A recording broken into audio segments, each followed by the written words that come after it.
Hey,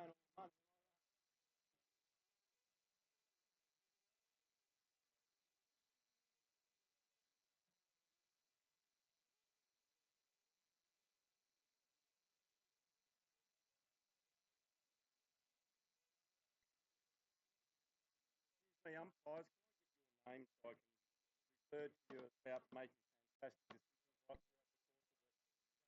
throughout the course of the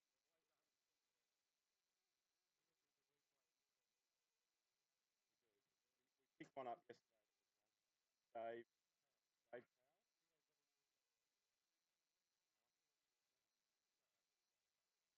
Jaya.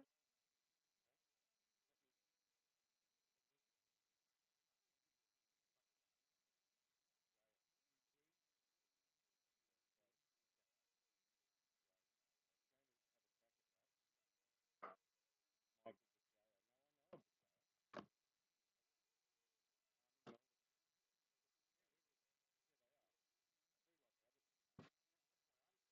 No, I know.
Good morning, everybody, and welcome to Game 3, over 55's inaugural prize series here in Mackay. Sunny Mackay, slightly overcast, a little bit of rain, and we're looking forward to a fantastic day of cricket here between New Zealand over 50, over 55, sorry, and also the Australian Aboriginal over 50s team. And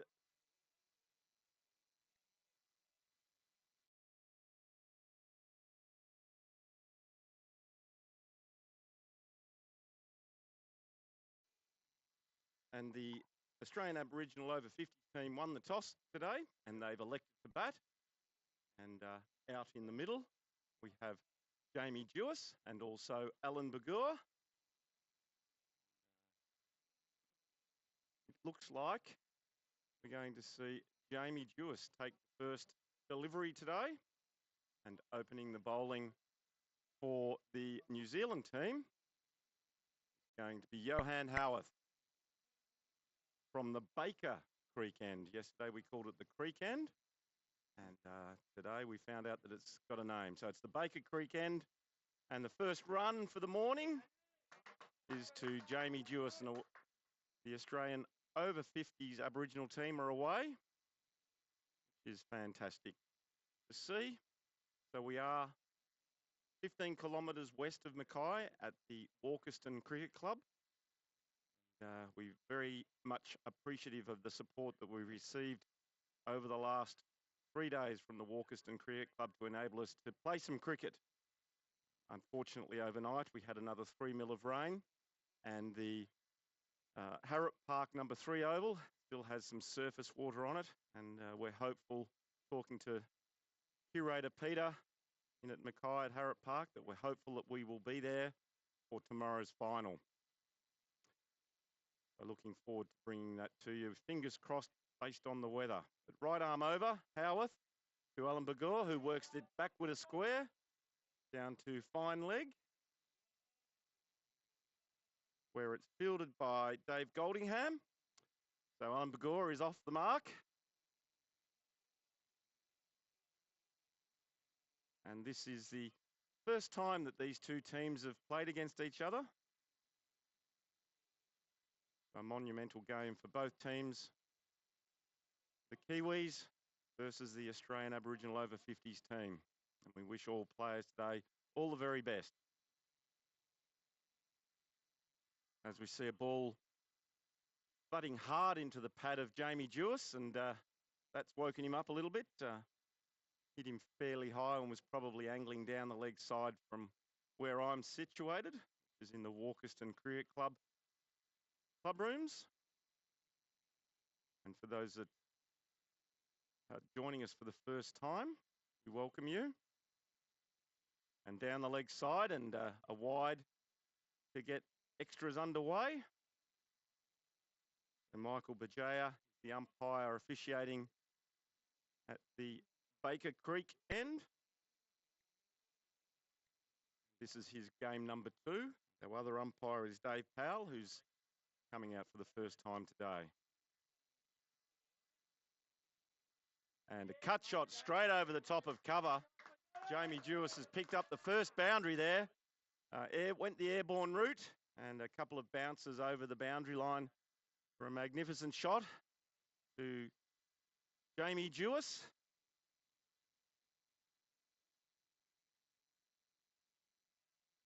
And a bit of background on Jamie. He was the coach of the Indigenous team that played in the recent tournament here in Mackay.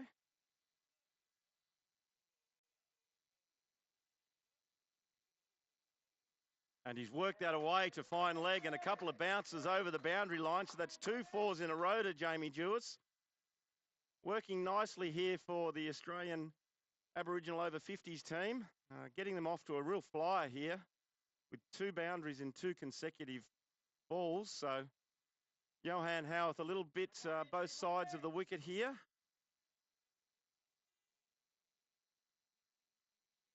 The last ball of the over to come, and obviously Johan Howarth will be looking to produce a dot ball here.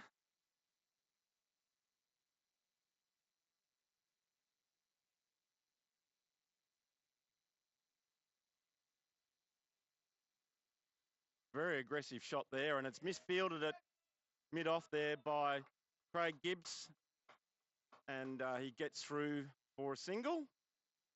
And that's the completion of the first over. And the over 50s Aboriginal team, none or 12 after the first over. So fabulous start there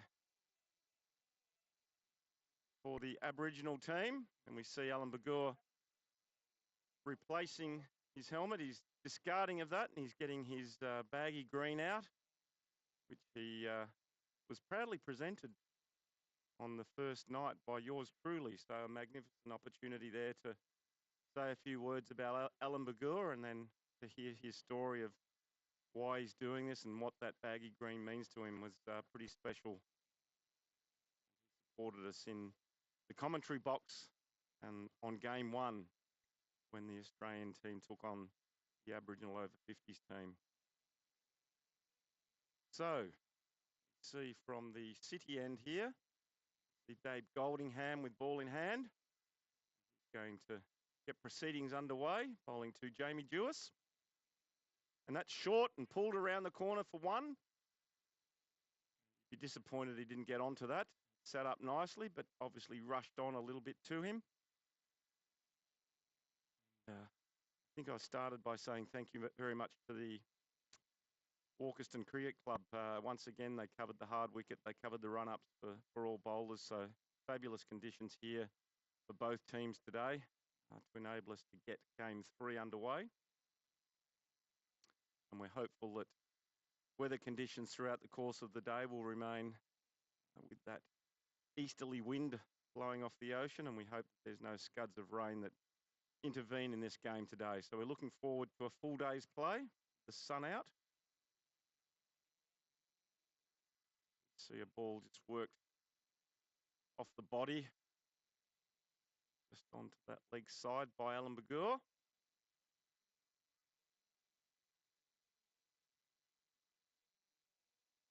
And an outside edge down to third man.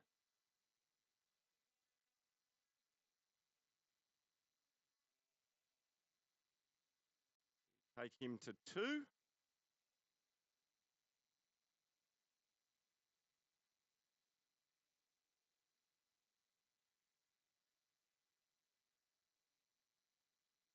And a play and a miss outside off stump, and very well taken there by keeper Wayne Robbins.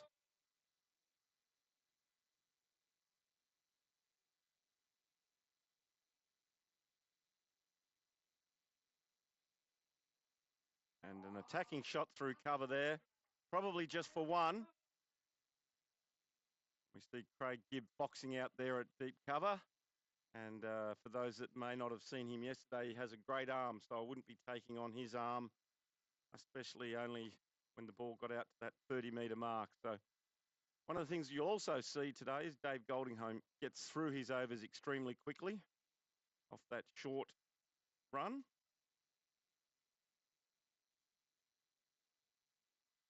And play and a miss there by Alan Bagur sees the completion of the second over. Australian over 50s Aboriginal team go to 15 at the end of the second over.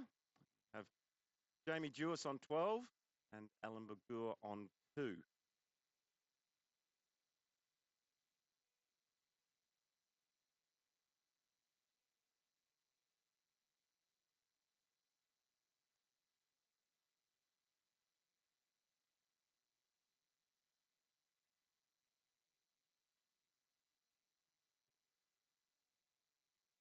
So 3 mil of rain overnight.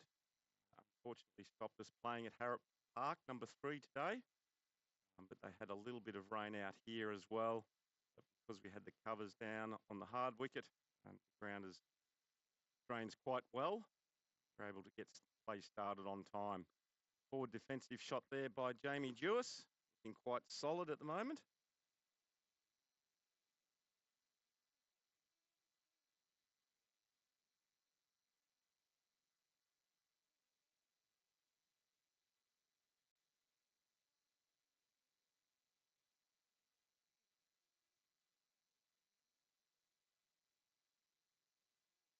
A big play to miss by Jamie Jewis through to the keeper, no edge.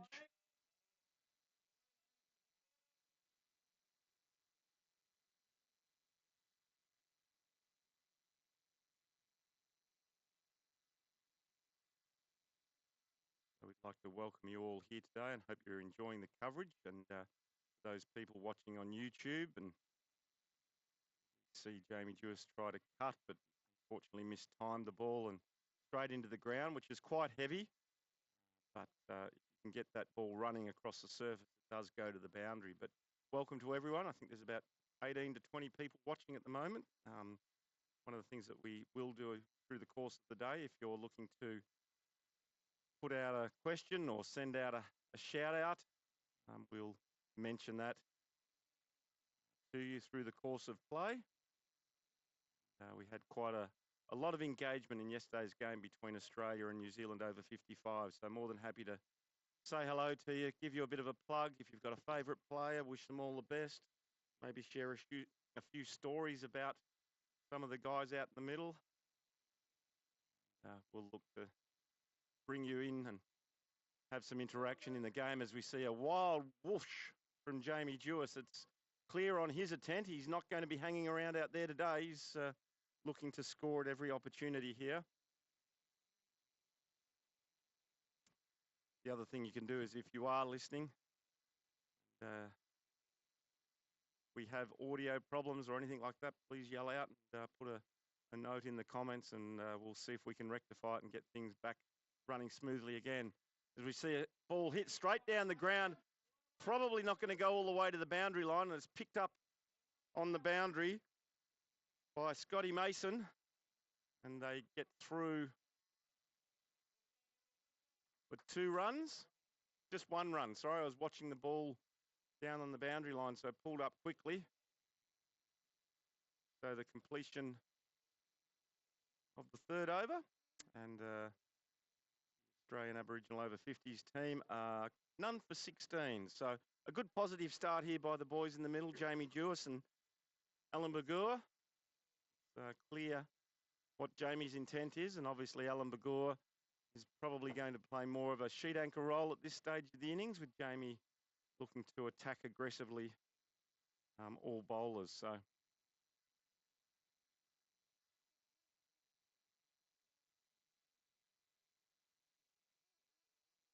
see Dave Goldingham resume his 2nd over from the city end here at the Walkerston Cricket Club.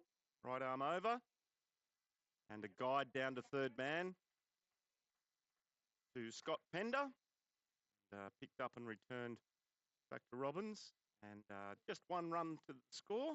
Takes the score now to 17 without the loss of a wicket. So the left-hander Alan Bagua now on strike.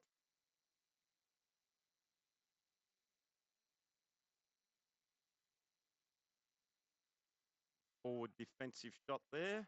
Very watchful. Those that missed the game yesterday, a magnificent game. Nearly 600 runs, and I think there was only 5 wickets. Saw 3 centuries. It was quite an exciting game with the New Zealanders chasing down that massive score of 293, and well fielded there at short cover by Scotty Mason. Brilliant work, getting his body right behind the ball, stopping any chance of a single.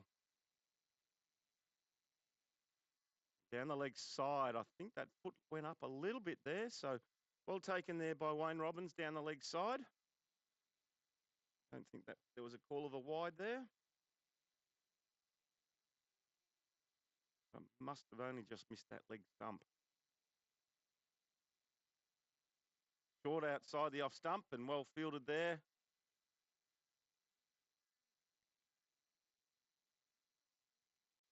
Chris Jeffries joined us yesterday in the commentary. Catch up with CJ and find out what his cricket journey was. It's pitched up, and Alan Bagua's gone straight over the cover, top of cover. It runs away to the boundary for 4. So fantastic shot there from Alan Bagua. Any width, and he will free his arms and hands and look to hit over the top. And a magnificent shot there by AB. Sees the completion of the 4th over. Australian Aboriginal team are now none for 21. Alan Bagua now on 6 with that boundary. Jamie Jewis, 14 from just 15 deliveries.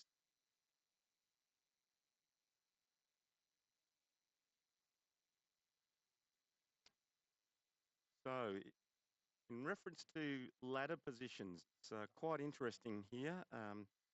The Australian Aboriginal team are currently on the bottom of the ladder with a 4 net run rate. And their intent today, I believe, is to go out and score as many runs as possible, and then hopefully bowl the Kiwis out cheap, try and get up into that 2nd position. And then that would mean that I think New Zealand would miss out. However, New Zealand win today, they will go through to the final, and I think they will play Australia. So A lot hinging on this game here, and we're seeing the intent quite clear from the Australian over 50s Aboriginal team, who look to put a massive score on the board, and we wish them all well in their pursuit to overtake the Kiwis and make that grand final tomorrow. Howarth into bowl and pitched up delivery and well fielded in the follow through.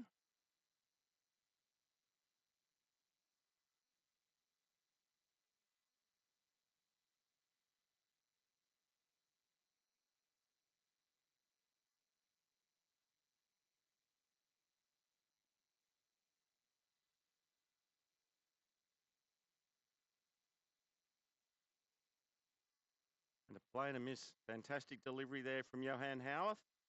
Beats the outside edge of Jamie Jewis.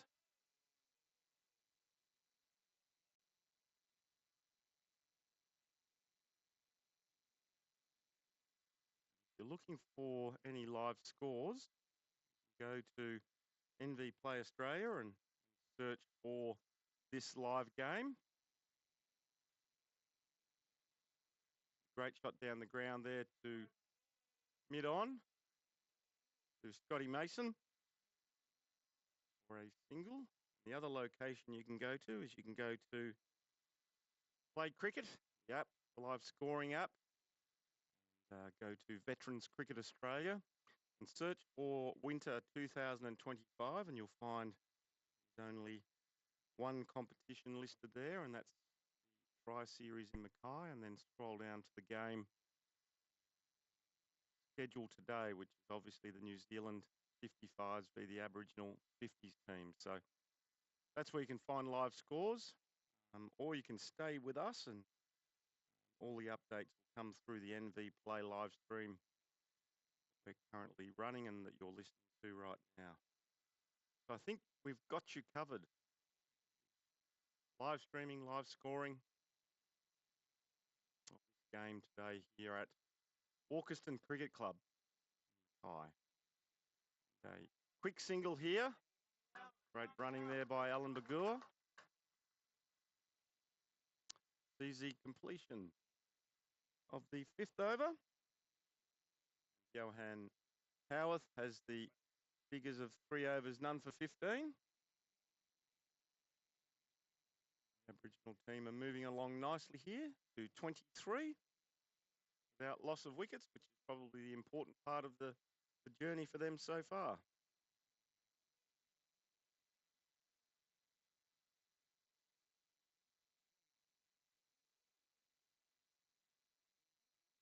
Don't forget, if you'd like to chat to me, Anthony Telfer, more than happy to put a few comments into the YouTube chat. Following either batsman at the moment, let them know that you're watching intently as they take on this over 55 New Zealand team here today at Walkerston Cricket Club. On strike is the left-hander, Alan Bagur. Goldingham comes in and it's a bit short, and he's pulled that over the umpire at square leg, and it's racing away to the boundary line. I think it's crossed the boundary. Yes, it has. So a fantastic shot there to Alan Bagur. Second boundary for him. He moves on to 11 from just 13 deliveries. And maybe L's going to keep pushing the score as well, rather than playing that sheet anchor role.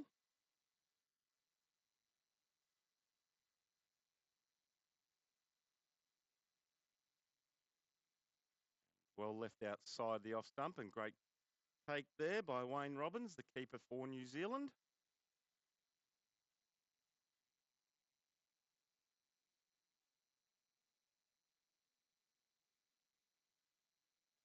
And allowed to pass through again.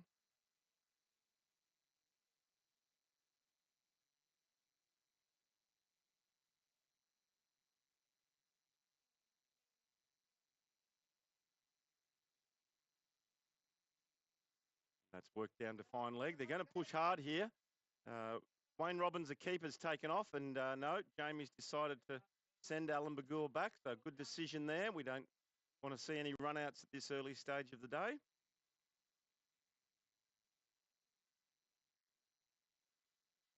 That leaves Jamie Jewis on strike to face the last delivery. Dave Goldingham's third over.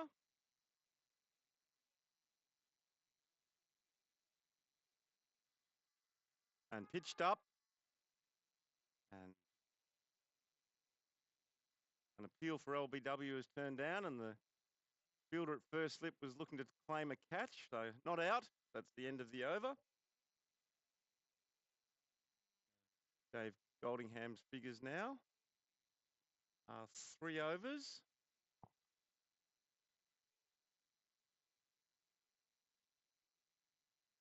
Waiting for the green to come back. 3 overs, none for 13. So good start in this game by Dave Goldingham.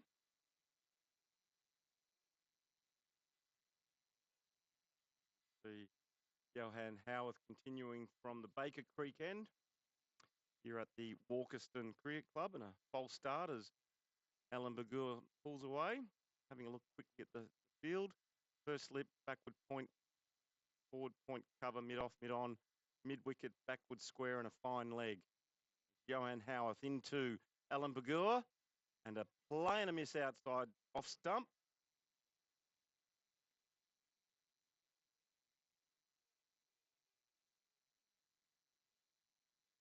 And Walkerston City, directly behind us from where the camera is coming from. Nice little hotels here.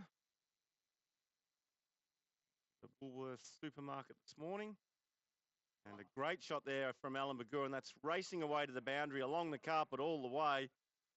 And it looks like it's just pulled up inside, unfortunately, there for Alan Bagur, but a fantastic shot. Picks up another 2 runs.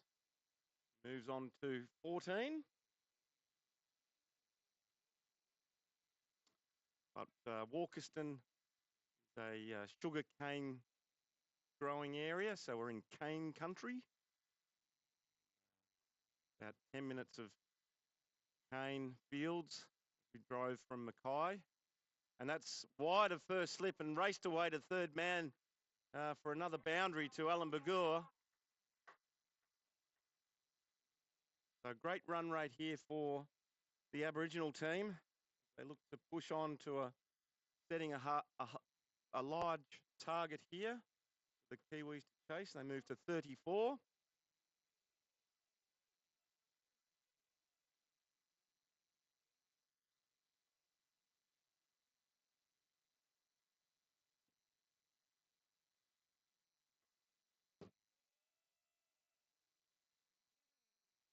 That's down the leg side and another wide to the extras column.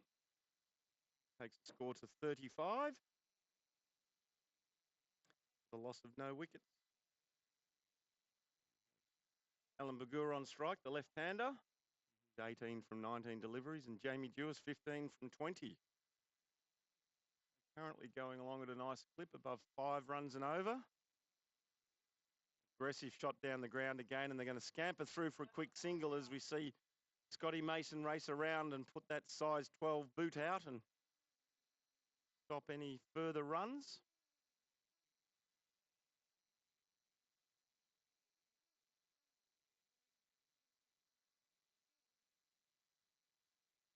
Scott McCarty making some field positions here. Now with the right-hander on strike, we see a deep square leg on the boundary in Chris Jeffries. We see a third man, first slip, gully, cover, extra cover, mid-off, mid-on, and a mid-wicket. So very much an offside field here. And they're playing a late cut down to third man, and they'll pick up 1. Taking the score to 37. A good positive start here by the Aboriginal team.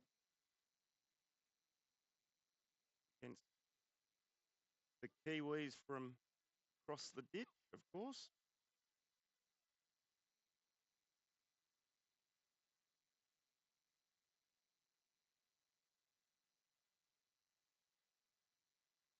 The last delivery of this over. Forward defensive shot there, very watchful by Alan Gagur. Is the completion of the 7th over. The current score is none for 37.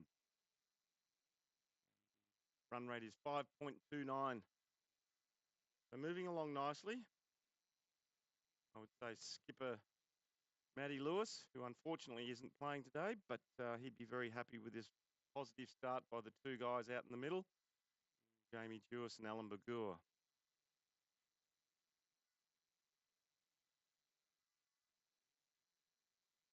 So we see a change of bowling here. And we see Hewinson.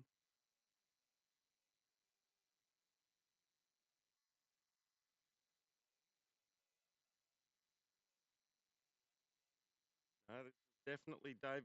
This is Steve Hewson. Number 12, Steve Hewson bowling.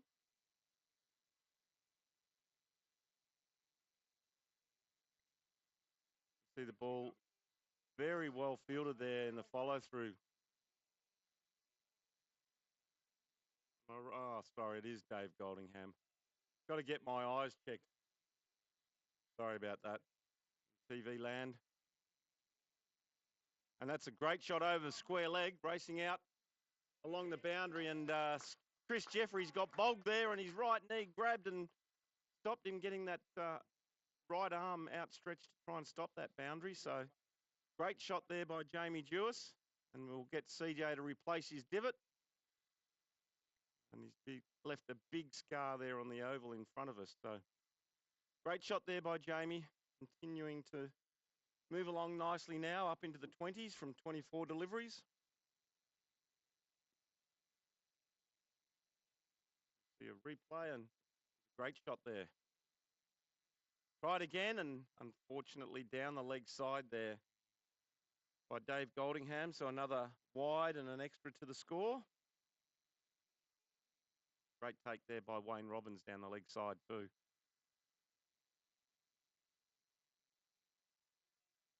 Get on it, he says. Inside edge. Jammed into the pad there.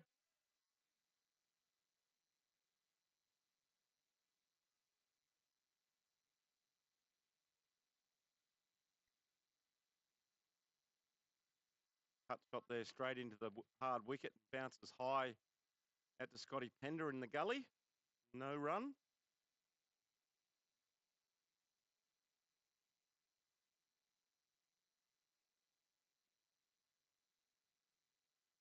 Aggressive shot wide of mid-on there by Jamie Jewis for another single. Probably disappointed he didn't get hold of that and push it out over that mid-wicket boundary where there's a big gap. So the completion of another over from Dave Goldingham. He has 4 overs, none for 19. And we see a change of bowler here. And it looks like it will be Steve Hewson. So I was 1 over early. I was talking to Huey yesterday, and he joined us in the commentary box. And he was telling us that currently works for New Zealand Radio as a sports editor. So he controls all sport from a radio point of view, right across New Zealand, across both the South and the North Island. So we may see if we can get him back into the commentary box again so that we can find out a little bit more about what his job actually entails. You'll get the opportunity here to bowl to Jamie Jewis. Been on the attack since ball 1.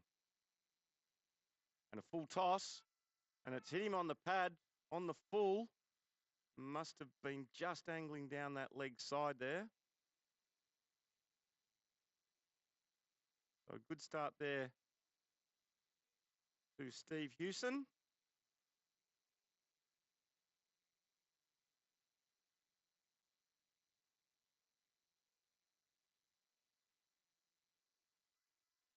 Very watchful there and talking to a few of the Australian batsmen that faced Steve Hewson yesterday. They found him difficult to work away because he's 6'14" and a half, and he comes from a height above the tree line and gets that unexpected bounce. Jamie Jewis is only a little fella, so he's going to have to cope with that bounce as he goes straight down, cross-batted shot down to mid-off for a quick single, so well run by Alan Bagua. So more changes to the field. The left-hander is on strike.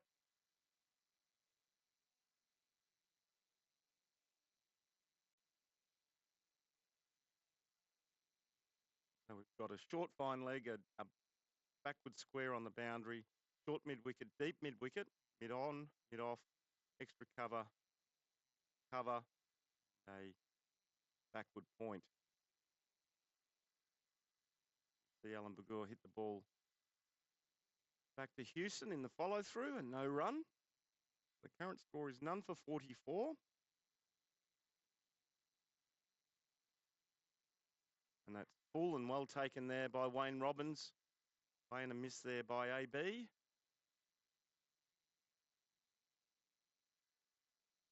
See that bounce just from that delivery that Hewson gets out of this hard wicket. Full ball on, hit him on the pad and look for a single, but Wayne Robbins gets around quickly, and that's the completion of Hewson's first over, and a very tidy one that with just the one run.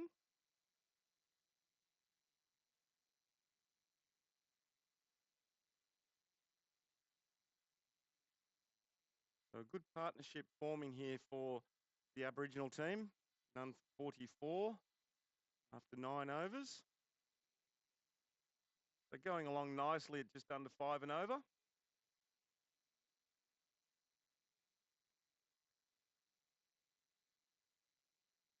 Goldingham continuing from the city end.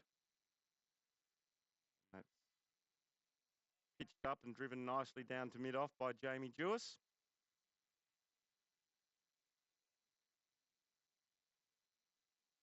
So 45 over game here today. Hopeful that we can get the full 90 overs allocation in with the weather looking like it's going to be okay. Full ball there and another single there to Alan Bagua down to mid-off. Light misfield down there by Steve Hewson.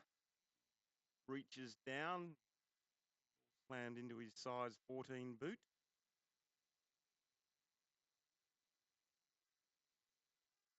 And a great catch there by, I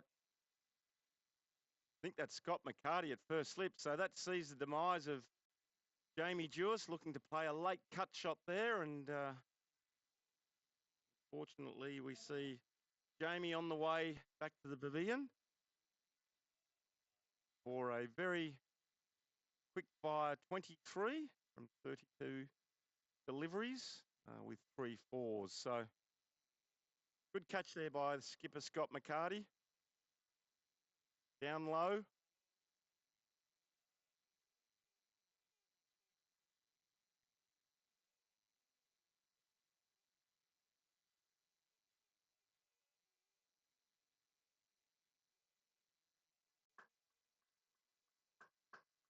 So we see Les Raveneau making his way to the crease. Batting at 3 today.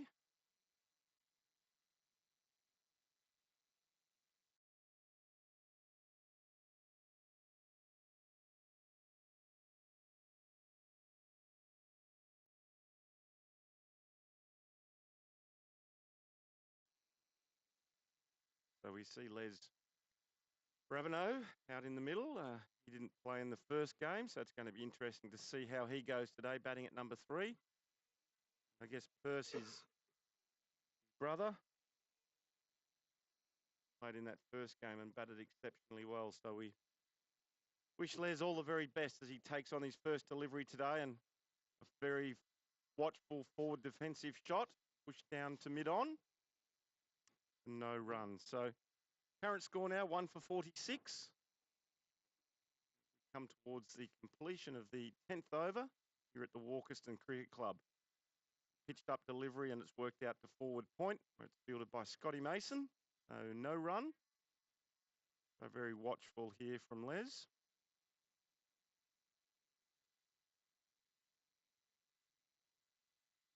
Shorter ball, allowed to pass outside the off stump, and that's the completion of a very successful over for Dave Goldingham, who now has the excellent figures of 5 overs and has the 1 wicket. Fell in that over for 21. So we can see from the worm that quite an aggressive start there by the Aboriginal team, but the Kiwis have fought hard and taking that wicket with the new batsman. See that net run rate take a little bit of a hit. We continue on into that 11th over. So drinks will be taken at the 15th over. See Houston continuing from the Baker Creek end.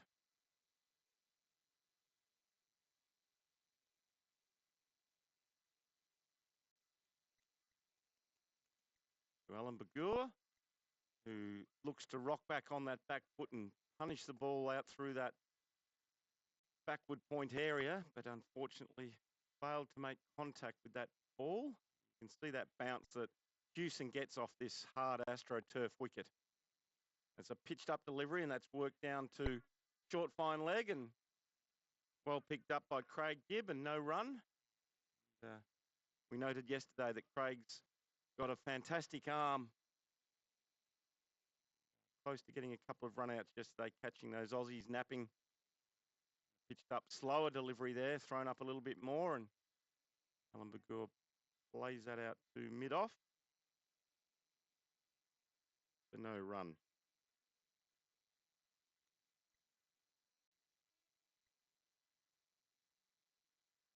Very watchful there. So great bowling here by Houston. He did this yesterday and he tied the batsman down. Didn't give too many loose scoring shots deliveries to the Australians yesterday, and he's doing the same again here to the Aboriginal team. That's short down the leg side, and unfortunately that's come off the thigh pad of Bagur and didn't work any bat onto that to look to score.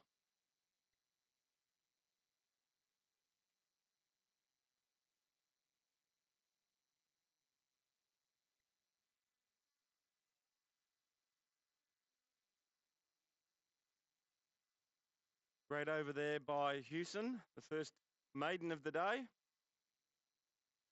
So very watchful there by Alan Bagur. Maybe I can share a quick story about Alan Bagur. So last night we were having a chat and obviously talking about the CAP presentation, where I was lucky enough to be able to make that presentation to Al, and we were talking about what it meant. And he then went on to tell me that he's the first Australian player to have a baggy green representing Australian over 50s. First player to also have an over 60s baggy green, and now obviously receiving that Aboriginal baggy green. So the only player to have all three, and fantastic acknowledgement for his commitment to veterans cricket here in Australia. As we see the ball worked out to backward square, and a quick run there by Les sees him off the mark. Takes the score to 48. So yeah, great achievement there by AB, and very proud to obviously have the 3 baggy greens. And he was telling me that the Aboriginal one's probably the one that means the most to him. So thank you for sharing that story with us last night, AB. Oh, and playing a miss. Did not get up that much that time, and he rocked back on the back foot and looked to hit that ball back over the mid-wicket boundary, but no bounce.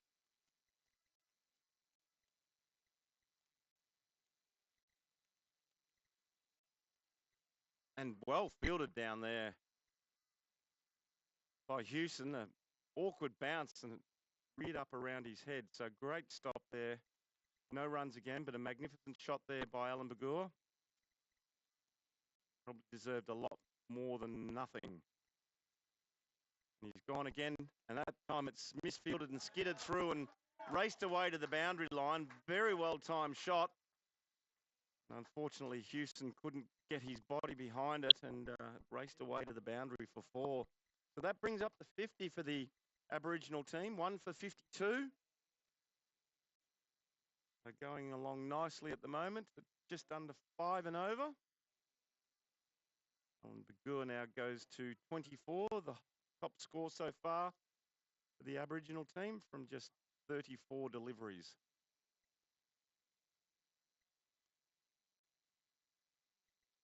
The slower delivery, a little bit wider and allowed to pass through to keeper Robbins.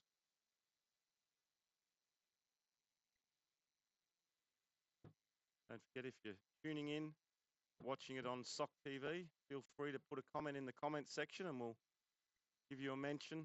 Tell us a story about Alan Bagua or Les Raveneau, or if you've got any gossip on the two bowlers as well in Houston or Goldingham, more than happy to have a bit of fun and get some engagement and interaction with the audience out there.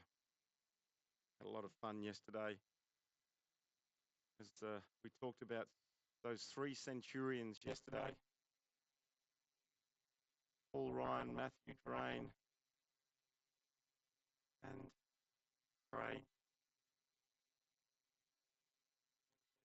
Gibb, but it wasn't. It was Martin Pike. Craig Gibb got out for about 83. So fantastic to watch those 3 gentlemen smash the bowlers all over the park. I think I did a quick count yesterday, and I think there was up above 15 sixes hit at this ground. So great viewing if you get a chance to go back and have a look at some of the brilliant batting by both the Australians and the Kiwis yesterday in a run fest here at Walkerston Cricket Club. Forward defensive by Les Raveneau. No run. See Houston continuing from the Baker Creek end for his 3rd over.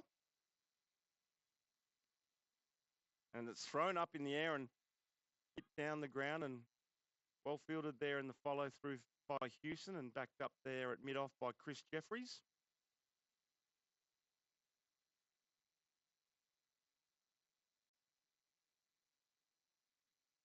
Looking for a quick single, but not when Scotty Pender's at mid-wicket. Very athletic fielder. Fleet of foot. Good arm. So no run to the score. 1 for 52. See Les Raveneau very watchful start of this innings. Another forward defensive shot to mid-wicket. Fielded by Martin Pike, the centurion from yesterday.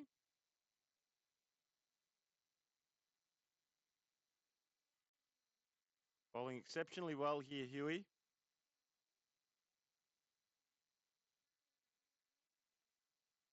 Last ball of the over, still no runs. Will it be the 2nd maiden in a row?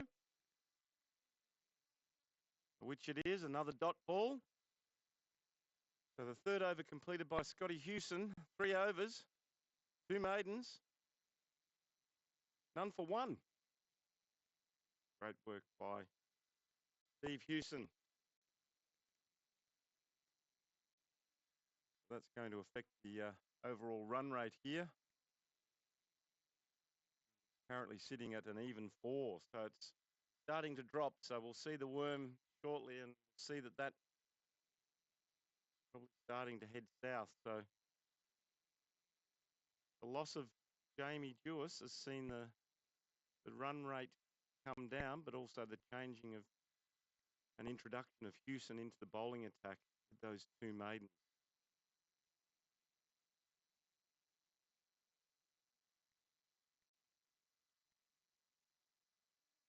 So we'll see Dave Goldingham resume from the city end with Alan Bagua on strike. Playing a miss outside off stump and well taken again by keeper Robbins.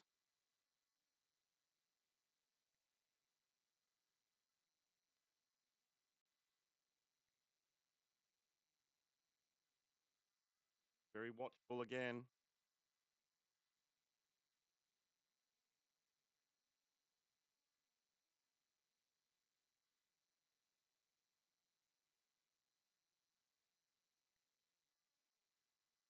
Pushed that ball a little bit wider there, and Alan Bagur went after it, and another play and a miss.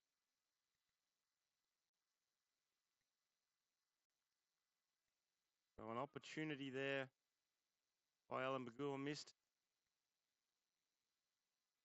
Very forceful drive to short cover. It's well fielded by Scott McCarty. They hear in the microphone and him revving up his boys out there. The quick single as the ball is hit left of Scott McCarty. Well fielded out there. An extra cover by Scott Mason. So 1 run to the score. 1 for 53.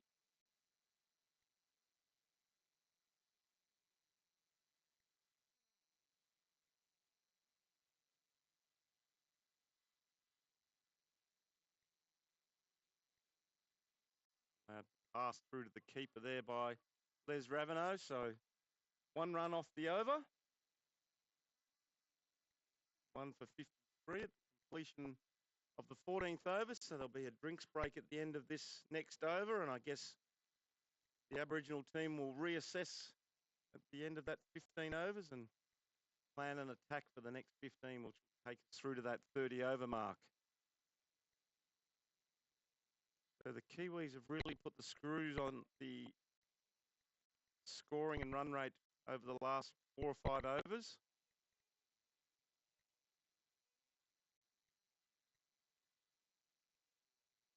Dropping now below 4 and over now, 3.79. We're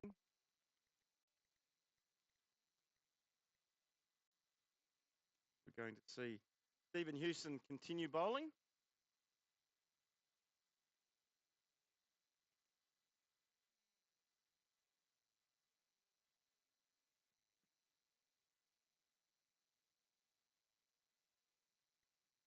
Cut shot there by Alan Bagur out towards the boundary.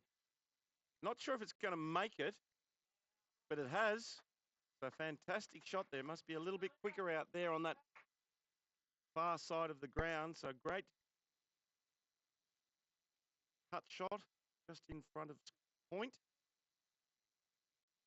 That's the first boundary for some time. Alan Bagur's 5th boundary. He takes his score to 29 from 42. The Aboriginal team now move on to 1 for 57.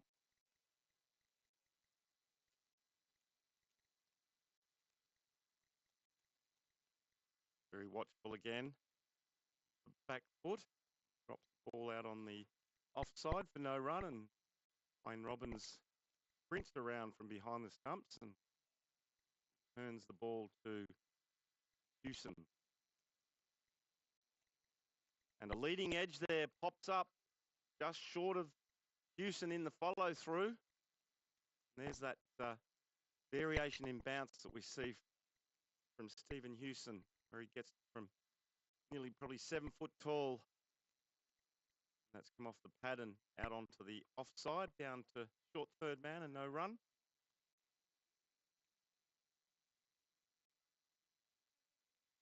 Might see if after the drinks break we can get one of the Aboriginal boys to come and join me in the commentary box, and we'll have a bit of a chat, find out what the team's been up to over the last few days, what their expectations are from today's game.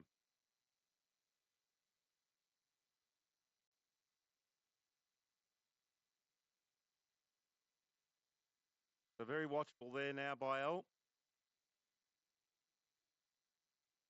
So 1 ball remaining before we'll have a quick drinks break. And a word from our sponsors, Finkel. As we see another cut shot by Alan Bagur out to the deep point boundary. And that's the completion of the first 15 over set. The Aboriginal team are 1 for 58, with Alan Bagur not out on 30 from 47. And Les Raveneau has just joined us, sitting on 1. And Hewson's now bowled 4 overs, 2 maidens, and has none for 6. The wicket taker is Dave Goldingham. So we'll be back shortly after the players have had a quick drinks break.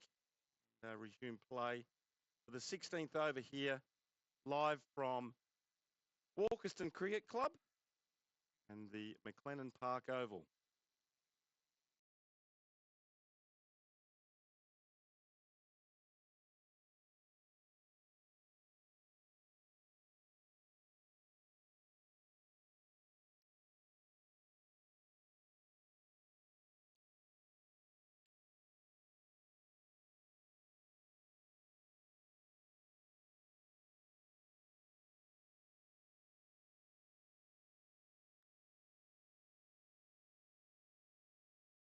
Party. Oh, Wow.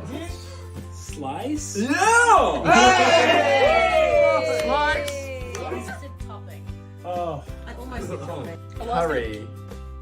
What? Curry? Curry? It's a relic. Oh, yeah.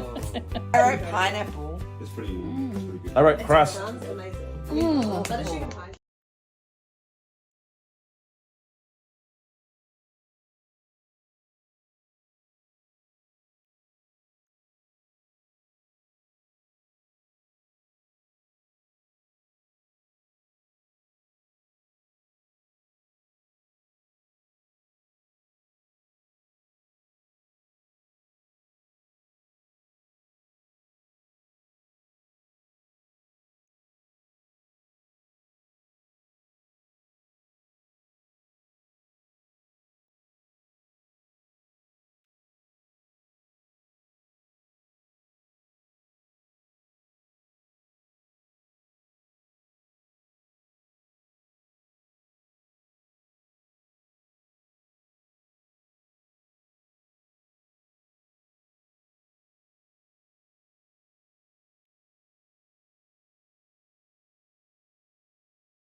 So, welcome back here. the Walkerston Cricket Club, Glennon Park. What's now a little bit overcast here. Cloud cover comes over.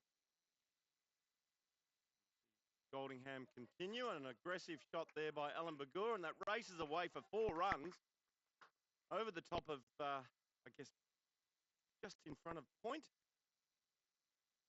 That's a good start to this second 15-over session by the Aboriginal team. Alan Bagur now races to 34, and that's his 6th boundary of the innings so far. So good, positive batting here by Alan. Another and brilliantly fielded there by Scott McCarty, leading from the front as he did yesterday.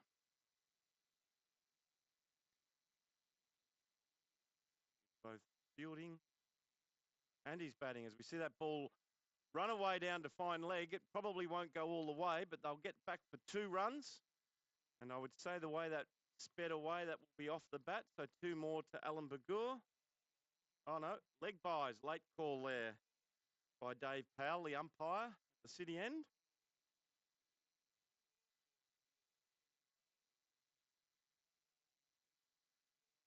Another lovely looking cover drive there from Alan Bagur, but brilliantly fielded by Scott McCarty at short cover.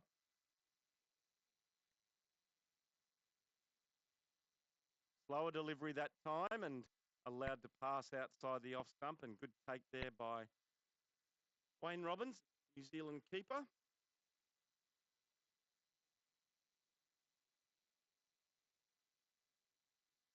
And copy paste, and that sees the completion of Dave Goldingham's 8th over. He has the figures of none for 32 from those 8 overs. We'll take a quick break here as we're going to be joined in the commentary box by Rob Hyatt from the Aboriginal over 50 team. We'll get him all set up, and then we'll come back and have a chat with Rob.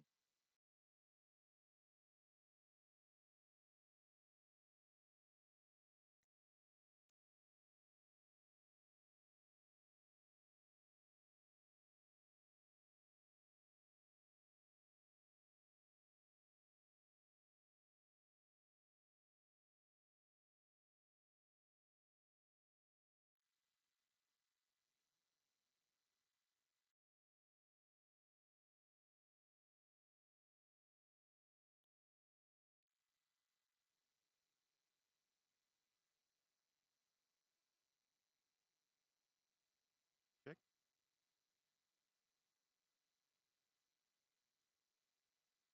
Make sure I push the right buttons here. Houston continuing from the Baker Creek end, and Les Raveneau pushes that ball to short cover.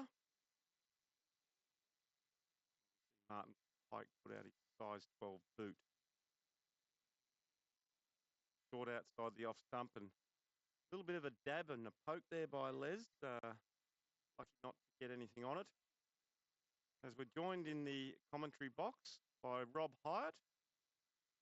Comes out of Victoria. On the back foot again, we see Les punch the ball back to the bowler, and he picks it up and follow through.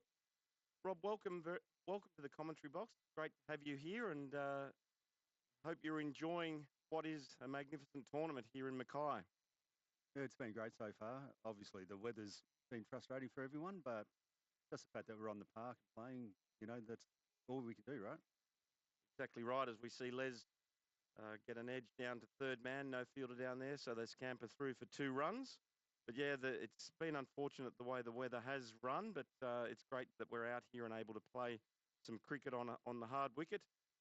What have the boys been up to over the last few days? Obviously, you got the opportunity to play at Harrup Park on day 1, but no cricket for you guys over the last three days or 4 days. I guess they've got out and seen some of the sights of Mackay.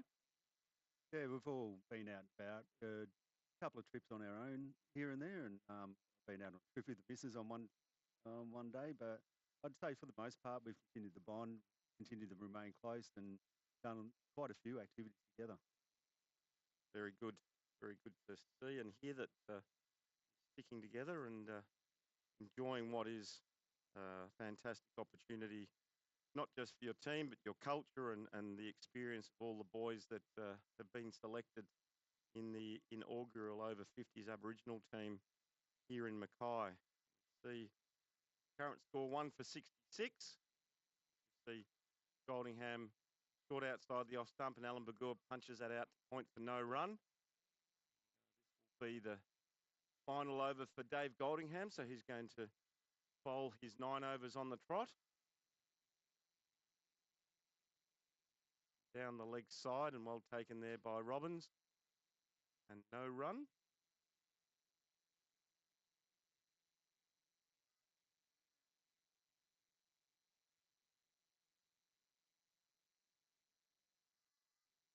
Leg by down fine, and they're going to look to come back for 2.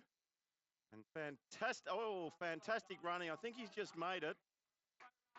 Great running there by Alan Bagur. Brilliant throw by Johan Howarth down at fine leg, straight over the stumps. So good running, good cricket all round from both teams. See the score go to 1 for 68. The umpires will come together and reset the castle there. So Rob, you hail out of Victoria. Tell us what your involvement is with Aboriginal cricket and your background with cricket in general. Well, I've been involved for 25 years with Cricket Victoria's Aboriginal Advisory Committee. Sat on the National Committee a few times. Been away to Alice for the Nationals. A little bit of both actually. Played and also assistant coach. Been a cultural mentor for the young fellas come through as well. My own self played for a team called Sunbury United. Now, I'm proud to be a life member there and 30 years of cricket. Just basically what we do, right? Put our bodies through all that sort of stuff.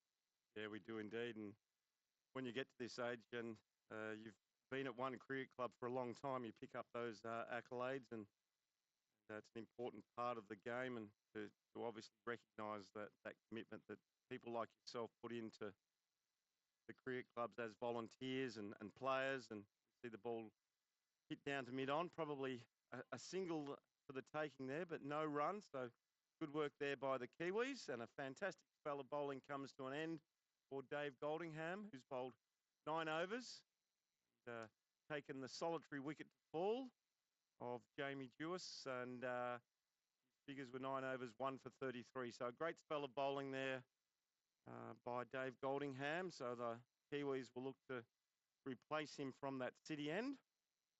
And your involvement, obviously, with Cricket Victoria and obviously that Indigenous program, what does that look like? Obviously, you've been there for a number of years now, but what does that look like now, obviously, in the current state with Cricket Victoria and obviously the increased awareness of Aboriginals and Aboriginal cricket here in Australia? I'd say it plays a dual purpose because we use the programs obviously in high performance to develop young, men and women cricketers. So that side of it's fantastic, just purely for the sport and that development. But we also use our programs to strengthen culture and actually get them, contributing to their own communities from a cultural point of view, utilising the sport of cricket for that. Wonderful stuff there, Rob. So are you concentrating on the juniors coming through, or are there opportunities there, I guess, for players that may be playing Premier cricket in Melbourne or playing country cricket in Victoria, and I guess are there opportunities there for veterans cricketers who are over 40, over 50, over 60 that are still looking to be a part of this great game? As we see a quick single taken there by Alan Bagur, and Les gets through for a quick single, and that takes the score to 1 for 69. Well, I would say it's a bit of everything. We've got our programs, even pre-National Indigenous Championships, to develop a few of the young guys, and they've been involved with Stars and Renegades and the 2020 sort of stuff. Obviously, we've got some great young guys in Premier cricket that are coming through, so it sort of enhances their opportunities around representation. Some of them do go on, having played in the Nationals to bigger and better things, their own cricket, and probably the last few years for me, and obviously as you saw down at Harrow last year, the Vic squad versus New South Wales, we really are pushing that longevity in the game, staying in the game. And, you know, I guess for us, like we do a lot of development in our culture, but the mental health side of things, as we are all starting to age that a little bit, is really important, whether that's physical or mental. Exactly right. As we see the ball smashed out to the deep cover boundary by Les Raveneau, and a first sign of aggression from him, and brilliantly fielded by Chris Jeffries out there on the boundary line, sticking out that size 14 boot to stop that boundary. And that's a lovely shot there by Les. Another lovely drive there, and that's the completion of the 19th over. Current score moving along nicely at 1 for 72. And obviously at Cricket Victoria and the Indigenous work that you're doing there and about with culture and all of the players, there's obviously one player obviously at Cricket Victoria that has a very high profile, not just in Victorian but Australian and international cricket, and Scotty Boland. Have you had much to do with Scott over the journey from when he first came on the scene, and obviously now his profile is through the roof with those magnificent bowling performances over the last 2 or 3 years? Scotty Boland, what's his involvement in your program? He's actually, I guess, his commitment to cricket, state and international. He's sort of like a patron of a lot of good work. He's got a scholarship now. One of our young fellas, Jacob Burke, who's only 18, part of our program. He's actually a cultural guide for me in my work. At the Korea Heritage Trust, he does walks along the MCG and those sort of things. So he was the first recipient of Scotty's scholarship. So he's doing a lot of work on the outside. It'd be great, obviously, when you've got those sort of commitments. It's hard to get those fellas constantly inside, but even his brother's been involved in our national as a team member of our Indigenous Championship squad. So getting there in terms of connection, which is great. He's been on our cultural tours. I did the Australian Test team. Seeing their commitment over the last lot of years with the walkabout wickets and all of those sort of stuff. So we took them on a tour on Christmas Eve a couple of years ago, just learning about the Indigenous culture and the closeness. And Scotty was on that. And, he's been a big part, I think, along with the leadership of the Australian squad to actually really connect to our culture as well, which is great. Wonderful stuff, sharing this enlightening information about Cricket Victoria and obviously the programs that you're running through Cricket Victoria for the Indigenous community in Melbourne and I guess all over Victoria, Rob. We see the score moving along nicely now at 1 for 76. The current bowler is Scotty Mason, who's new into the attack. Alan McClure has moved on to 37, and Les Raveneau has moved to 5, who's on strike, and he goes down to mid-off with an aggressive drive there, but brilliantly fielded down there at mid-off and no run. Might just stay with this ball and then come back to continue our discussion with Rob Hyatt. Forward defensive shot there by Les Raveneau down to mid-off. So we're joined here in the commentary box by Rob Hyatt, talking about culture and Cricket Victoria. One of where we first met, Rob, was obviously at Harrup over on the Victoria South Australia border, and lucky enough to experience what that means to your culture and the significance of that setting in Harrup and connection with the first Australian cricket team in 1868. And we see another drive out to cover by Les, but can't penetrate the field. But we went over to Harrup last year, and there was a Victorian over 50s team and a New South Wales team, and a lot of these guys played in that game, and I was lucky enough to pick up an invitational spot in that New South Wales team, and it was a great experience and quite moving and rewarding for me. And I've been back to Harrup 3 times now, so maybe share us with all of the listeners around the country and around the world what Harrup is and what it means to you and your mob. I think it means quite a lot culturally, probably for a number of reasons. We always pay homage to our ancestors that have gone before us. In this case, we're paying homage those ancestors that actually, have led a certain amount of leadership within cricket, and part of our history in cricket, which I think is quite often untold stories. So to have those spaces where we can gather and actually tell those stories, I think is really important. And that 1868 team, in terms of history and where we sit in history, has many untold stories. Actually, something to tell that I think all Australians should be actually aware of and proud of. To know that history, especially not just for the sport of cricket, but to be the first ever team of any sport within our country to leave our shores is quite an remarkable achievement. And considering, if you like, the status of Aboriginal people back in the mid-60s, it only heightened that achievement to much further as well. And there's descendants of those people still part of our community today that are very proud of their ancestors and what went before them. And it really is part of life and story down at Harrow, and in particular for those nations across our southwest. Yeah, and for those people that don't know, Harrow is about 3.5, 4 hours from Melbourne, about 4.5 hours from Adelaide. So centrally located, as we see Alan Bagur, an aggressive shot over mid-wicket, and it races away to the boundary for 4. Fantastic shot there by Alan Bagur, and he now moves into the 40s, sitting on 41. That moves the Aboriginal team to 1 for 80. We move into the 21st over. So the current run rate now is still just under 4 and over. And a play and a miss. I'm not sure if there was an edge there or not, the way the bowler and keeper are reacting. There may have been a little tickle on that one. I guess we'll have to wait and find out. But Alan Bagur still there at the crease, 41 from 66 deliveries, and there's Ravenel 5 off 26. So time to start to push the button here, Rob, I think, for the boys. Certainly, we came here to play with him, and you saw that the first few overs, Jamie getting off and running. Obviously, the bowling, you can't help good bowling, right? So hanging in there, making sure we've got wins in hand, so we'll have a blast towards the end. Very good. And going to the comments here, Tim Loves put a comment up. Wellington pair, Goldie and Huey bowling tight spells. Keep it up, fellas. They did a magnificent job as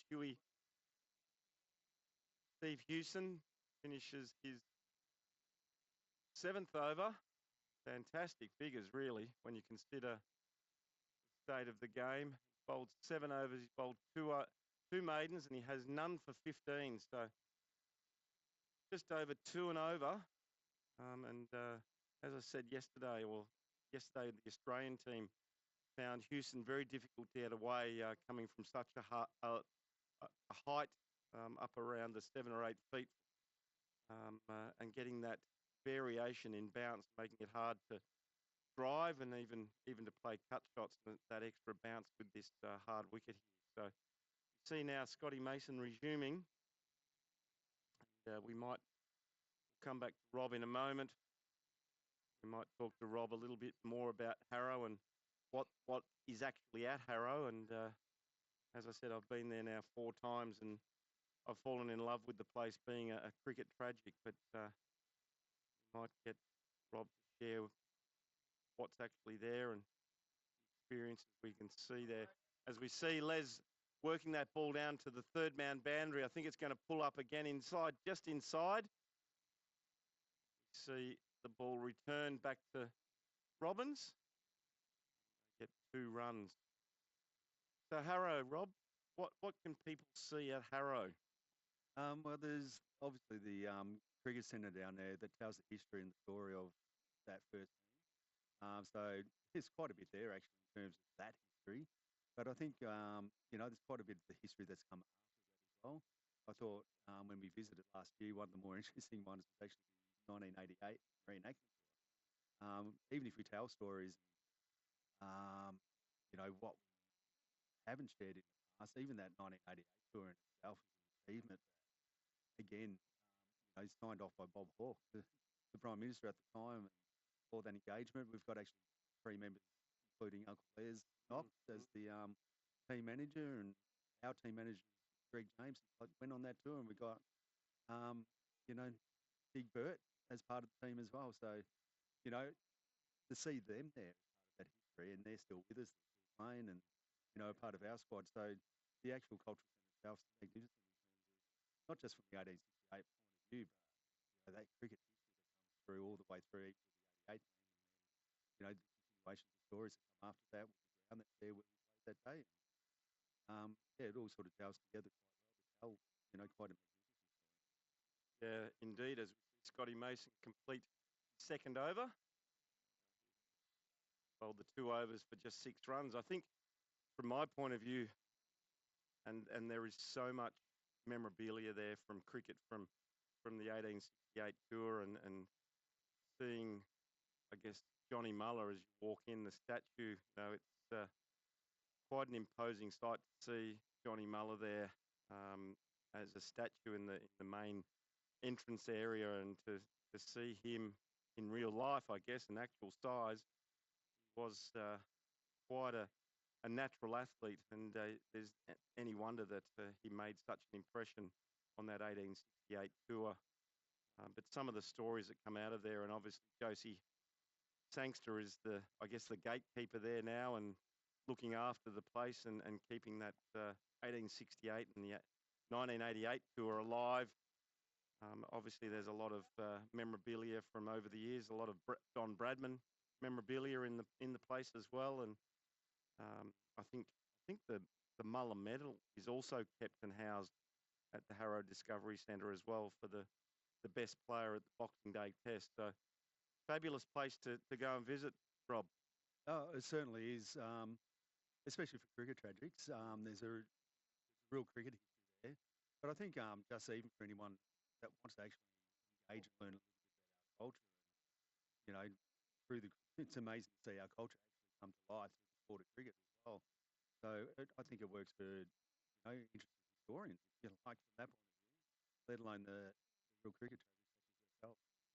Exactly right. And when we were there at Harrow last year with that over 50 Victorian New South Wales game, one of the things that stood out to me also is you get out to the centre of the ground, and up on the hill you can see where Johnny Muller hit the ball, and I think we measured it, and I think it was 150 metres, which was a magical shot that obviously, you know, massive hit. For someone to hit 150 metres on the fly, probably with not the bats that are being used today, and to land it up there on the hill, and there's a plaque that recognises that shot, and that shot's obviously gone through folklore over the years in the Harrow community. So there's that to experience. There's a picket fence that's put up by the local community down there when a cricket game is played, and the Muller Oval, which is what it's called, and hit on the pad there, and I think that's a little bit high and not out. But also got the opportunity to go to the cemetery and see where Johnny Muller rests currently. That was a moment just to sit and just to take in the place where he rests, and then we got the opportunity also to go out and see where he spent his last years out under a magnificent old gum tree and the swamp that he lived at in the latter years of his life. I don't know if you had that opportunity to get that experience, but to go out there and just sit there and just take in that ambience of that place and time where Johnny Muller spent his last few years. Yeah, I actually didn't get that opportunity, but I think it speaks to just, you know, the times, the 1860s, 1870s, and through that period, and, you know, to understand that life that he lived, even, you know, beyond the 1868 tour, just speaks even more to the actual achievements that they had, you know, having that tour in the first place. You know, the way they played, the skills they developed in probably a very short time, to be honest, as well. You know, there wasn't junior cricket coming through, and it's just this natural ability and natural, you know, athleticism, the hand-eye coordination, all those sort of things to pick up the sport of cricket in such a quick time that then to England, you know, based around only so many years, is just, you know, just another achievement to think about it. And and then you wrap their lives around that. And I'd say the hardship of it to wrap around that as well. Only just tight. See a great shot there by Alan Bagur straight down the ground, and he's moved to 47. So fantastic innings so far here by Alan Bagur, and he's looking to obviously anchor this Aboriginal over 50s team innings against the New Zealand over 55s team. And he's moved on, as I said, to 47, just 72 deliveries, and we see now a man straight down the ground, nearly directly behind Scotty Mason, the bowler. He comes in to bowl to Alan. He goes a little bit squarer this time, and it's misfielded there, and it's raced away again for another boundary. That brings up his 50 to Alan Bagur. Well done, mate.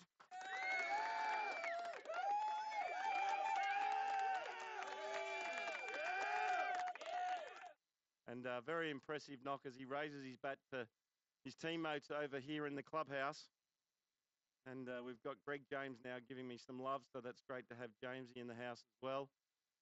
But fantastic knock there by Alan Bagur. He's 51 from just 73 deliveries, and he now has 9 fours to his name. So great batting as he goes down over the boundary, again over mid-on for another boundary. So that's 3 fours in a row here off the bowling of Scott Mason, and now Alan Bagur has really shown his intent now, and that's 12 from the last 3 deliveries, so he's moved to 55, and the current score for the Aboriginal team are 1 for 97. So 1 for 97 coming towards the end of the 24th over. So a little bit over halfway, so I'd expect the team to look to push up just above that, probably that 220, 230 mark from here. Rob, what are your thoughts of, first of all, Alan Bagur's innings, but what sort of target you think you're looking to expect from here? I might have to actually make a point that Alan didn't bring plaids with him, so that's actually my plaids that just made 50. So I'm quite happy about that, because I might never have done that myself as a lower order bat. So that's a good start. But no, it's been a controlled innings. I think the bowling's been tight enough. It's been hard to get it off the square quite a number of times, but he's set himself up for a big one now. And, you know, if he goes on it, you know, would hope obviously 220 as a minimum from here. But if Al can be there towards the end now, and he's starting to open up quite well, and he's seen the ball well, hopefully he can push on 250, 260. You know, our intent was always up around 280 if we could. And, you know, we're on a path. You never know, we can open up a little bit. So the ground's starting to run a little bit quicker as well. It was always going to be this side this morning with the moisture in it, but yeah, we'll see where we go from here. Now, that was going quite well. We've seen a few shots from Les now where he's trying to open up. Unfortunately for the field, you have those moments. Well, I think it's an indication of the great field placing by Scott McCarty. It's been quite difficult just to even get those singles in close. You can see 2 men in on the offside there, you know, 2 short covers really. And obviously Steve Hewson is bowling exceptionally well here, currently into his last over, and he's got none for 18. So see the ball driven down the ground to mid-off for a quick single and fielded by Chris Jeffries, who is a direct hit. But Les Ravenel gets home safely, takes the score to 1 for 98. Look forward to celebrating the 100 for the over 50s Aboriginal team shortly. The game that New South Wales and Victoria played for the over 50s, that was the first of its type of event, and obviously this tournament here is a recognition of the Australian over 50s Aboriginal team. Tell us a little bit about how that game between New South Wales and Victoria came together, and is that going to be a regular event to be played at Harrup, or was it a one-off, or what's the plans for that sort of thing in the future? I guess the intent was always to come together as often as possible, to be honest. You know, we had a great time. See Alan Bagur smash another boundary straight down the ground, just wide of mid-off, and that raced away as we saw a valiant attempt by Scott Pender down on the boundary line, but unfortunately it just got away from him as he dived horizontal, and that brings up the century. The Aboriginal team has now moved to 1 for 102. Alan Bagur now moves to 59. That's his 11th boundary of the innings, so exceptional batting here by AB. Might just continue on with that conversation, Rob, about that game and the plans for the future. We see the ball worked around behind square by Alan. Takes him up to 60 runs. Yeah, so obviously it's been a one-off so far. The intent is to continue that. Would love to see other states start to come on board, especially now that we've got a national team that I think we can really start to drive a way of bringing more fellas from around the country on board to do that as well. So we would have hoped possibly to play something again this year. This took precedence though, and putting this side together took a lot of work and a lot of coordination, and I think we've done magnificent to be up here and playing as a national squad. But certainly bringing those state squads back together as well, possibly gives us a better build over time too to get more fellas our age range. I'm sure they're out there, but to start bringing them together with that little bit more representative intention would be fantastic. So I'd say over the next couple of years, it's got to start somewhere, and it can be a slow build. But once we start to have these sort of things ingrained in people's minds as a part of a cricket fixture, then I think we can better things into the future. Here's a question for you, and you may not know the answer to it, but obviously when you called for nominations for the Australian team, the Australian over 50s Aboriginal team, how many players came forward and how many nominated to be considered for selection? And do you think those numbers that you have actually captured all of those Aboriginal over 50s players in the country, or is there more out there that you haven't been able to locate yet?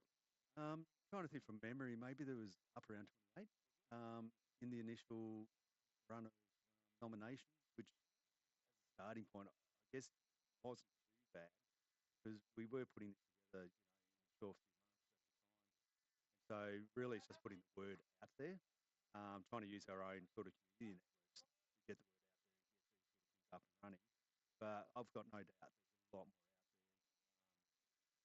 I know playing nationals back early 2000s, there's a lot of guys that were my vintage, that would be in that over 40s through to over 50s now, that are still playing and utilising probably not just our community networks, but starting to make better use of some of the cricket networks that are out there. I'm sure we'll actually be able to really bump that up.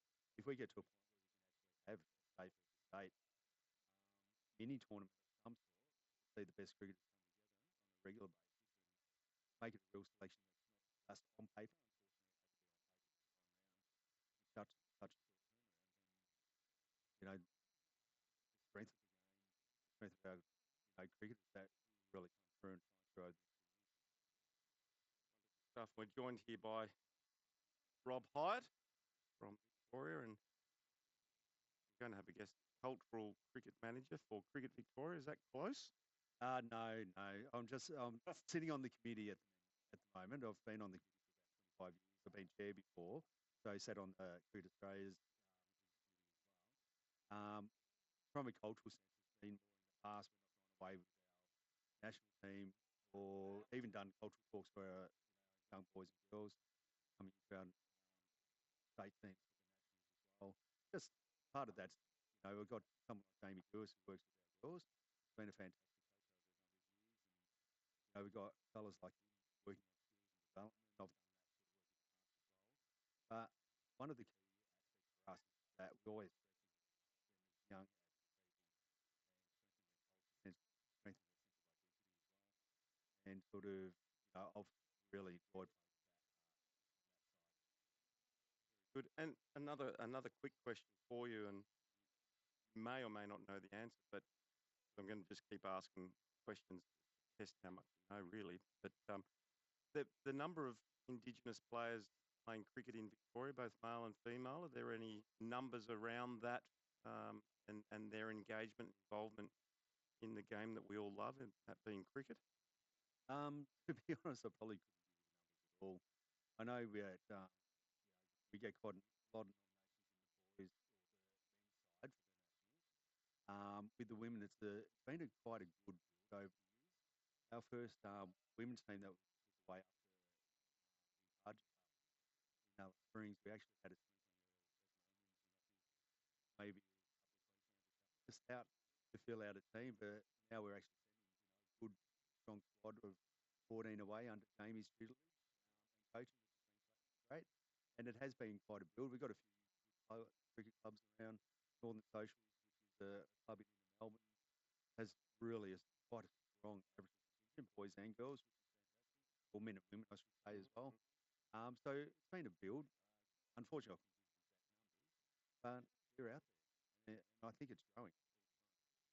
That's very good, and obviously a lot of hard work being put in there to encourage our young men and women, Indigenous Aboriginals, to engage and play the game that we all love. And through the initiatives from this past 12 months, we are now creating pathways, I guess, for those people and players to go through. And obviously, I can see at some stage, potentially as these young men and women come through, that there could be an over 40s team, and there's no reason why there couldn't be eventually I guess an over 35s ladies team as well, Rob.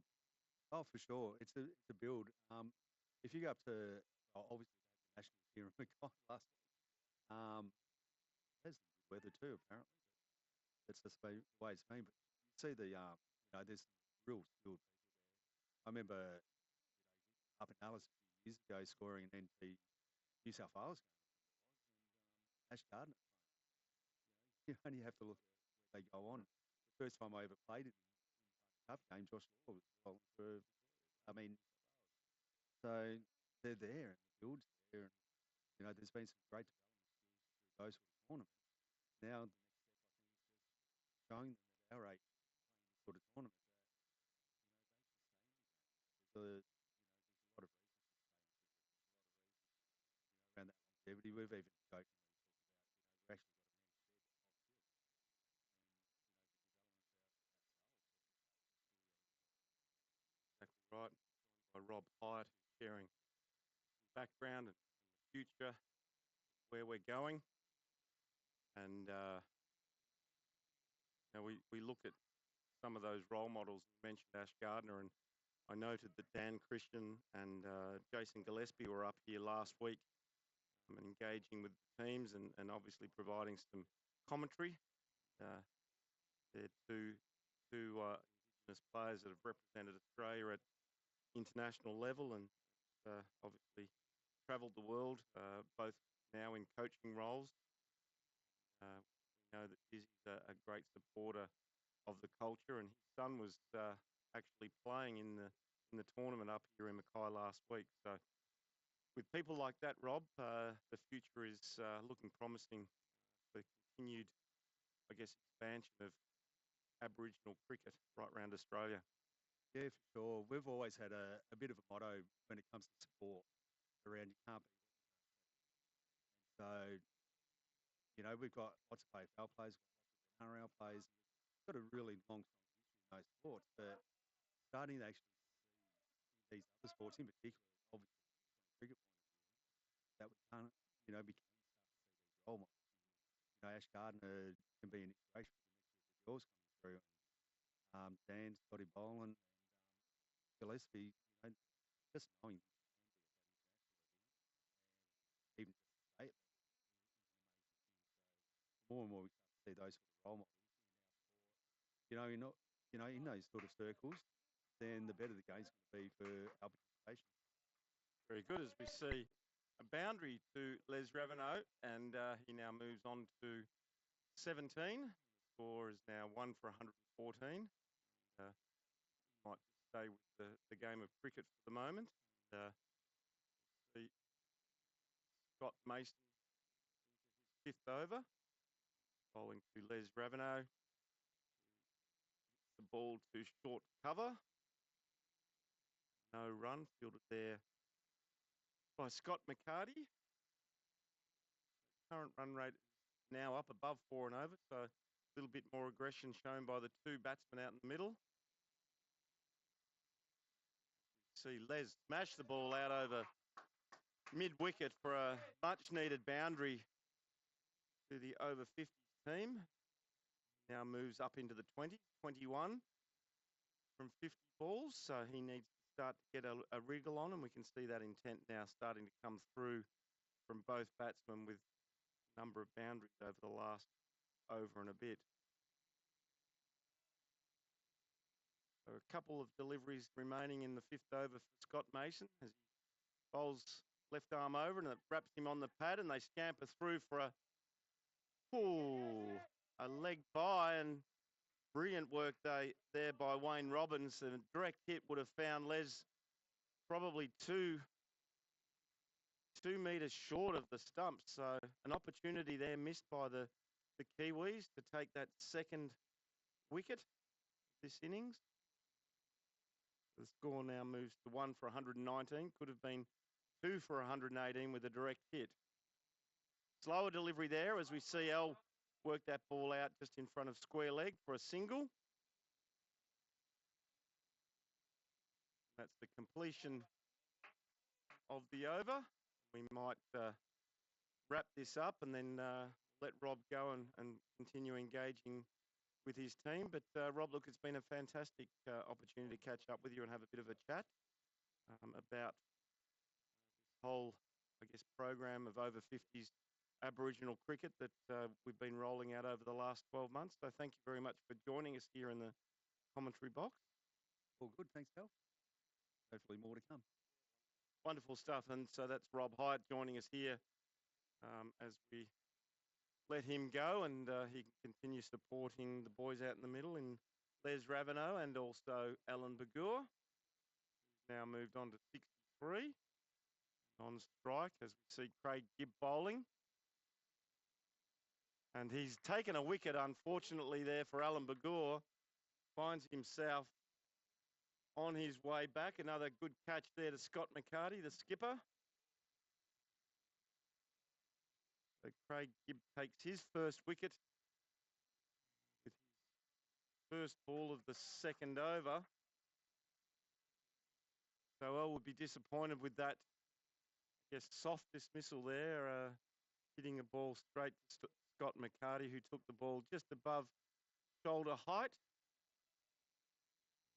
See L coming through the gates now, and a lot of support there from his teammates as he raises his bat. Pretty proud and happy of his score. So he departs for a very well made 63 from 86 deliveries. 11 cracking boundaries through that innings there. See Dipper Smith making his way out.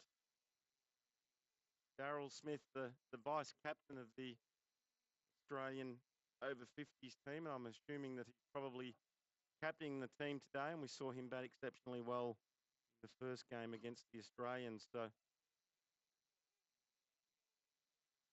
great knock there by Alan Bagur comes to an end. But a much needed wicket there by the New Zealanders, and they now have the Aboriginal team 2 for 120. Start of the 29th over. So we'll see another drinks break very shortly, but it was great catching up with Rob Hyatt and finding out what his role is in Cricket Victoria and his engagement with the Aboriginal culture through cricket. See the Kiwis clap Dipper, recognition as the captain of the Aboriginal team as he works the first ball out just to forward point and no run.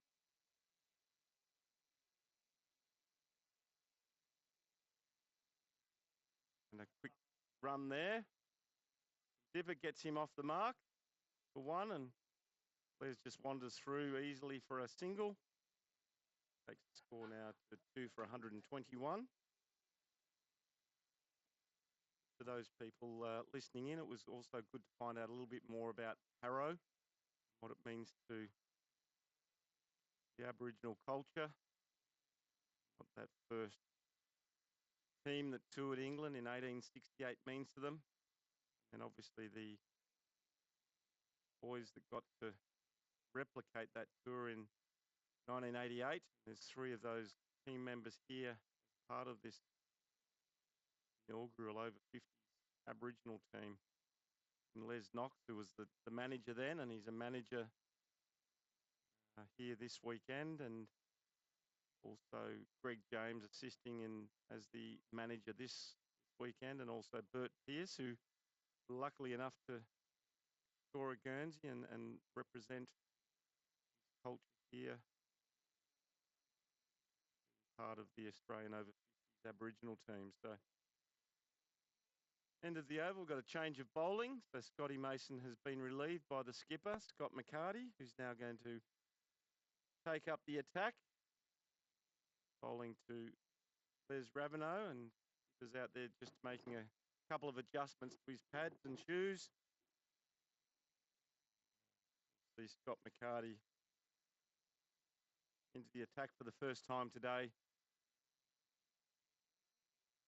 From the Walkerston Cricket Club, we're bringing you the live picture and live commentary.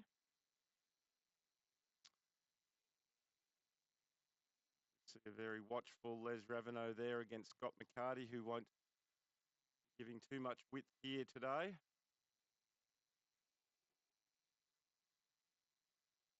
Thank you to all of those people that are tuning in, and if you're feeling up to it, maybe subscribe to the Sock TV YouTube channel and you can have a comment. See an opportunity there where it may have been a drop catch. Pick up anything in the headset here, but it sounds like he may have got a little nick there, and an opportunity missed there by Robbins, keeping up to the stumps. So always difficult to take that ball, but if you're feeling like saying hello, feel free to drop us a note. See that Lawrence Jennings has made a comment on your cars. I'm not sure who she's referring to there, but maybe one of the guys that's out in the middle, or maybe he was saying hello to Rob Hyatt, who joined us there for that last 5 or 6 overs. Their cut shot out to point, no run again. So a tidy start to this over by Scott McCarty. No runs, first 4 deliveries. 2 for 122, the current score.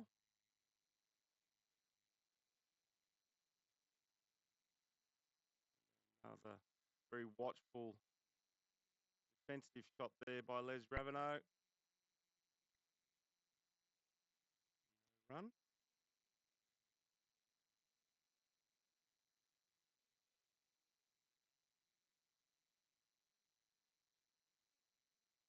Left to go outside the off stump, so that's the completion of the first over from skipper of the New Zealand team, Scott McCarty, and he starts his spell off with a maiden.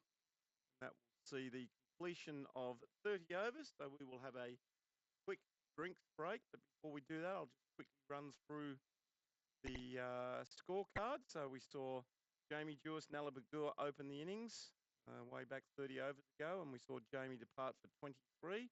And we've just seen Alan Bagur depart for a very well-made 63 from 86 deliveries with 11 boundaries. There's Raveneau, who's anchoring the innings at the moment, 23 from 59, and Dipper Smith has just joined him at the crease. Bowling for New Zealand, we had Johan Howarth 4 overs, none for 24. Dave Goldingham 9 overs straight for 1 for 33. Steve Hewson bowled exceptionally well, bowled 9 overs, none for 25, bowling 2 maidens in that spell.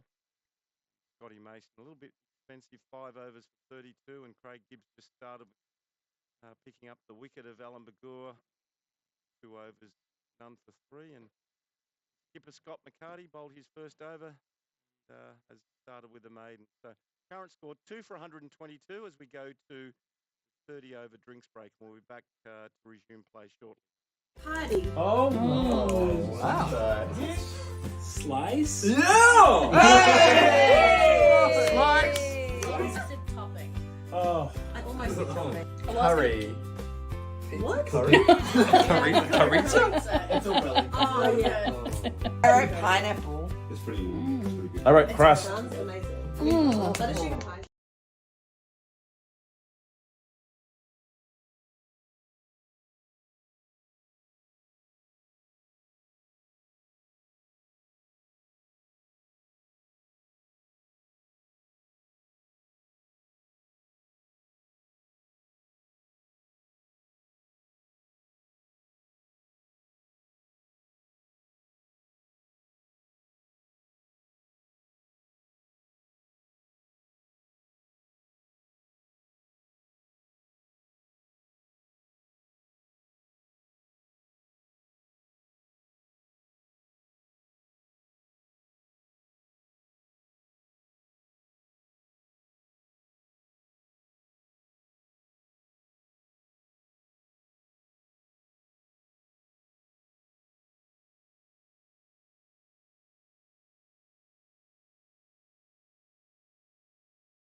So welcome back here to the Walkerston Cricket Club at McLennan Park.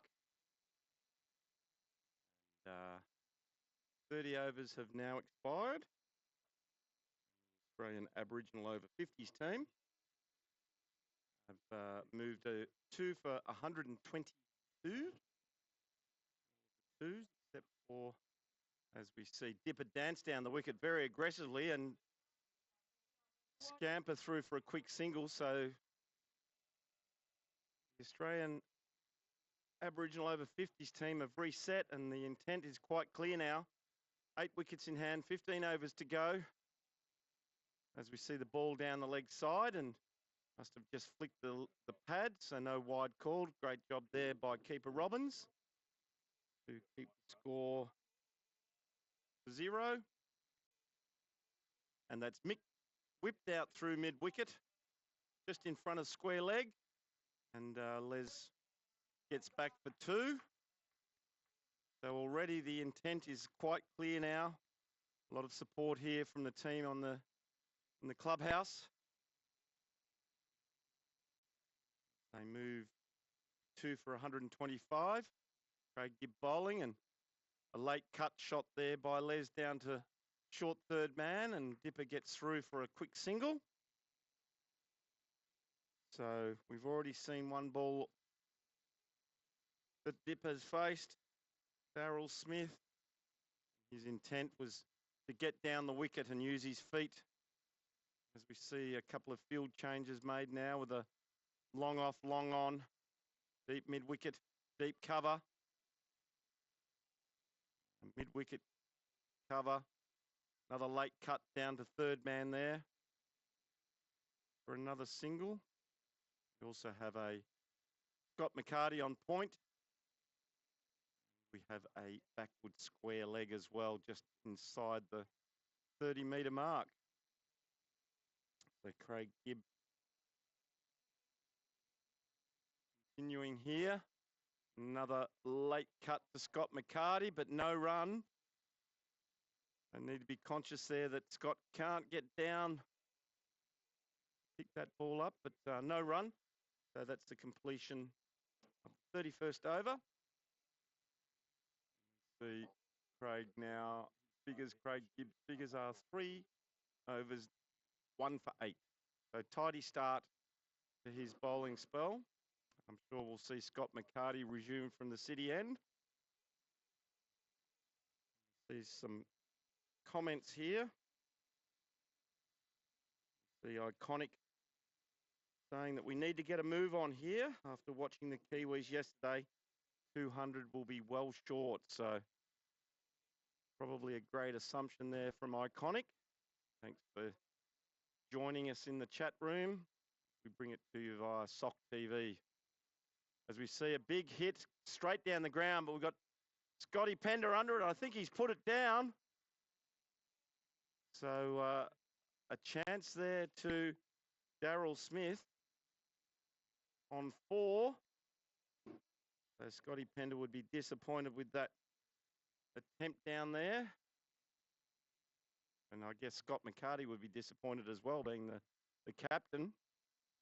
As we see Les play the ball straight back down the wicket and picked up by Scott McCarty. So an opportunity there gone begging for the Kiwis.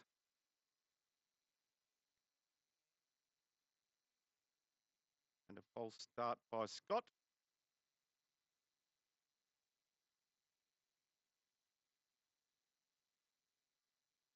He reloads again.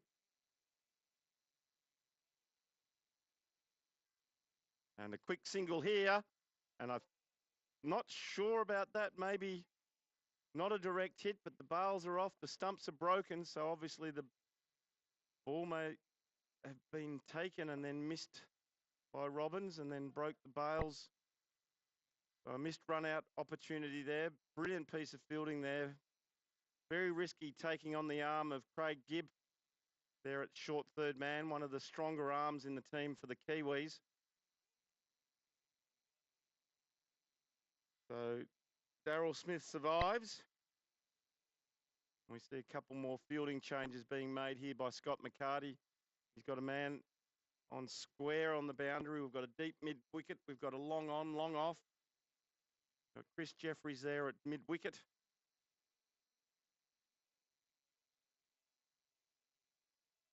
So we'll see what Dipper's going to do this ball.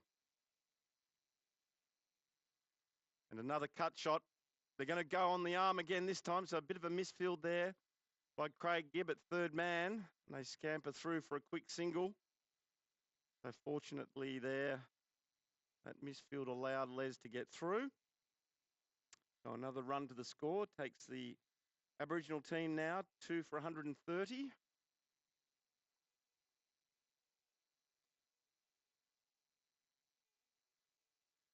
That's a cross-batted shot to mid-wicket. Well fielded there by Martin Pike, the Centurion from yesterday's game. So he'd be nice and stiff and sore after that magnificent innings yesterday that helped steer the Kiwis to that defeat over the Australian over 55's team. And short outside the off stump, and he thrashes that way, the ball way down to third man. A great shot there by Les Raveneau. A couple of bounces over the boundary for 4. So an expensive over there to Scott McCarty after starting with a maiden. Now has 2 overs, 1 maiden, none for 7. The Aboriginal team now move on to 2 for 134. That run rate now sitting up above 4 and over, so 4.19. We have 13 overs to go. So I would think that the Aboriginal over 50s team will be looking to push on now and hopefully get up well above that 200 mark. At 5 and over from here, they'll push close to 200. So they'll be looking for a lot more than 5 and over from here with 8 wickets in hand.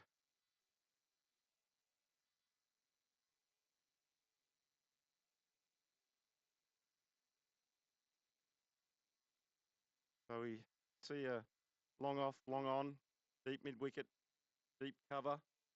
So 4 on the boundary. Dipper goes down the ground straight, and he's looking to pick the gap between the 2 men at the straight long on fielding, but brilliantly picked up there by Dave Goldingham.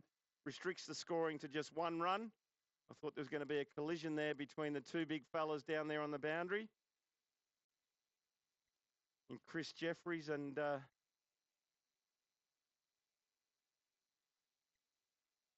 anyway, they successfully didn't collide, and we see an inside edge down to fine leg off the batting of Les Raveneau, and an awkward throw in there. Another single to the score. Moving on now to 136. A bit of a hurry on here from the over 50s team, which is quite exciting for the people out there watching this coverage today. And we see Darryl hit, and we might just say in the mid-whiff area.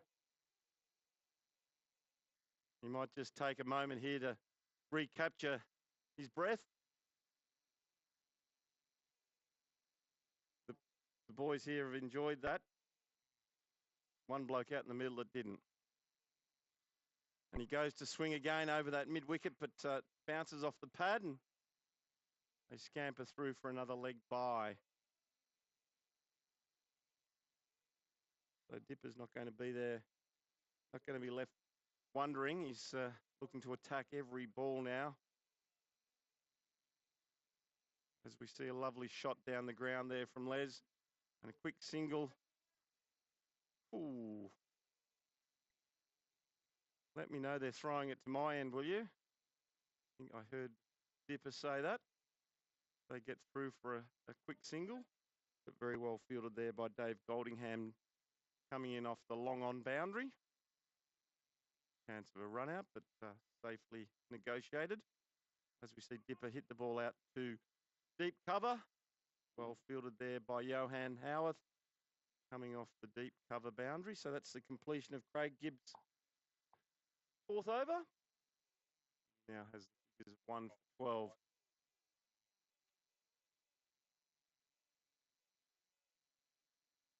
So there's currently about between 40 and 50 people watching this coverage, coming live from McLennan Park from the Walkerston Cricket Club. We're about 15 kilometres west of Mackay Central. At this stage, it's looking fabulous with the weather. Definitely overcast, but there's no rain clouds on the horizon. In fact, I can see blue sky on the horizon, so that's always a great sign. A little bit breezy, nice cool breeze today, so not a lot of humidity. It was 21 when we left the hotel room this morning. So really good playing conditions for both teams here today. We see a pull shot. One bounce out to the fielder out on the boundary line.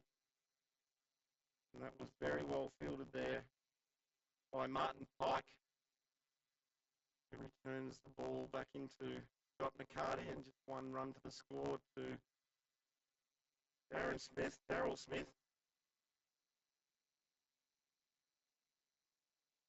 And we see Les punish the ball off the back foot out to the deep point boundary for another single. Just check the radar while we have an opportunity. See what's blowing in. It's all clear at the moment. Scuds probably pushing a little bit further north than us, so that's great news for the players of both teams here today. As we see the ball worked away down to fine leg or backward square, and they've scampered through for one, and they're coming back for the second, and it's going to be close, but I think Dipper Smith has made his ground successfully, so great running there by Daryl. Getting 2 runs and adding to the score further as we push to 2 for 143.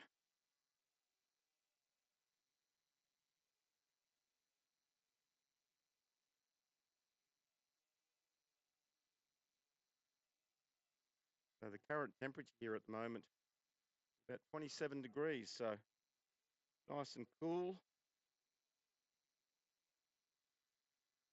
Light southeasterly breeze blowing across the ground as we see a ball wide of the off stump, and Dipper will be disappointed not getting anything on that one. An opportunity to smash that ball away to that third man boundary. No one down there, both on the inner 30-metre ring. And he's gone straight out to that man out there as he dives forward, and a fantastic effort out there on the boundary. Can't see who that is from here, but a fantastic effort. It was Dave Goldingham again, diving forward, got a hand to it, but unfortunately the elbows hit the ground and the ball popped out. So potentially another chance and a life there to Daryl Smith. He moves on to 11 as we see a fantastic shot there by Les Rabineau going all the way for a maximum. Fantastic shot straight over the mid-wicket boundary, and we could probably pick up Scott McCarty, very disappointed with himself after that delivery. So a great over there for the Aboriginal team. They move on to 2 for 150, so the 150 comes up for the team. As we see Les now move to 40 from 71, so he's got a wriggle on in this last 15 overs, and we've now seen 34 overs completed.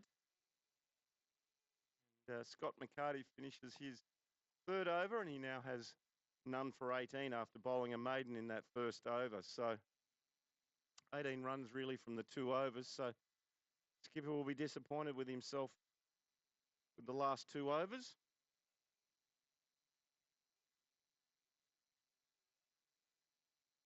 So if they go at 9 and over from here, there's every chance that they could push well above the 200, and that's a big swing, and that's gone over the fine legs boundary, and it's cleared the boundary down there at fine leg.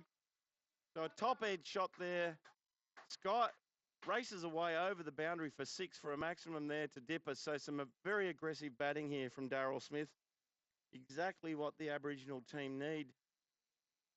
He's now raced to 17 from just 16 deliveries. So started slowly, but he's now looking to hit boundaries nearly with every ball if you watch the aggression coming from the bat. And he's gone again, man out there at fairly straight mid-wicket on the boundary in Scotty Pender, so just a single to the score from that shot. But the intent is quite clear now from Dipper. We see Les forward defensive shot and a big groan from his teammates here on the boundary. Must have been his brother. Brotherly love doesn't exist here at Walkerston. There's no doubt about that. We saw Percy play first game, and he batted exceptionally well. I'm not sure if he's padded up, but he's got the pads on. He's raring to go. Looks like we've got about 5 guys padded up here. I'm not sure who's in next, so hopefully these 2 guys out in the middle can keep this scoring going. 2 for 158.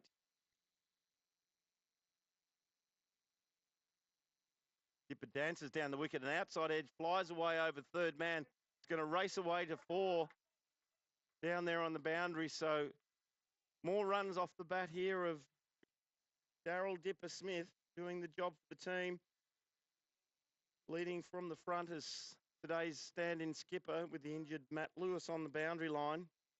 Doing a fantastic job. Prepared to use his feet and get down the wicket. There'll be stumping opportunities potentially here. He goes again down the ground, straight to the fielder down at long on for a single. Very well fielded and goes through, backed up by Hewson there. That's the completion of Craig Gibb over. Now has bowled 5 overs and has 1 for 25. So we can see the Manhattan now. There you can see the increase in the run rate over the last few overs for the Australian Aboriginal team. The current run rate now, can't see where that is on the 4.66. 2 for 163, completion of the 35th over. So 10 overs remaining. If we go at 10 and over from here, that's a score of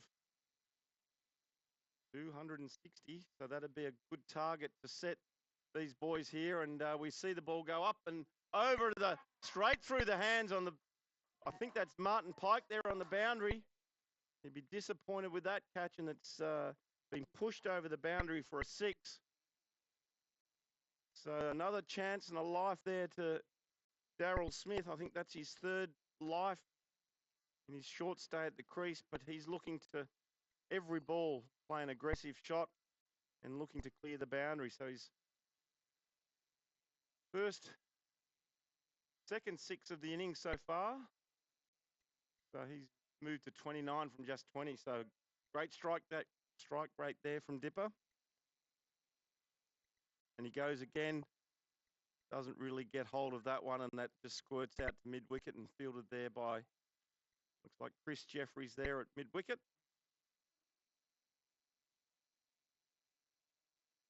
So Scott McCarty, captain to captain here. And he goes, rocks back onto the back foot and pulls it around behind square leg for another maximum.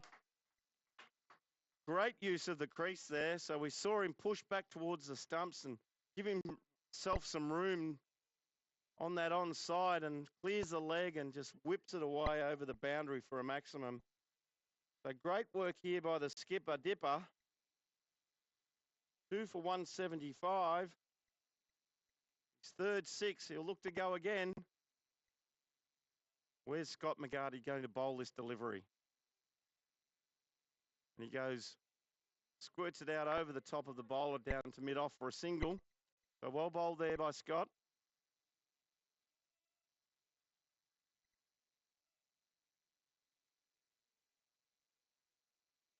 Going to leave the field the same way.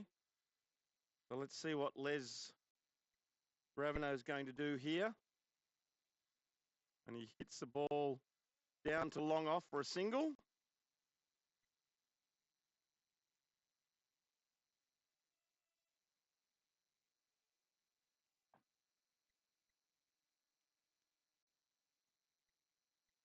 So 14 off this over so far. And Dipper's gone bang, bang, bang. That's the 3rd 6 of the over from Daryl Smith. What a magnificent shot straight over the mid-wicket boundary. Nearly landed out on the bike track here. So this RJR cricket ball is getting some treatment here from Daryl Smith. 24 from that over, was it? 20 from the over. So fantastic over. I said if we go at 20, at 10 and over, they'll get to 260. If they go at 20 and over, well, be up above 300, and that'll be an interesting chase from the New Zealand over 55's team. So stay with us here. Some exciting batting here from the captain, Darryl Smith. Fantastic cricket here. Doing their chances no harm. Setting a reasonable total. We see Les, great cricket, good thinking. Get a single, get Dipper back on strike. Be interesting to see. We saw yesterday it was difficult to hit boundaries to that fast left-hand side of the ground with the breeze, but the breeze isn't as strong today. And that's stumping as Dipper misses that ball outside off stump, and great work there by Wayne Robbins, the keeper of New Zealand. So that sees the departure of Captain Darryl Smith. Stumped off the bowling of Craig Gibb, so he takes his second wicket.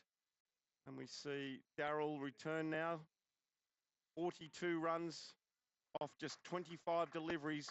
And a standing ovation from his teammates here in the clubhouse. He hit 1-4, but he also hit 4 towering sixes here at the Walkerston Cricket Club. So the stage is set now for some aggressive batting. As we see Percy Raveneau joining his brother out in the middle. And we already know that Percy was disappointed with some of the batting that Les has played today, but we saw Percy bat game 1 at the start of this tournament, and he's a class batsman. So looking forward to the two brothers batting in the middle. What an opportunity for the two of them to represent their culture here against the New Zealanders at the Walkerston Cricket Club here in Queensland. Great opportunity. We'll see some aggressive batting and some fast running between the two, I'm sure. I'm sure they played a lot of cricket before previously, but to do it here again today is a great opportunity for both of them. As we see a cut shot, first ball down to the boundary for 4 by Percy Raveneau. We've been told he's the mayor of Shepparton. Bathurst, sorry, not Shepparton. That's the other mayor, Greg James. So the Bathurst community will no doubt be watching Percy today. So first ball, a boundary. Takes the score to 188 for 3. That run rate's creeping up. It's now up above 5 and over now.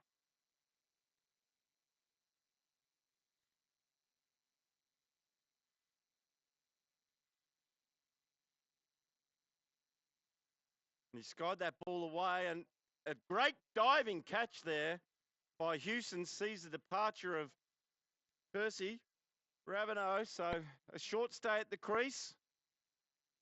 Hope he's okay. He's getting up gingerly off the ground. Stephen Hewson, a great catch, diving away to his right, skied high in the air, and made up some ground to take an absolutely fantastic catch. Hope he's okay. He may have hurt his shoulder in that dive where he's hit the ground. He's a tall gentleman. Let's hope he's okay. He's doing some stretching exercises there. A selfless effort there by Percy, playing for the team first before himself. So a great quick fire knock by him. And we see Billy Moggs come out into the middle now. Join Les. So saw him with some entertaining batting in the first game as well, playing some shots that I've never seen before. And that bat, that Duncan Fernley bat, I asked him about the black tape and what it actually meant, and he said it's holding the other tape on. So it's an old faithful, and he When you see him hit the ball here today, you'll know why he's still using that Duncan Fernley.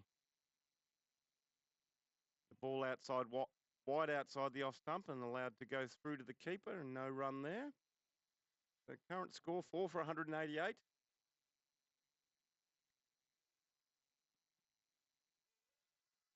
And we see a bit of a misfield there and a return back in and a yes-no wait.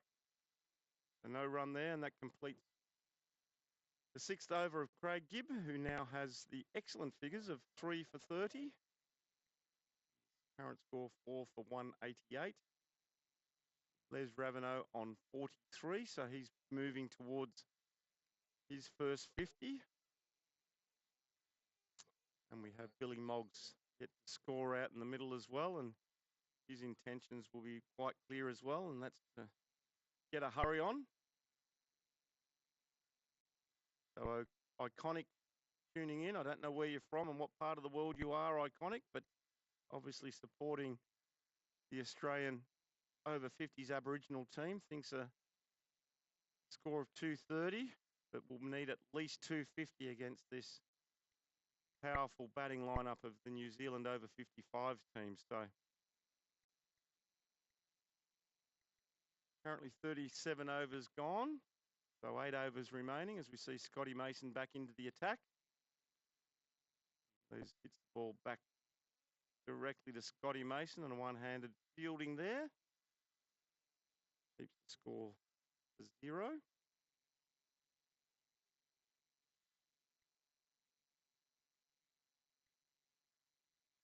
The ball's hit down the ground to long off, and one bounce down to the fielder down there for a quick single.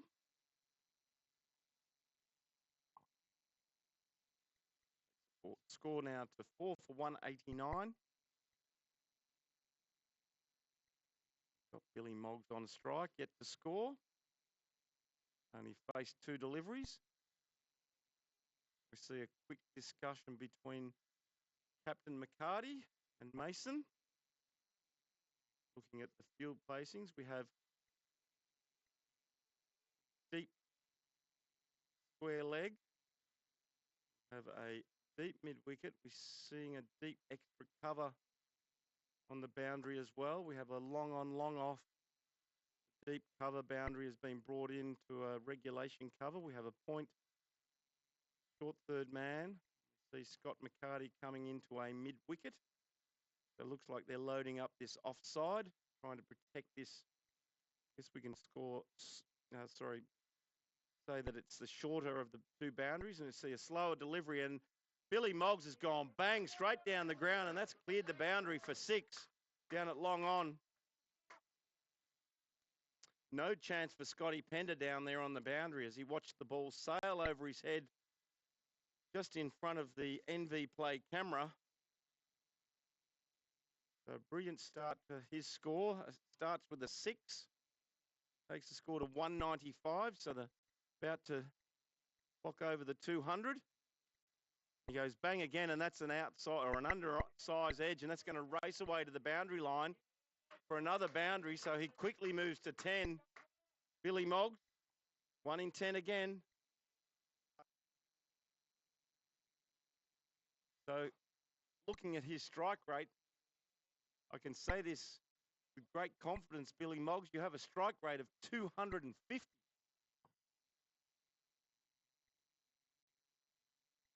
And he goes bang, and that's gone straight up in the air, and that's going to be an easy catch there for Scotty Mason.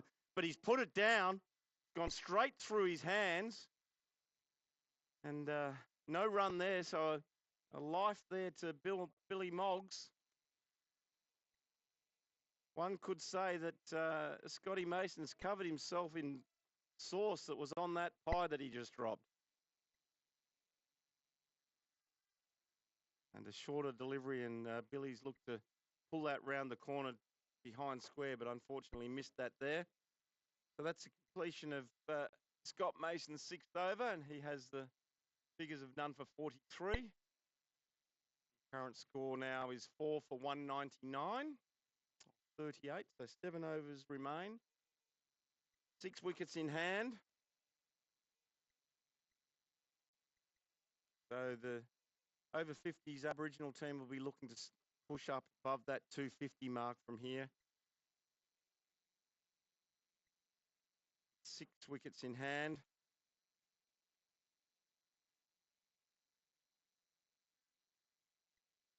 Quite a number of batsmen here padded up. Not sure who's in next. We see a leg by off the pads out to just backward square leg. No, they've pulled it off the bat.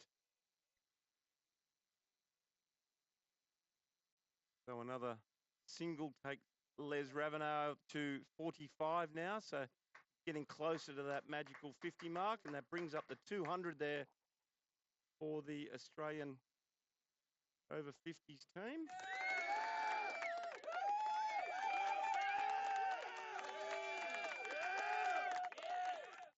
As we see Billy Milks go over the top of backwards point, and it's not going to make the boundary, it's plugged. So they get through for 2. Billy's looking for the 3rd, but Les is not interested in that 3rd run. So 2 more to the score. Takes Billy Moggs to 12. And he goes straight down the ground, and that's gone over the boundary and landed just short of the bike track. So a maximum there to Billy Moggs, scoring his 2nd maximum 6 there, taking the score to 4 for 208, and he races to 18.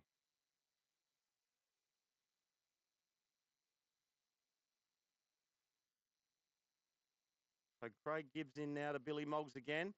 And he goes bang over the top of 3rd man, and that's going to race away for another boundary down there. No protection down there, so that's another 4 to the score. Takes the score to 4 for 212.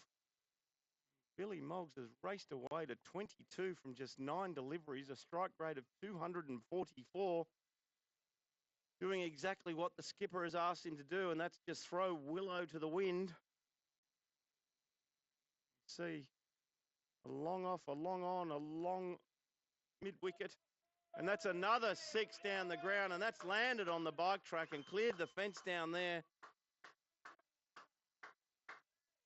So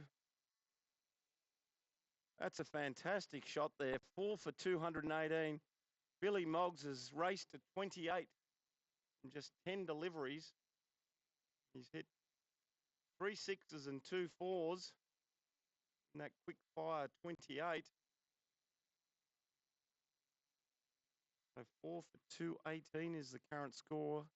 A run rate of 5.4. So Craig Gibb getting some stick here from Billy Moggs. And that Duncan Fernley bat wrapped in black electrical tape is doing the job again today. That's short, and he's gone bang over point for 6. Landing on the bike track again. Billy Moggs. What an amazing over there. Craig Gibbs has taken some stick in that over. 25, in fact. So Craig Gibbs now 7 overs, none for 55. 3 wickets at 25 off that over. Wow, what a magnificent over there for the Australian over 50s Aboriginal team. 4 for 224. So Les Ravenel now currently sitting on 45. There's one job he's got to do, is get a single and get Billy on strike.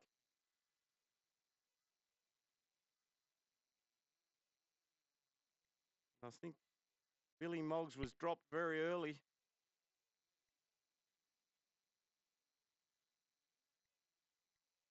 Billy Moggs is on 34 from 11. So I'll be looking for a quick single here from Les. And a play and a miss outside the off stump. So good delivery there for the Kiwis.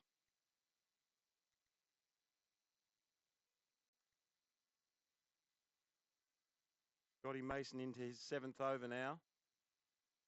There's Ravenel looking to get Billy Moggs back on strike.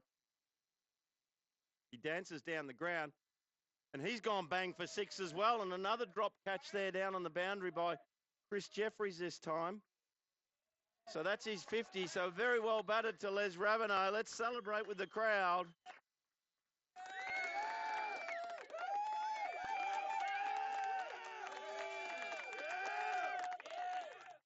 And we see Billy Moggs and Les Raveneau come together for a big man hug.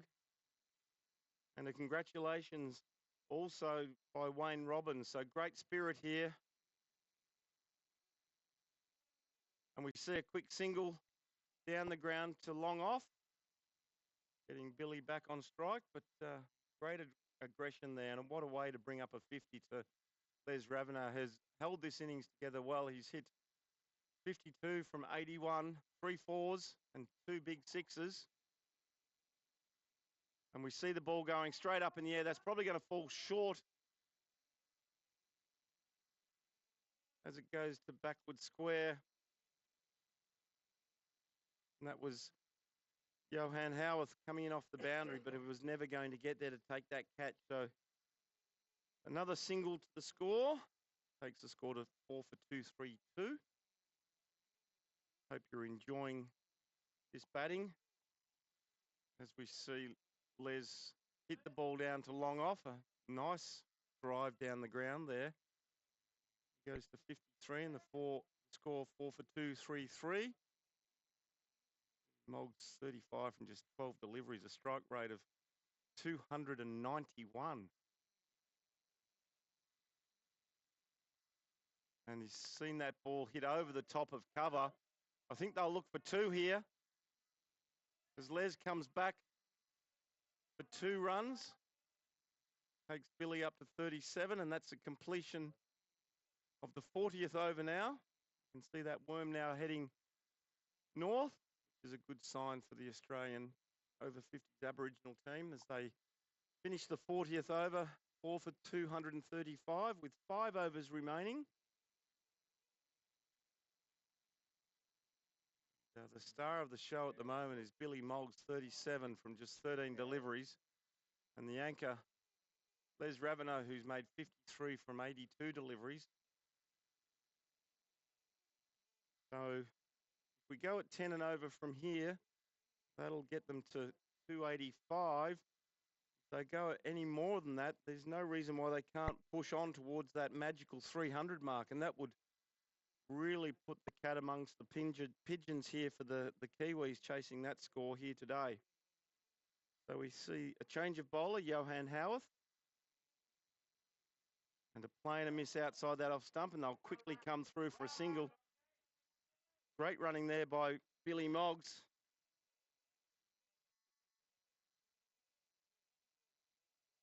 And that's a bye.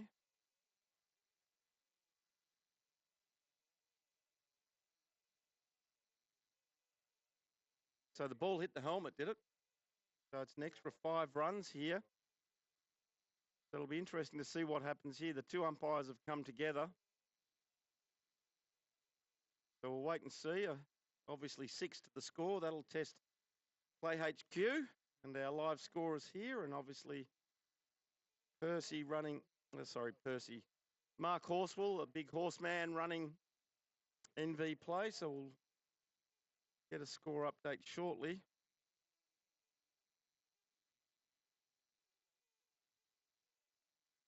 I don't know what the 2 umpires are doing here.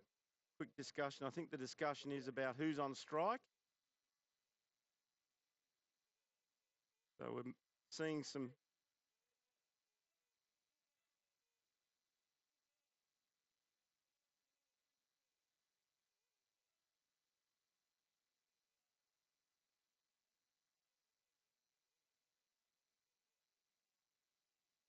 So it looks like we've got 1 run plus the 5-run penalty, I believe. A 1 bye and a 5-run penalty. So good luck to the people doing all the live scoring today. I'll just keep the commentary going and allow them to catch up. But we see 5 on the boundary as William Moggs goes bang again, straight down the ground. This time it'll just be a single. So well bowled there by Johan Howarth, cramping up Billy Moggs, not allowing him to get free range with that Duncan Furley willow bat. Wrapped in black electrical tape. So Leslie Raveneau's on strike now. And he's looked to play a bit of a ramp leg glance shot there, but nothing on it. So jumped around the crease, so no wide called there by Michael Bajaya. So a dot there.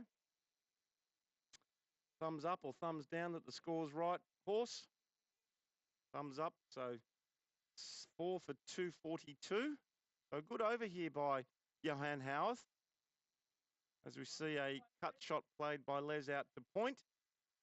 Billy's looking for a second, but Les is not interested in coming back for the second, so just one run to the score, taking it to 4 for 243.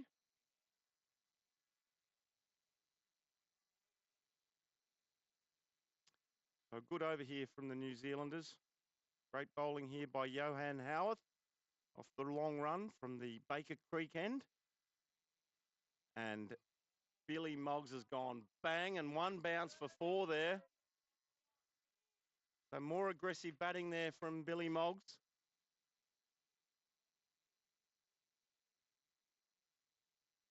Going at a strike rate of 280 against the New Zealand bowling attack. 42 from just 15 deliveries with 3 4s and 4 6s. Let's see what he's got in that Duncan Fernley bat. And he's cut it away to the boundary for 4, down to third man, and a lovely fine shot. Magical shot. That's the 250 up for the over 50s team, and it takes Billy Moggs to 46. So 4 for 251. 4 overs to go. So how many runs from that over, Horseman? 16 runs off that over. So on target here to push up towards that 300 mark. And here we were talking earlier that they were going to struggle to make 250, and they've passed that now. So they'll push on to that 300. We see Scotty Mason at the city end going to resume his spell. Has 7 overs, none for 54. See Les on strike again. We'll be looking to either go maximum or go for a single. And he's gone straight down the ground. And we think that's a great catch down on the boundary. I'm not sure who that was.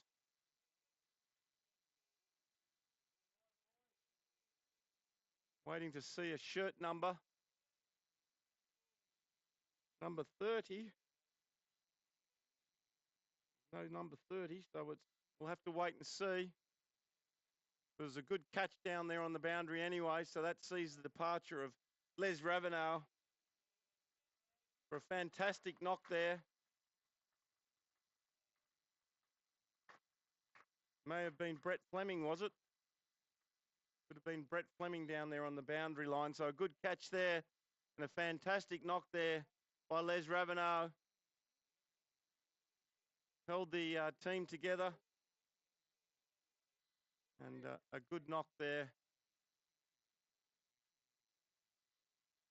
And it was Fleming, 38. Brent Fleming. So a good catch running around on the boundary line. Great job there. As we see Peter Lee, the over 50s Aboriginal keeper, come to the crease, and he'll have one thing on his mind, and that will be to get Billy Moggs on strike. 5 now for 251. Scotty Mason takes his first wicket in his 8th over. Has 1 for 54 as he comes into Peter Lee. A little bit of a slower delivery there, and he's hit that ball down to long off for a single to get Billy Moggs back on strike. Moggs is batting exceptionally well. Strike rate of 287, 46 from just 16 deliveries. So he'll be looking to go for a maximum off this delivery to bring up his 50. We wish Billy all the best here. And a play and a miss outside that off stump, and set up nicely for Billy to hit that ball over that point where there's no boundary rider out there. So an opportunity missed there by Billy.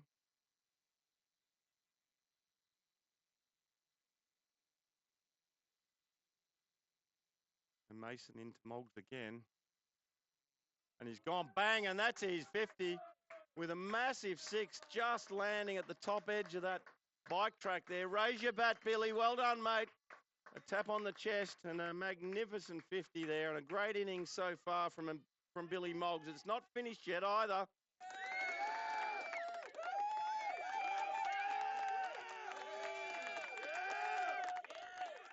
Great support here from the boys on the hill as Billy Moggs brings up his maiden 50 representing the over 50s Aboriginal team. And he's gone bang again and is coming in off the field there, off the boundary line at long off. And they're going to come back for two. And a direct hit would have found Pete Lee short. But he's run through. They won't take that third run. So great running there by Pete Lee, prepared to put his wicket on the line to get Billy back on strike. That takes the score to 260 for 5. Billy Moggs now moves on to 54 after bringing up his maiden 50 for the over 50s Aboriginal team. So Scotty Mason getting some stick here. And Billy's gone bang down the ground. Oh, well fielded there by Brent Fleming down on the boundary line. Landed just in front. Got his body behind the line and kept that scoring to 1. So another good over there. 10 off that over. So another good over for the over 50s Aboriginal team. These scored at 261 with 3 overs remaining. So a chance to get an opportunity to push up to that magical 300. Saw two teams make 293 and 294 respectively yesterday. So good intent here shown by the over 50s Aboriginal team, led brilliantly by Billy Moggs, who brought up 50 from just 20 deliveries, a strike rate currently of 275. So Johan Howarth bowled a brilliant over last over. And Billy's gone bang again for 6 over backward point, getting that width. So there's not a shot that Billy Moggs can't play. He can go down the ground, he can go over point, he can go over cover.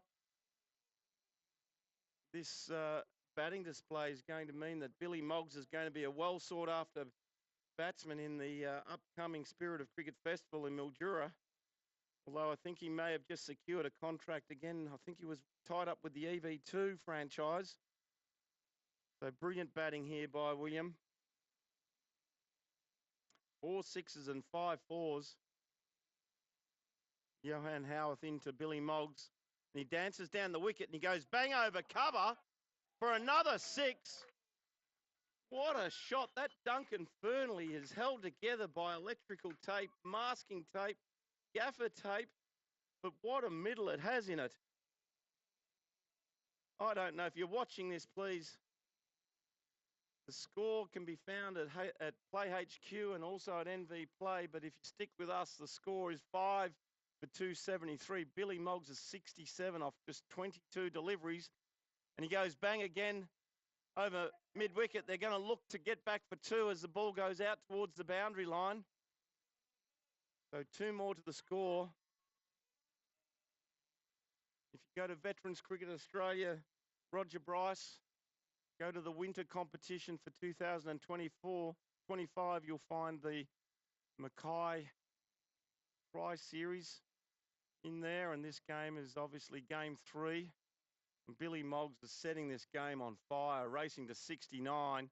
He's gone bang again, and I think it's just landed inside the cones. Millimetres in that shot, so another 4 to Billy Moggs. He races to 73, a strike rate now of 304. The score is 5 for 279. And Peter Lee at the other end's just sitting back and watching. He's sitting on 1. Billy Moggs was dropped at 20 odd and now is 73 from 24, so a costly drop here to the Kiwis as they power towards that 300 mark. And he watches the ball and no is the call. Yes, no. Let's leave Billy Moggs on strike. He's here to entertain the crowd here, so I hope you're enjoying this magical knock here. It is pretty to watch, and I'm glad you're still with us, Iconic. I hope you're enjoying this batting display by W. Moggs. Remember that name. The last ball of the over. And he's gone bang, and that's gone high into the heavens. And it's going to go over the boundary for 6. A magic shot there. It went high. And Michael Bajaya raises his arms, signalling 6. So 5 for 285. William Moggs needs to get back on strike again. So Peter Lee, one job, mate, one job. Get Billy back on strike. Hashtag Billy on strike for this game. 5 for 285. 2 overs remain. A strike rate of 300. Scotty Mason will be thrown in the deep again to continue his 9th over, last of his spell. But I hope you're enjoying this. I really do. I hope I'm not getting too excited and blowing your eardrums over, but this is just fabulous batting by Billy Moggs and Peter Lee. One job, one job. Bang, straight down the ground. And I think that's 4, so one bounce. So nothing wrong with that, Pete. Stay there, but let's see if we can get Billy Moggs back on strike and see if we can get him to ton up. That'd be an exciting one for the crowd. Sitting on 79 with 11 balls remaining. Made 79 off 26, so every chance if we can get Billy back on strike, we can get him a ton. So Pete Lee on strike, facing Scotty Mason. And he goes bang out to cover for a quick single. So we get Billy on strike. Hashtag Billy on strike. 79 and just 26 deliveries. A strike rate, can you believe it? 303. We have 5 on the boundary on the onside. And Billy's gone bang over cover for 6. Thank you, mother, for coming. So he goes to 85. The score goes to 5 for 296. What batting have we seen here today? It's fantastic batting by Billy Moggs. He's now on 85. So theoretically, he could go bang, bang, bang and bring up his ton. Let's keep Billy on strike. He looks around the field. Scotty Mason under pressure here. And he's worked the ball. Oh, and he's slipped as he's run, but he's worked the ball out to backward square and well fielded out on the boundary by Johan Harrup, restricting the score to 1. So the highest score of the competition so far is the Australian over 50s Aboriginal team, currently 5 for 297. So 300, not going to be a problem here. How far can they go? Can they push on to 320? And a play and a miss there. So good bowling there by Scotty Mason. Bat on ball here, Pete. Bat on ball. Get Billy back on strike. So 5 for 297. The last ball of the over. Are they going to look to take a single? Or are they going to try and push for a boundary? And Pete's gone straight up and under, and it's gone. Oh, great effort here. And up! I'm not sure. I think that actually was I think his foot was over the boundary there for that. And I think it was a 6. I think it was a 6. When Chris Jeffries had that ball, I think it was a 6.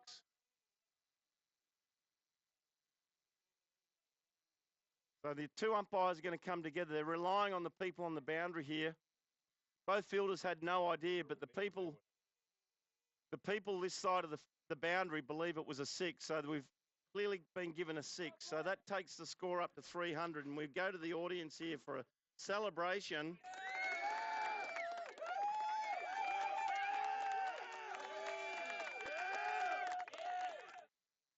So it's not just a celebration for the 6, but a celebration for 303. 5 for 303. Can you believe that? We were worried they were just going to get above 250 and set a reasonable tally, but Billy Moggs has gone out here and gone bang, bang, bang. He's hit 5 4s and he's hit 9 6s. Can you believe that? So now we've got Billy Moggs on strike. We've got 1 over remaining. He needs 14 to bring up his century. But knowing Billy, he's not worried about that. He'll be playing for the team to set what's going to be A massive score for the Kiwis to chase later on today, and we're looking forward to seeing what Billy can do. So a great target already set by the over 50s Aboriginal team, but let's hope that we can get Billy across the line here. 6 deliveries, 14 runs. Duncan Fernley in the hand. Batsman Billy Moggs, wrapped in black electrical tape. Johan Howarth into bowl.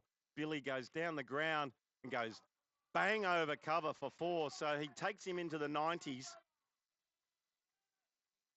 What a shot out that bat. Just going to have a closer look at this bat later on. It's an oldie, but it's a goodie. It's a faithful.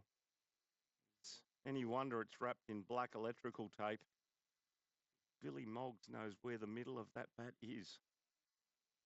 So Johan, 5 deliveries to go. Billy Moggs sitting on 90 from just 29 deliveries, a strike rate of 310. And that's gone down to the boundary. It's going to race away to 4. So it's gone across. He moves to 94. A fist pump with Peter Lee as he runs past. So I'm not sure if Billy knows how many he is. He may be able to hear me commentating. But 311 the current score. Billy Moggs on 94 from just 30 deliveries, a strike rate of 313. And I hope you're enjoying this amazing innings by W. Moggs. Remember that name.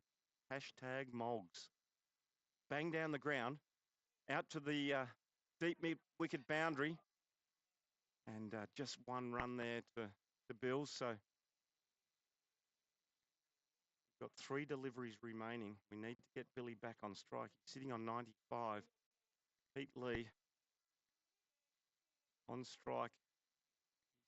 12 off 5 deliveries. So hashtag Billy back on strike.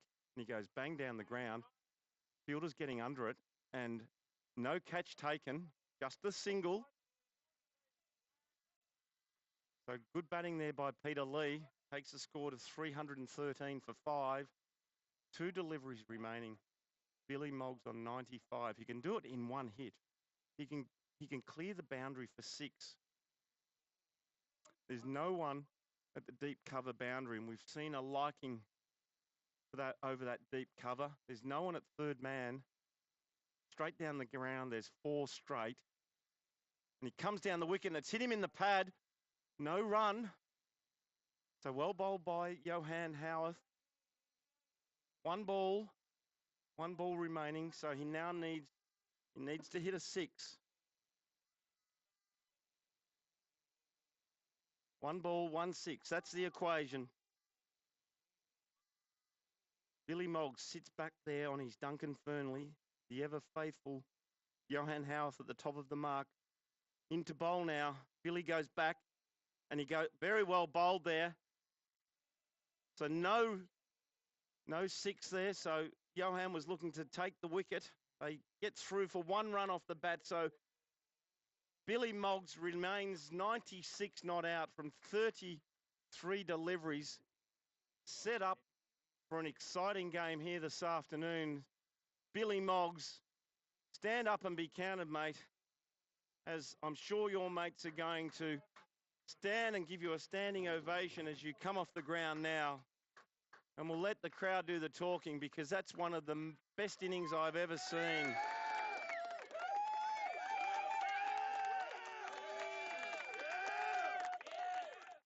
And the boys are out on the ground celebrating, high fives with Billy.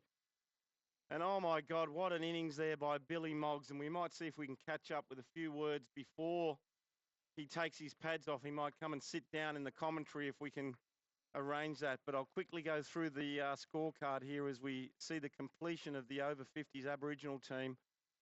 And they started the day by winning the toss and electing to bat. And we had Jamie Jewis out first for 23 from 32. We saw Alan Bagua hold the innings together early on, 63 from 86 and 11 fours in that boundary. Les Raveneau then held that middle part of the innings together with 54.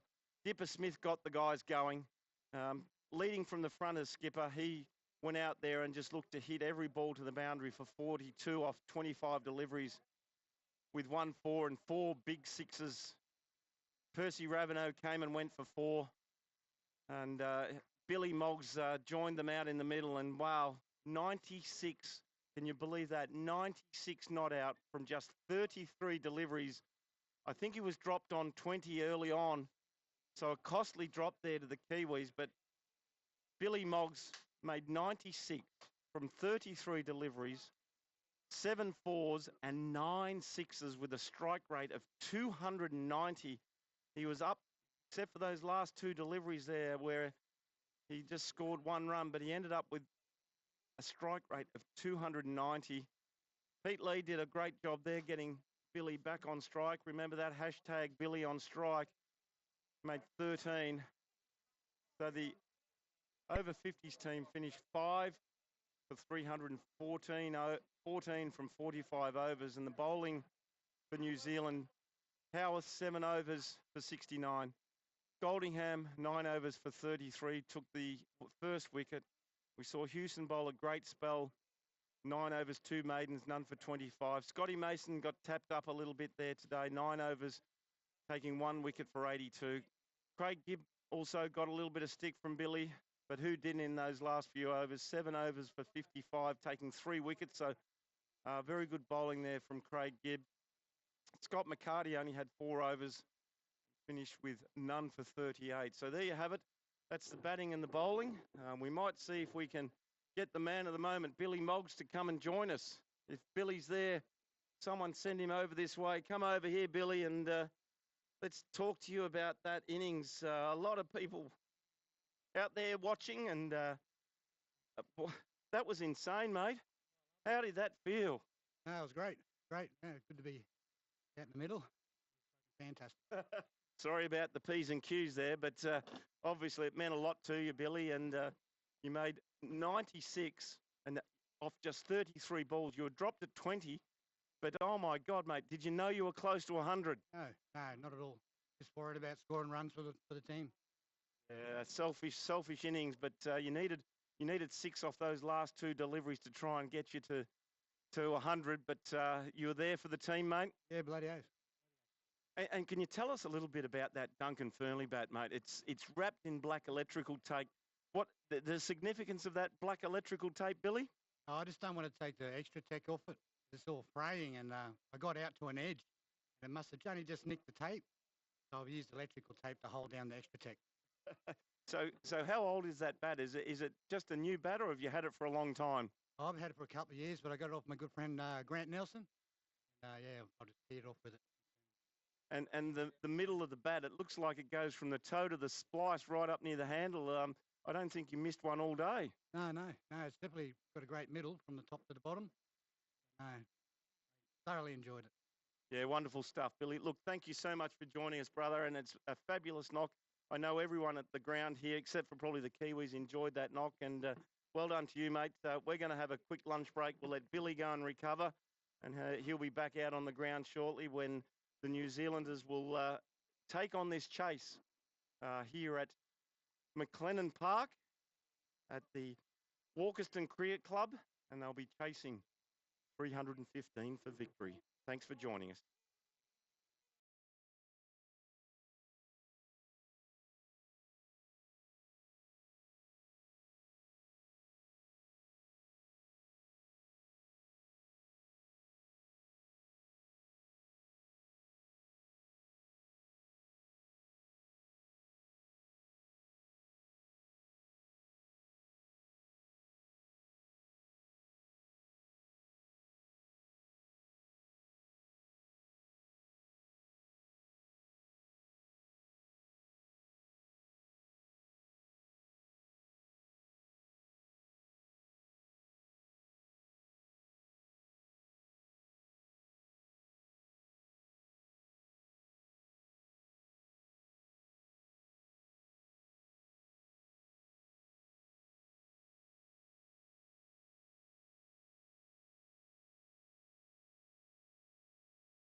Well, welcome back to the Walkerston Cricket Club, McLennan Park, in now what is sunny, sultry, central Queensland. If you haven't been part of the first innings, then you've missed something truly special. William Moggs lit up the skies here at Walkerston, came to the crease in the 38th over and departed not out 96 from just 33 deliveries, hitting 9 towering sixes and crunched 7 fours to all parts of the ground. Third man, point, down the ground, straight, over cover, with his Duncan Furley bat wrapped in black electrical tape. We see the first ball being bowled by Steve Jennings, and that races away to the boundary for 4-leg buys. So that gets the New Zealand score off to a flyer. We see Craig Gibb, who made 80 odd yesterday against the Australians. Partner in crime, Martin Pike, who made 100 also yesterday. So 2 informed batsmen at the crease for the Kiwis, and they'll need every part of their arsenal today to chase down 315 for victory, to secure a spot in the final here, hopefully at Harrup Park tomorrow in Mackay. Another ball down the leg side, and obviously just inside that leg stump, so no wide called. For Steve Jennings off the long run, he'll get some serious bounce off this hard wicket pitch here today. And starting to warm up here as well, I think. The sun's out, the clouds have evaporated away, which is great news for those people looking, or those teams looking to play at Harrup Park, at Harrup Park number 3 tomorrow. See a ball work down to third man through the gap between third slip and gully, and it's picked up down there by Alan Bagur. Craig Gibb gets a 2 to get off the mark. So attacking field set here early with 2 slips, a gully, a point cover, mid-off, mid-on, forward square leg and a fine leg. Steve Jennings, left arm over the wicket to Craig Gibb. Outside the off stump and well taken there by keeper Peter Lee.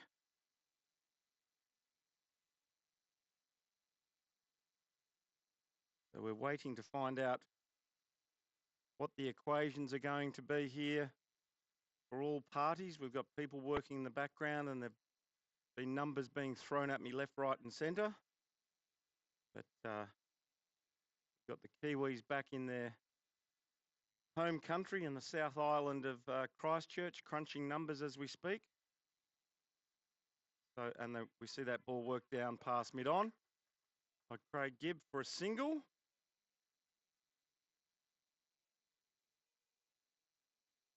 A few people here at the ground have indicated it might be up around 260. We've got people working in New Zealand saying it might be 220, 230.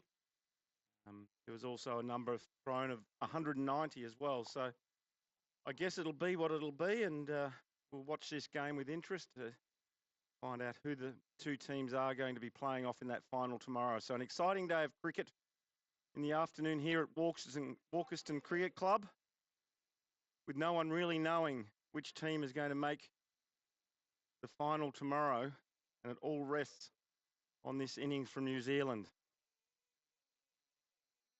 So we thought the Australians had secured a spot, but now that the over 50s Aboriginal team have made 314, that brings them back into the equation. So exciting times here in Mackay, and I'm looking forward to bringing that excitement to you through NV Play, through the live stream, and hope you stick with us throughout the course of the afternoon to find out who will get those 2 spots that both teams are eagerly seeking. So completion of the first over by Steve Jennings, none for 7. See Elf Newman coming in from the Baker Creek end, right arm over to Craig Gibb, who lets the ball go outside the off stump. We look at the field here for Elfie Newman. Looks like we've got 2 slips or 3 slips and a gully. Point, cover, straightish cover, mid on, backward square, forward square and a fine leg as the ball is outside the off stump again. Through to Peter Lee, the keeper.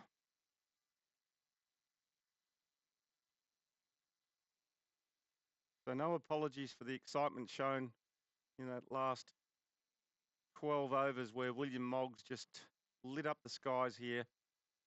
Some amazing batting. And we see, oh, damn. Ball gets dropped there by, I think that was Mark Smee there at point, diving away to his left. Got both hands to the ball, but as he came to the ground, it crashed out onto the ground. So a life there for Craig Gibbett, 2. And we think he may have injured his finger there. It did fly off the bat. We see John Dewis providing some medical advice here to Mark Smee, and we hope that looks like it might be his left hand, so that's not his bowling hand, so that's probably good news, but slight break here while Mark seeks some attention, and we're seeing a waving. Looks like he's going to have to come off the ground. So Alan Bagur's giving some medical instruction to Mark Smee, so disappointment there for Mark as he comes off the ground. And we see, looks like Bert Pearce coming out onto the ground. We hope Mark can return to the crease after getting some running repairs to that finger. So great effort. 1 run from it. That takes Craig Gibb to 4, and we see Martin Pike on strike now. And playing a miss outside that off stump. Very tentative little poke there. But we saw Martin Pike yesterday, the Centurion, and he started off quite slowly in that innings, but then once he got to 20 or 30, he just unleashed some powerful hitting the ball to all parts of the ground. So cover drive there along the ground.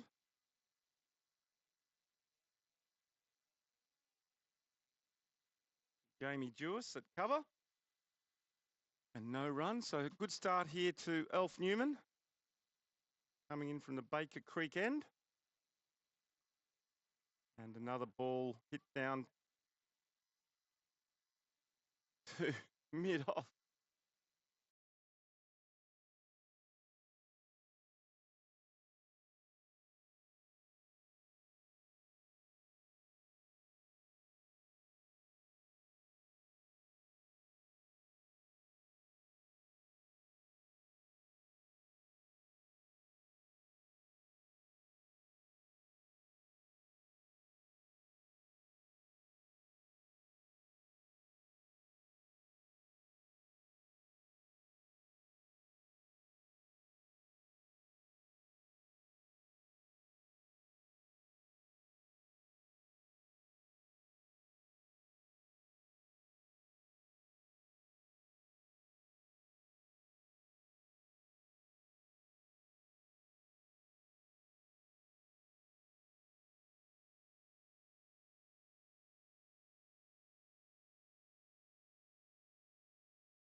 Welcome back.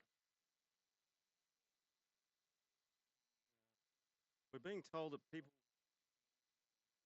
can't hear us, but we'll keep playing around here with a few buttons and see if I can get you to hear us.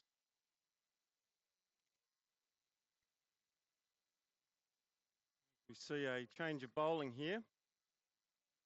Percy Raveneau coming in from the Baker Creek end.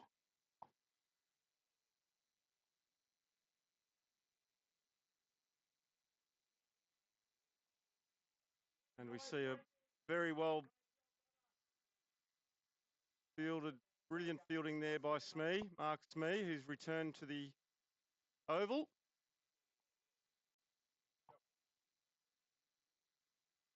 Apparently everyone can hear me, so I'm sorry, I apologise that you can hear me.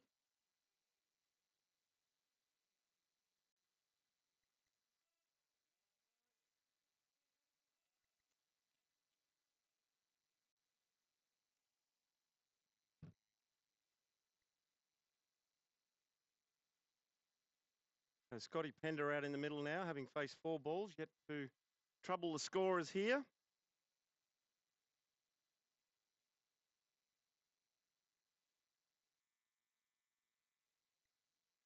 As we see the ball hit out, and unfortunately a bad bounce there for Mark Smee at point, and that gets Scotty Pender away.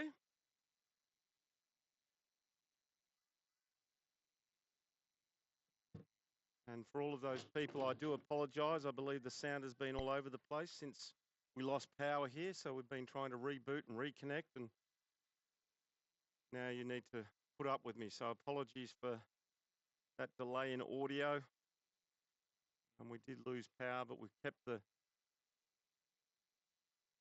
video going here. Try and keep you up to date with everything happening here at the Walkerston Cricket Club.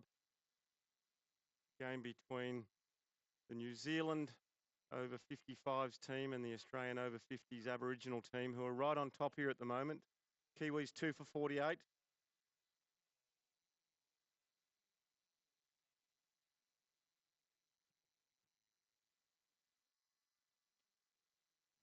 Great bowling there again by Steve Jennings.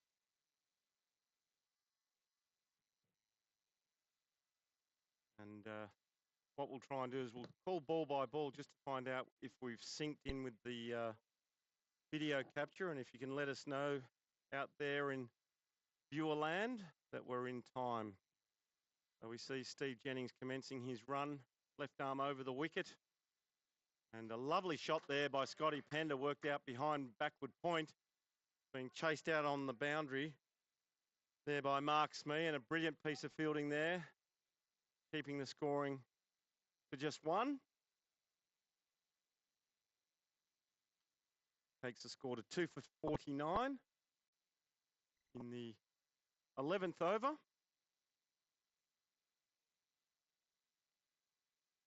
Keep us up to date and let us know that our audio is in time with our video.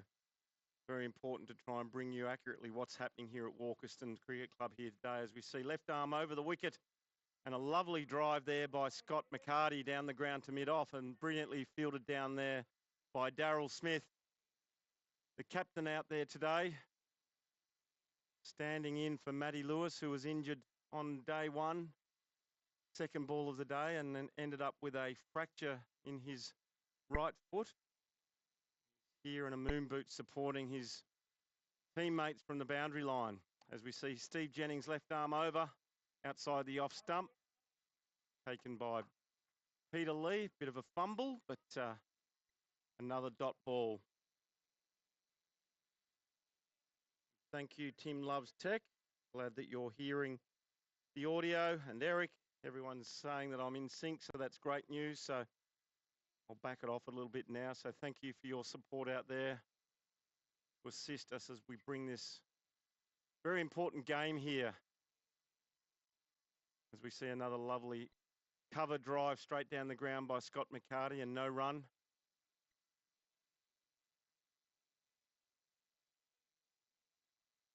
But just in case you didn't know, Mark Smee left the ground. He dropped the catch early on, diving away to his left, and it hit low on his thumb on his left hand and dislocated that joint and had to leave the ground to have it put back in. And he's had it put back in. And he says, I'll be right to go now after this. And back out in the field now.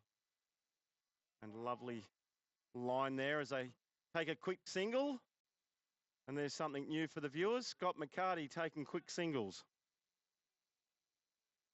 He told me he prefers to hit boundaries. So good running there by the skipper. And a big job ahead of both him and Scotty Pender as they look to rebuild this innings for the Kiwis.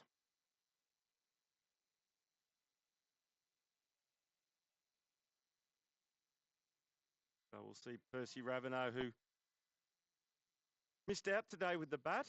So he's looking to obviously make up with it with the ball.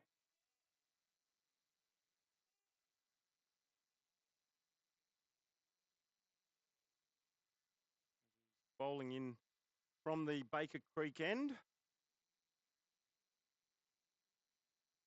Left arm over. Scott McCarty played quite an interesting shot there. It looked like he was just trying to flick it round the corner, and I think he missed everything, and it smashed into Peter Lee. I don't know where that hit him, probably somewhere on the right hand, I'd say. He's flung his glove off, either in disgust or in pain. And it was picked up there by Alan Bagora at first slip. So everything's good. And a cut shot there over the top of gully. One bounce for 4 by Scott McCarty.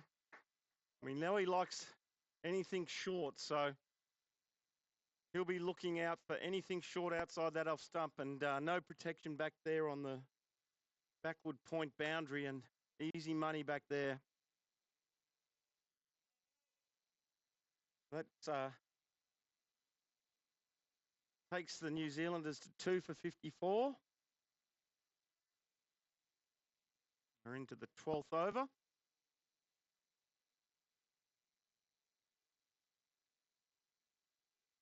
And that's gone straight down the ground to mid-off. A leading edge there by McCarty.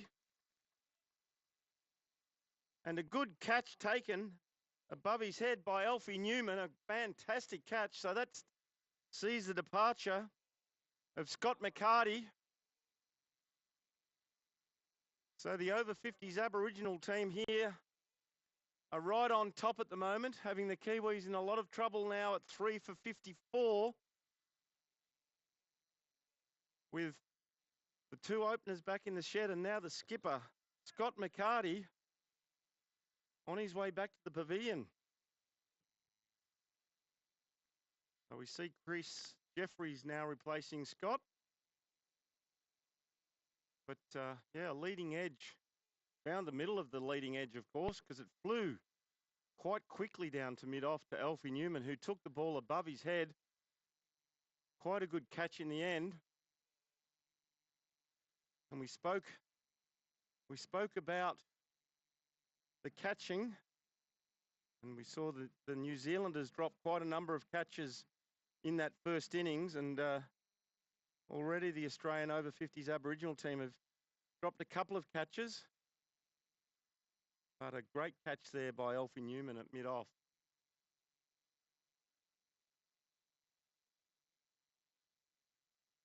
So 3 for 54, the New Zealanders, halfway through the 12th over. Run rate required, a long way to go now. Up above 7.5 and over at 7.7. But I have no doubt that the Kiwis are here for the long haul and will still be looking to try and take this game all the way to the end. That magical number that we spoke about earlier seems a long way away. 249 is what they need.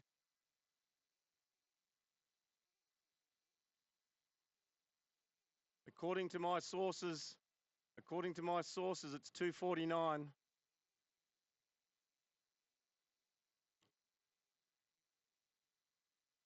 But whatever that score is,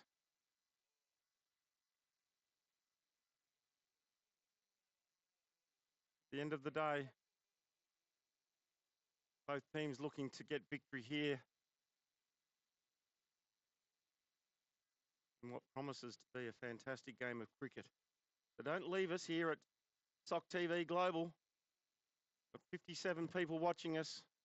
We see a play and a miss outside that off stump, and it goes through to keeper Lee. No bat on that. So good bowling here by Percy. Missed out with the bat, but doing a great job at the moment into his second over. One ball to come, and has the one very, very important wicket of Scott McCarty.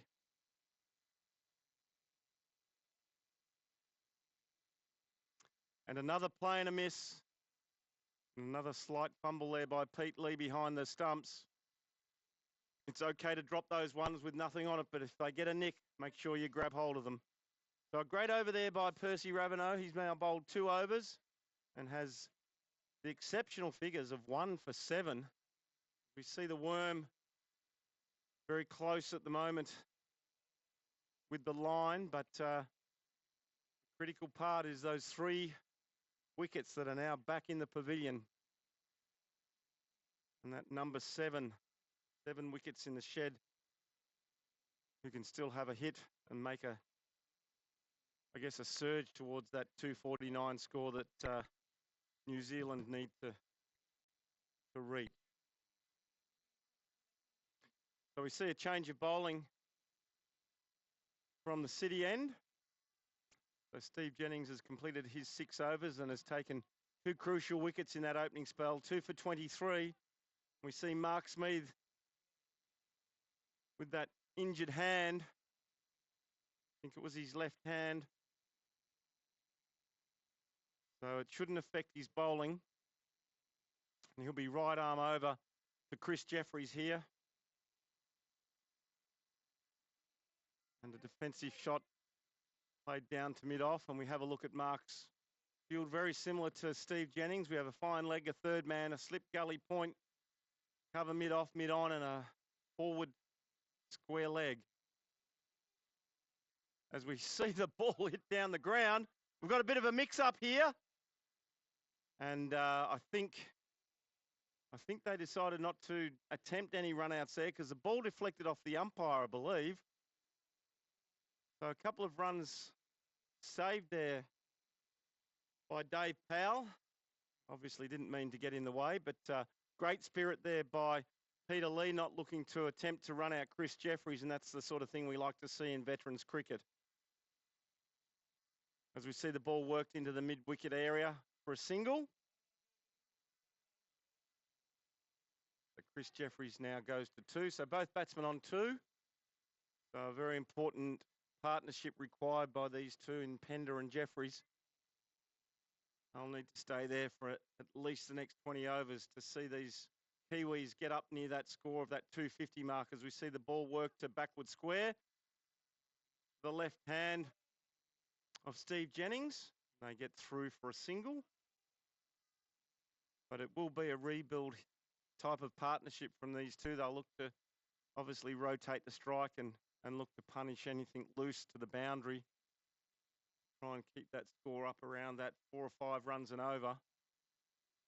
As you see that, we don't have to worry about that. That ball's gone out to the boundary. I'm not sure if it's pulled up, but it looks like it's just crossed the boundary line over there. Left of screen, so a good shot there. Hit over the top of point in the air by Chris Jeffries.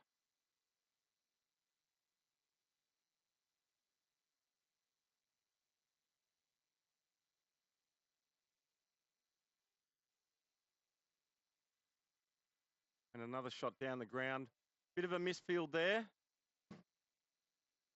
by Percy Raveneau, but no damage done, no single. And I see Chris Jeffries calling for his cap. Decided it's too hot out there and the big fella wants to get rid of that helmet. So we'll get a cap out for Chris Jeffries as we see the completion of the first over from Mark Smee. Tidy one to start with just that one boundary that Chris Jeffries hit out over point.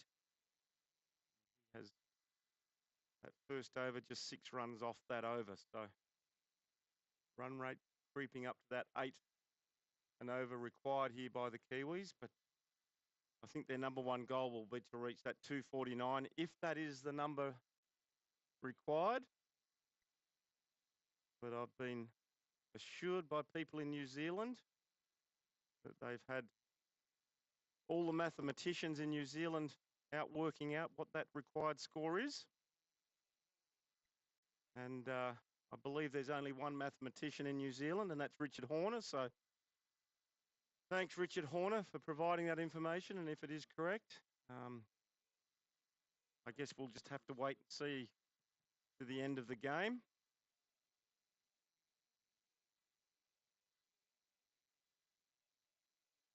Someone mentioned that Richard Horner may not have anything else to do at the moment other than to work out net run rates, as we see a ball hitting into the pads of Chris Jeffries, but obviously heading down the leg side.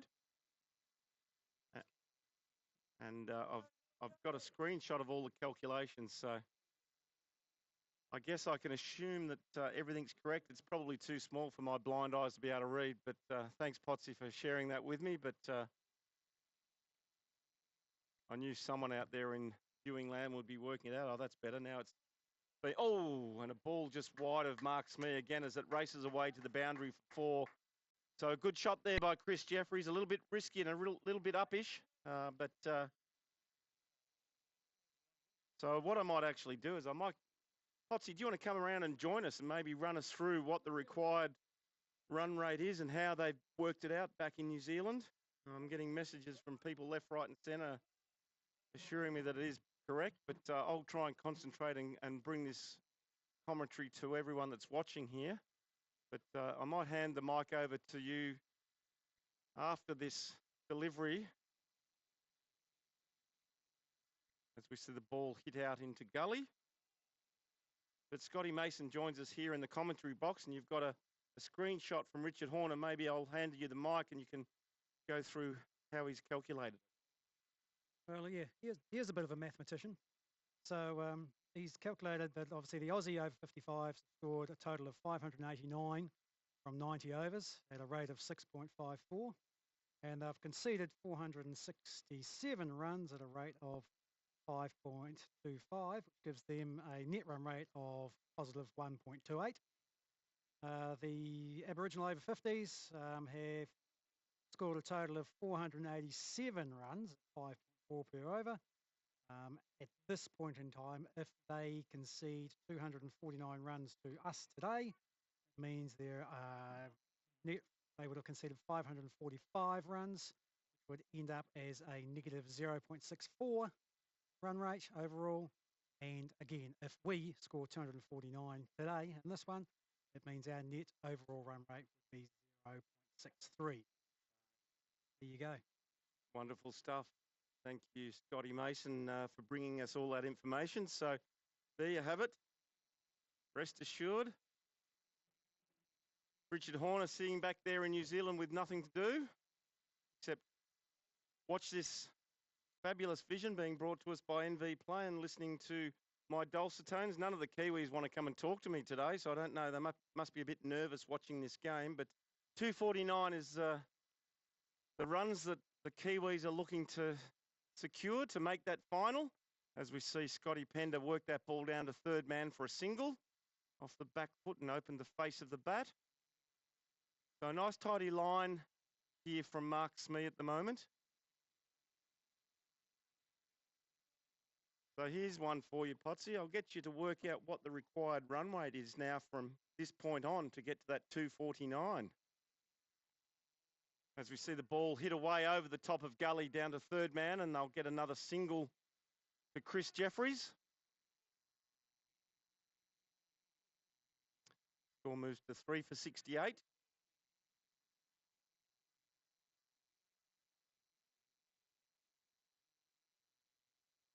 Thanks to Pierre for all of those messages too. See a ball just pop out there on the offside there from Scott Pender. A no run.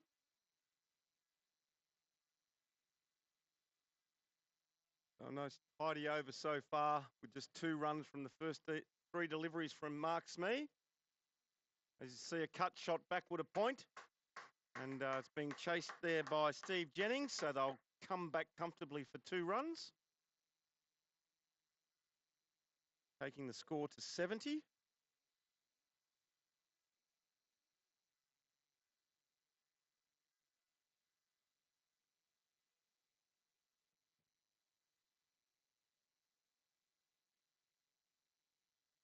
Marks me into Scotty Pender, and looks like that cut shot there is one of Scott's favourite shots there.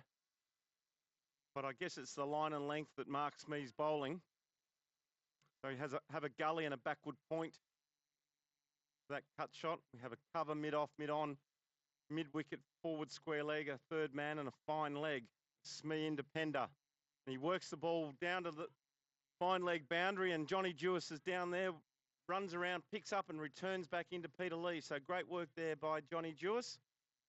Sees the completion of Mark Smee's second over, and he now has 2 overs, none for 11 at the completion of the 15th over. So we'll have a quick drinks break, quickly go through the score. And current score is 3 for 71. The batsmen out are Craig Gibb, 19. Martin Pike, 9. Scott McCarty, 17. The 2 batsmen currently at the crease. Scotty Pender on 7 and Chris Jeffries on 11. So big job for those 2 gentlemen out in the middle. They'll have a well-earned break and get some fluid into them. Party. Oh, wow. Slice? No! Slice. I said topping. Oh. I almost said topping. Curry. What? Curry? Chorizo? It's a belly. Oh, yeah. Carrot pineapple. It's pretty good. All right, crust. Sounds amazing. That is sugar pie. To update every 5 or so overs there if we can, Potsy, just to let everyone out there know what the score is that is required. Kiwis are looking to head towards that 249 to get across the line and obviously go through to that final tomorrow. And hopefully we can bring you that from Harrup Park. Magnificent Harrup Park number 3 oval, but that's all subject to the weather, and most of the rain that we've seen during this last week has all come in at night. So we're crossing our fingers and we hope that we can bring you the game from Harrup Park. But I'll take a quick break. Anthony Telfer be back here shortly to bring you the next block of 15 overs live from McLennan Park at the Walkerston Cricket Club here in Queensland.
Okay, quick break. Yours truly. A lot of people having a lot of discussions about net run rates here at the Walkerston Career Club as we see Percy Raveneau into Scotty Pender, and very well fielded there by Alfie Newman, mid-off. Doing a great job down there. Sterling effort to take that great catch and then a dive to his right to stop any runs.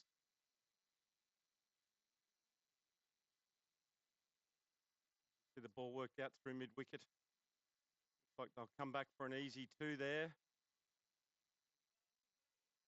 As it's fielded by the man of the moment, William Moggs.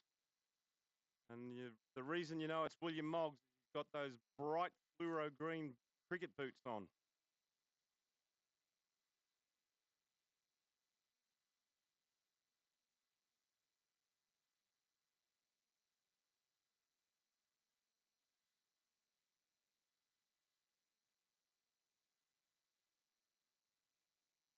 Current score 3 for 73. Percy Raveneau into Scotty Pender.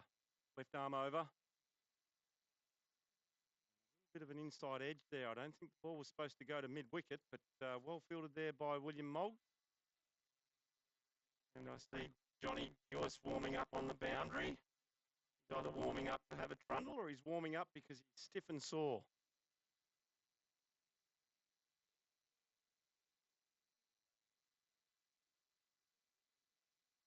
And another brilliant shot there by Scotty Pender. Very strong off his legs as he works it away out to the boundary line. And another brilliant piece of fielding out there on the boundary by Moggs. Bright green, flashy cricket boots. We could play night cricket and we'd know where William was. And that's with no lights on. Good batting here by Scott Pender.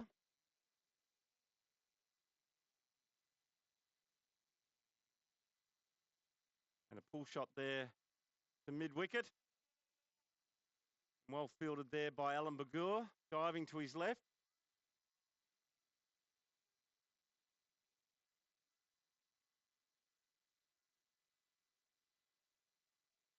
Three for 75. 4 runs off this over so far. Last delivery. Made out to short cover. Sees the completion of Percy's 4th over. Has exceptional figures. 1 for 15 from those 4 overs. So Kiwis 3 for 75. Current run rate 4.69.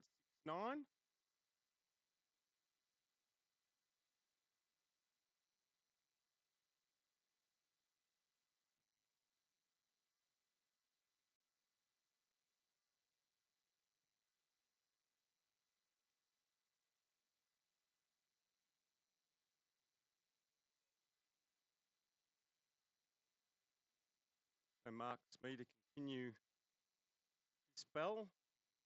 3rd over from the city end here. Bowling to Chris Jeffries. Lovely shot down the ground. Misfielded there by Daryl Smith, and they'll come back for 2. Very undipper like that. Got down to it, but must have left a gap there somewhere for that ball to get underneath and race down towards the boundary. So Chris Jeffries moves on to 13 from 13 deliveries. And a cut shot there over the top of Jamie Jewis at short cover, and they get back for 2. Good running there by Scotty Pender, running back to the danger end.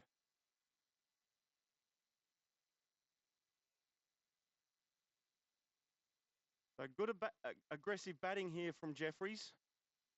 Looking to score at every opportunity. As we see the ball whipped over the top of the umpire in Michael Bajaya, and very well fielded by Moggs at the square leg boundary.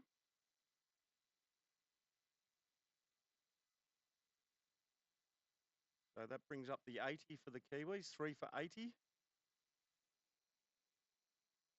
17th over.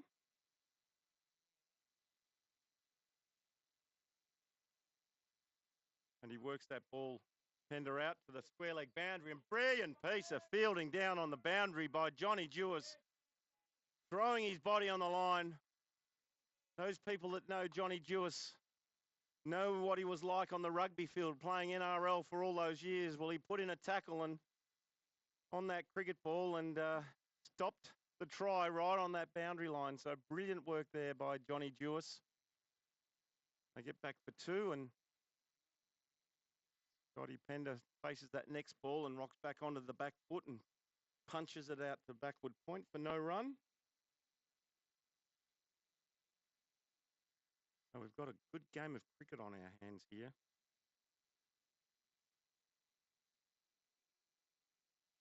Another shot out to cover and well fielded there by Jamie Jewis, who slips on the turf out there and creates a bit of a divot. So he replaces his divot. That's the end of Mark Smee's third over. None for 18 from those 3. So going at 6 and over. 3 for 82 after 17. I'm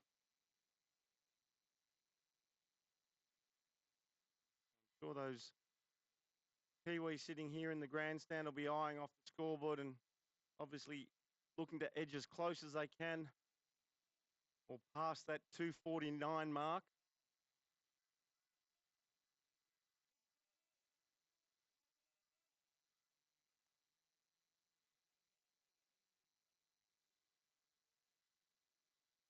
Percy Revenue commencing again from the Baker Creek end. As we see Chris Jeffries go big down the ground and a couple of bounces over the boundary line at long off for 4 runs. So prepared to take the risks and go aerial here. Continue to put that pressure on the over 50s Aboriginal team here at Walkerston Cricket Club. So we see a field change now with the mid-off going back to the boundary.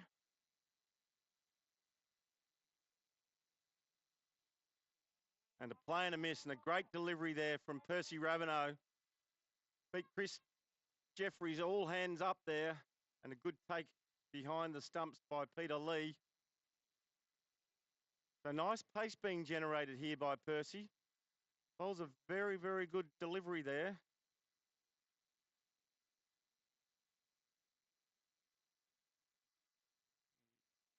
See the ball just hit back along the pitch and no run there. Fielding there by Jamie Jewis. So a couple of brothers in this team, the Jewises and the Ravenos. Proud moments for both brothers, both groups of brothers as they represent their culture here today. And an inside edge there and very well fielded there by Alan Bagur, but can't stop that quick single by Chris Jeffries and good running there by Scotty Pender to push through. So 3 for 87. 2 deliveries remaining in the Percy Ravenel over.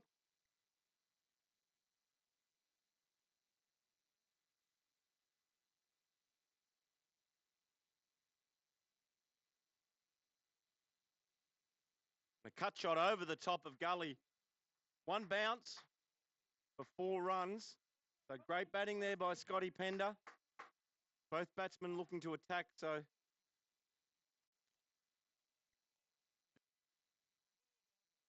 expensive over here from Ravenel. 9 off it so far. But just what the Kiwis needed, a bit of a boost here. Coming up to that 100 mark, so they're looking at about another 150 odd runs off the next 25 overs. Get to that 249.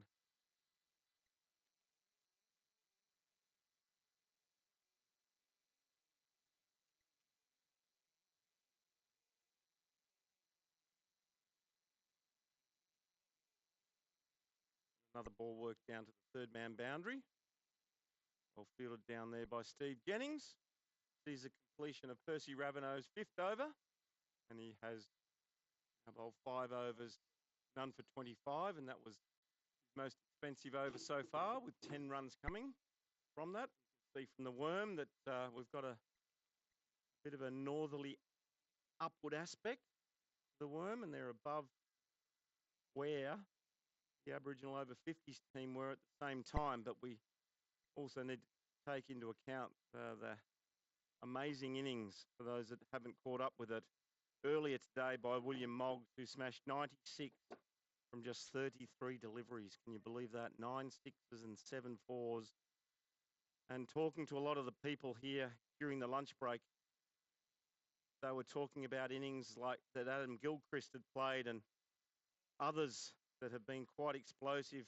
David Hooks was mentioned, and the Garfield Sobers was mentioned. Well, now William Moggs is going to go down in the annals of history here in veterans cricket here in Australia for what was truly one of the most entertaining innings I've ever seen.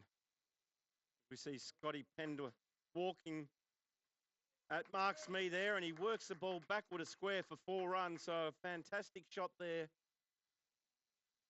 taking up the aggression by walking at Smee as he came into bowl and flipped it round the corner to the boundary for 4. So great shot there by Scotty Pender. Takes the Kiwis to 3 for 96. So a nice little partnership taking shape here between Pender and Jeffries. Both now in their 20s, so 2 batsmen that are reasonably well set. A lovely cover drive there, and very well fielded there. I think that's Alan Bagur. No, it's Steve Jennings out there, so very well done there by Steve Jennings. Might have to invest in a set of binoculars, Horse. My eyes are getting worse. So's my voice. Starting to get a sore throat, I'll tell you. I'll be looking for someone to come and say hello. Take the heat off me.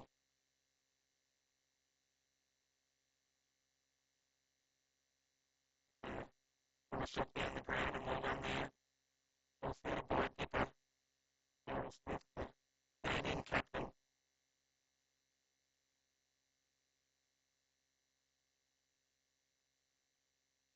Hope you're enjoying the best days and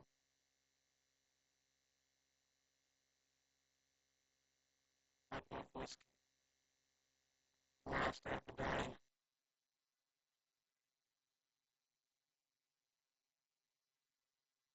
Game and a half to go, I guess.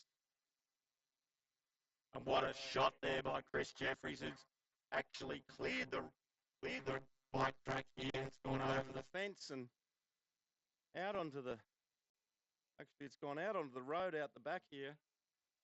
Fantastic 6 there by Jeffries. So just what the doctor ordered here from the Kiwis, and Chris Jeffries goes to 27 now with that maximum, just 22. That brings up the 100 there for the Kiwis, 3 for 103.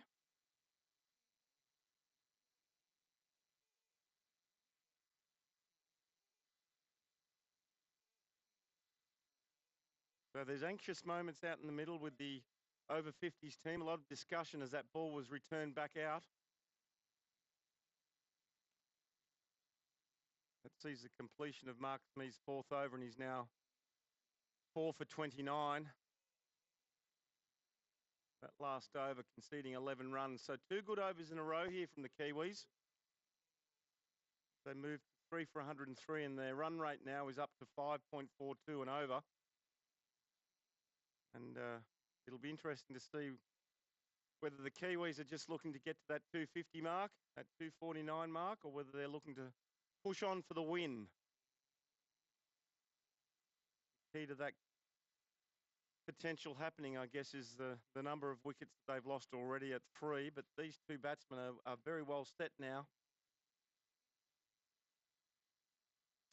I think they're pushing up to close to that 50-run partnership. If they haven't already scored it, they would be very close. As we see a bowling change here. See Bert Pearce coming into the attack for his first over of this tournament. Right arm over. Well taken there by Pete Lee behind the stumps. But unfortunately, it's been called a wide. Late call there by Michael Bajaya.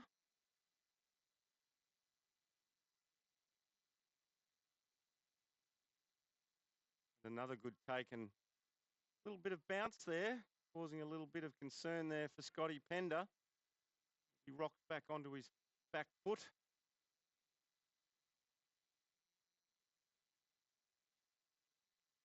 So good start here by Bert Pearce as we see the ball hit down the ground for long off and fielded down there on the boundary.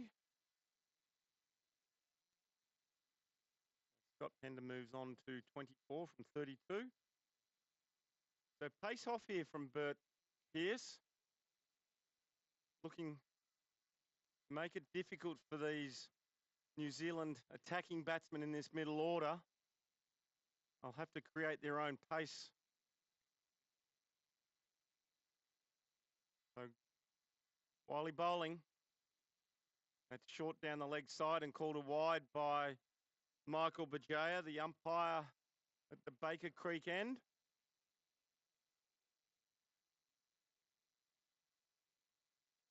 So Bert Pearce.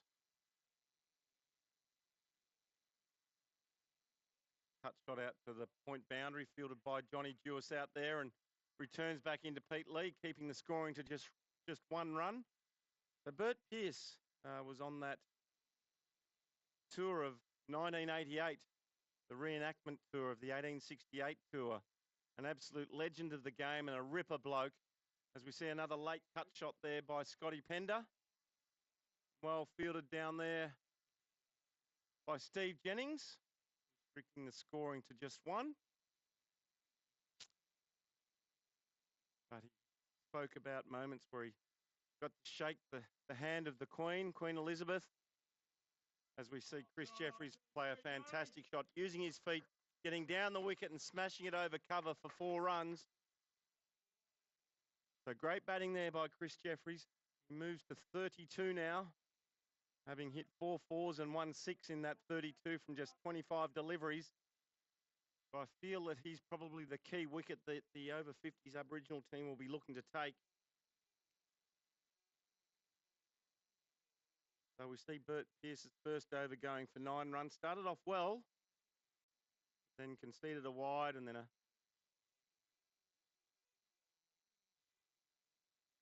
couple of cut shots down to third man, and then that magnificent shot over cover by Chris Jeffries.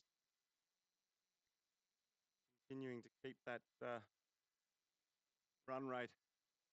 That's 3 overs in a row where they've been up, averaging around 10 and over. So 30 runs off the last 3 overs here for the Kiwis.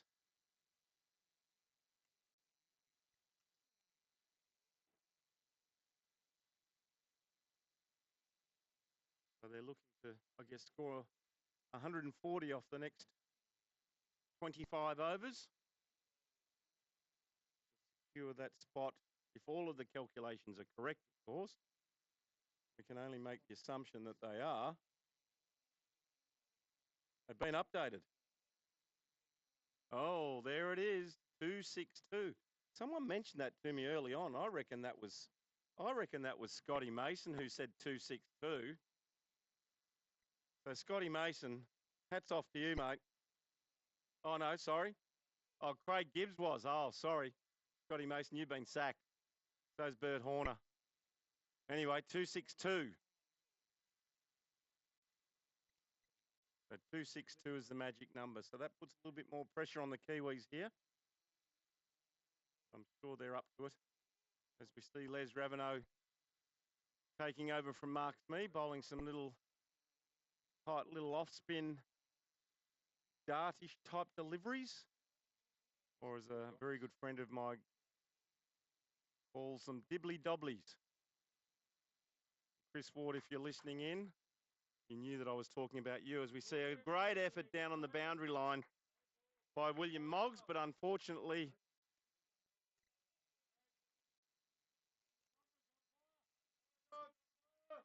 couldn't see.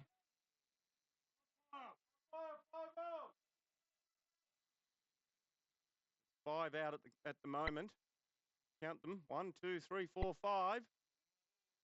So that's the no ball. It's got to be a no ball. So we've got a no ball call from Dave Powell. So a free hit coming up here for Scotty Pender.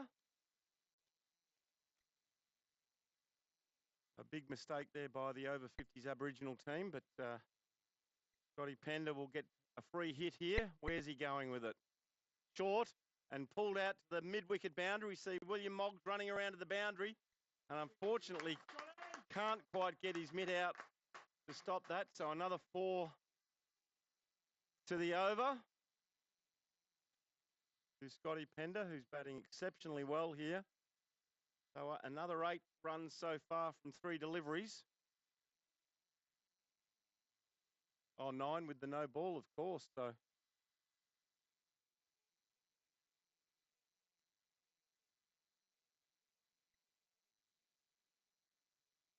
still 3 deliveries going here.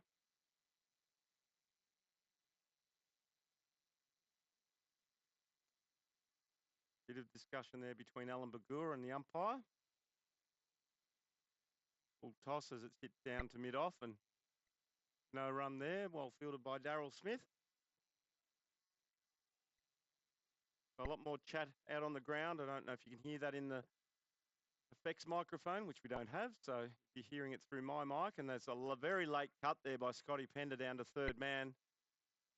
Well fielded down on the boundary line, restricting the score to 1. Takes the score to 3 for 122.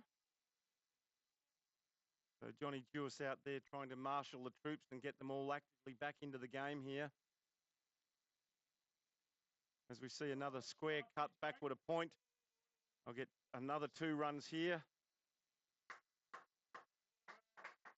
Chris Jeffries definitely not looking for the third as he wanders on back into the keeper's end. So that's the completion of Les Ravenau's first over and 12 from that. Another over of above 10, so that's 4 in a row now. At 40 from the last, probably 40 odd from the last 4 overs here. So the New Zealanders are right on top here again with a great partnership between Scotty Pender and Chris Jeffries. And the over 50s Aboriginal team will obviously look to try and take a couple of wickets here to put the pressure back on the Kiwis. As we see 21 overs completed. And Bert Pearce having his second over again.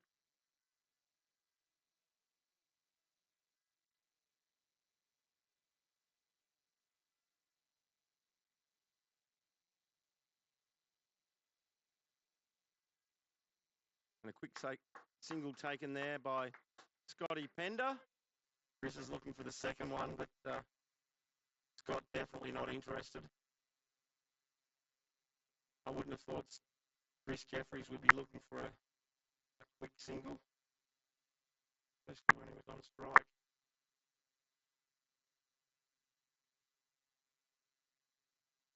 Bowling there by Bert Pearce. Cunning campaigner, part of that 1988 tour, reenactment tour that went to England. Was supposed to play at Lord's, but unfortunately got washed out on that day. So, what an experience for those guys that went across there. That's the fuller ball, and Chris looked to hit that out over square leg, the vacant square leg, but unfortunately mistimed it and took the bottom edge and ricocheted into his pad. So, good bowling there by Bert. Short outside the off stump, and Jeffries rocks back, cuts it out to backward point for no run.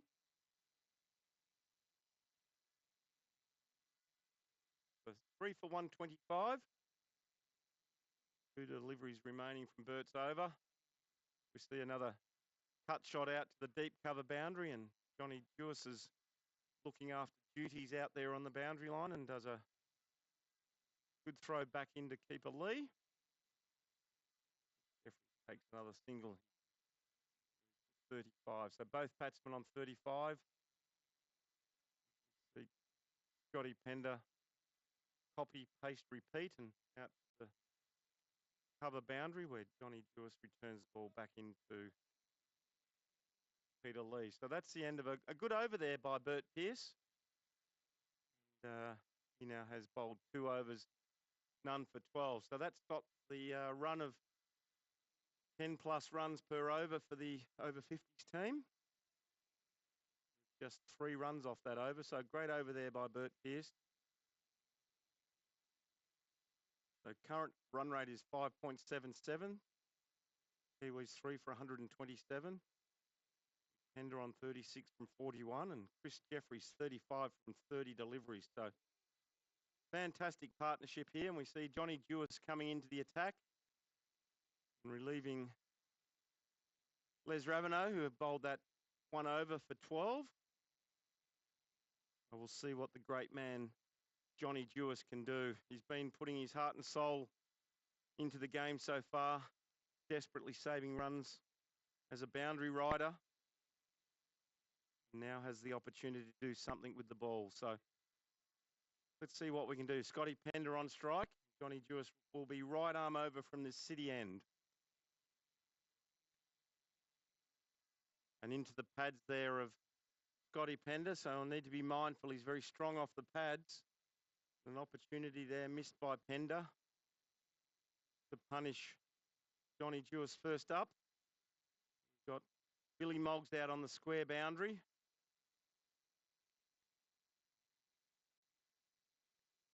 And another late cut shot. That potentially will race away to the boundary line, will it? But no, it's been picked up just inside. And I think that's Alfie down there, Alfie Newman. Great fielding down there. He's doing a great job as a boundary rider down there at third man. So a couple of runs there to Scotty Pender. Takes him to 38. There you see that strength off his legs. Eases the ball out to that mid-wicket region for another single.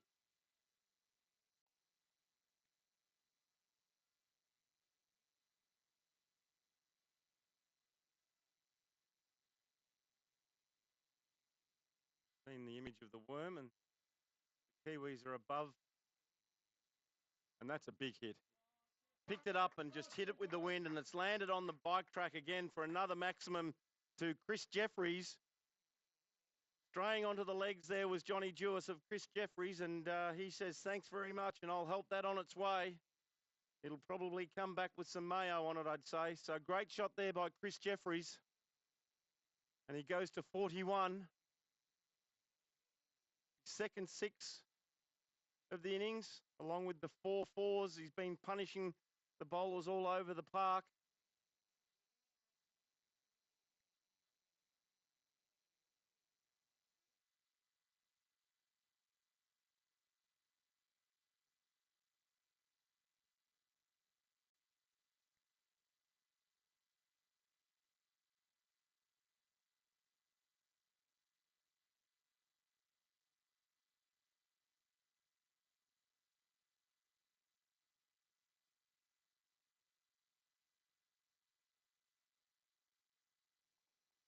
So we believe that's bounced on the bike park, bounced over on the road, and it's gone into Baker Creek.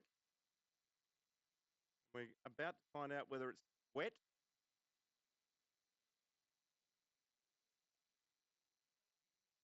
I did say it would come back with mayo on it, but I didn't mean it. Only meant it figuratively, but don't believe it ended up in the creek. No?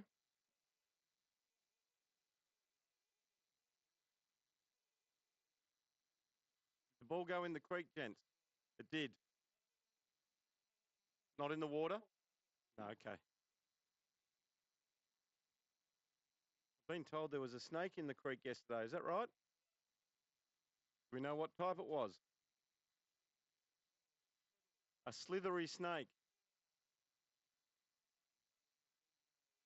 No one wanted to get too close. The other thing that we need to be mindful of is there are crocodiles here in these creeks. And they're probably more to worry about because they come from nowhere and just grab you and you disappear. So back here live with Johnny Jewis bowling to Chris Jeffries as he goes bang down the ground for another maximum and another ball onto the bike track.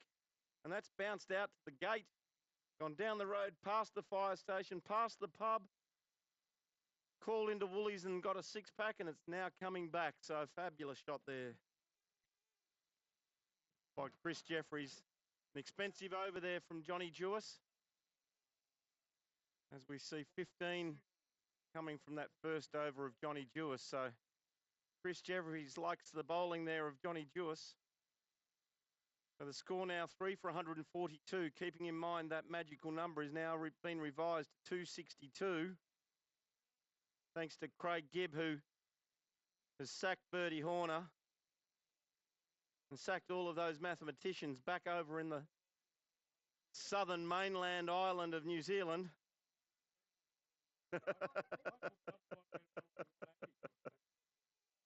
Scott McCarty thought it was about 180, so he had no idea. Anyway, enough of the fun. As we see Bert Pearce resuming from the Baker Creek end. Ball took a visit out there, but luckily enough didn't go into the water.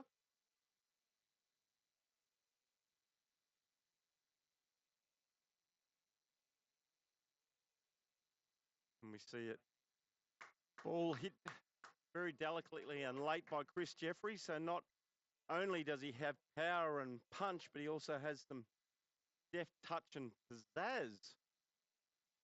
Chris Jeffries, lovely to watch here. And a play and a miss outside the off stump again, and an opportunity missed by Scotty Pender. We know he likes to cut, so an opportunity missed there with no one out deep on the boundary behind square or behind point.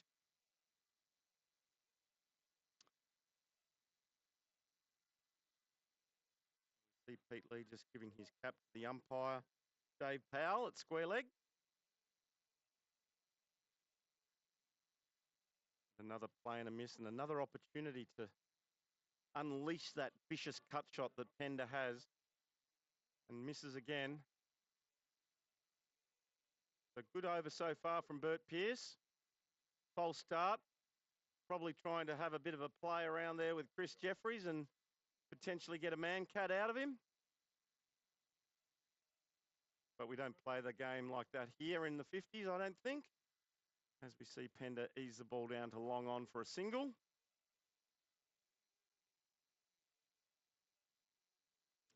So another good over here by Bert Pearce, taking the pace right off the bowling. Handy right arm off spin. As we see Chris Jeffries ease the ball out to point for an easy single. And that's the completion of the 24th over. Bert Pearce has now bowled 3 overs and has none for 16. Current score is 3 for 146. In pursuit of that massive score set today by the Australian over 50s Aboriginal team of 314. I think the Kiwis are probably put that aside and probably just focusing on that 262, if that's correct. And as we've said before, we've had a number of mathematicians working out formulas, and I guess we'll just have to wait and see where that lands by the end of the game. And thank you to all of those 58 people that are watching us here live on SOC TV at the moment. We're looking forward to bringing the remaining part of this third game from the Walkerston Cricket Club here in northern Queensland, 15 k's west of Mackay. See another bowling change happening here. And we've got the captain having a trundle, so John Jewis has had 1 over. And, Dipper Smith is going to have a trundle from that city end. See if he can pick up the wickets that they're desperately searching for.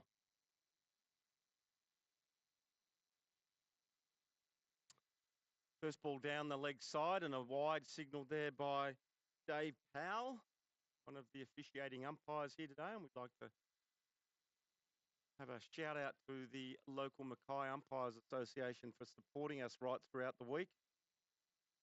They've done a fabulous job here, officiating at all of the games. And a misfield there at short cover by Les Ravenel. And that's the 50 for CJ. Fantastic knock.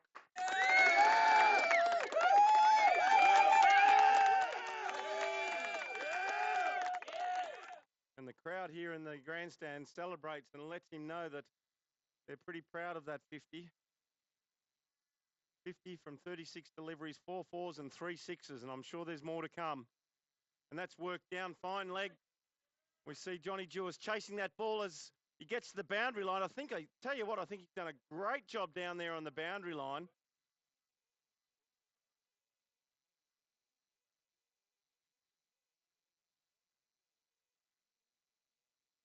That's that rugby skill coming out in the Johnny Jewis game. So 2 runs there.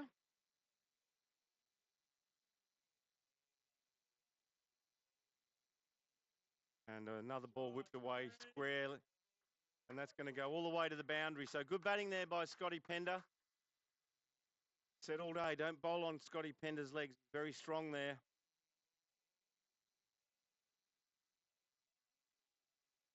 And I believe that's their 100 partnership, boys. So well batted. Exactly what the New Zealand over 55's team needed is 2 guys to put the head down. But not only have they put the head down, they played some aggressive shots as well to keep that run rate going, as we see an outside edge there from Pender, and that races away to the boundary. And we have another 50 there to Scotty Pender. And let's let the boys let him know how well he's played.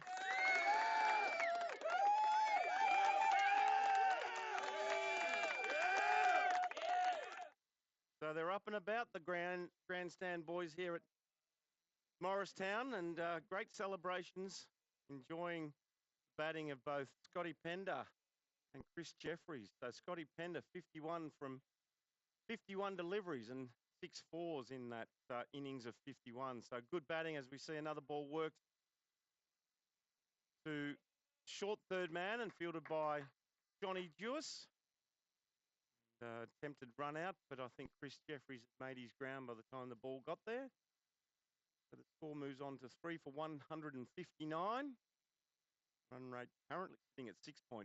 So very tidy run rate here from the Kiwis at the moment. Helped by those previous 4 overs where they were going at 10s and over for 4 overs. So that's a completion of Dipper's first over. Darryl Smith going for 13 from that over. So an expensive over there, as we see Chris Jeffries out in the middle, looking to stretch out potentially some cramp and soreness, giving himself a thumping on that quadricep, and Scotty Pender stretching his quaddy as well, trying to tell him what to do. And he's an orthopedic something or other, or a physiotherapist, or a osteo. So Scotty Pender's the man at the park to look after his mate CJ out there, who's starting to suffer from a cramp or soreness in that right quadricep. So we see another bowling change here, and we see Alf Newman coming into the attack again. Alf Newman bowled a good opening spell of 4 overs and had none for 23, and was moving the ball away from the right-handed. So the over 50s team now will need to look to try and capitalise and grab a couple of these Kiwi wickets if they need to get back in the game, because at the moment these 2 batsmen are well settled and are pushing on to securing that spot in the finals against the Australians tomorrow. So good game, and Sammy Jeffries is watching, and he's just put up a post saying, "Let's go, Dad." So a ball down the leg side and starts with a wide. And Kelvin Scott is also watching over in New Zealand. So a lot of Kiwis tuning in here, supporting the boys. Hello to Kelvin Scott, great mate of mine, and of all of our listeners, probably everyone knows Kelvin. He's sitting at home. He should be over here, really. But he's congratulating both Scotty and CJ for their magnificent 50s as we see Pender go out to the mid-wicket boundary for another single. Takes the score to 3 for 161. Start of the 26th over.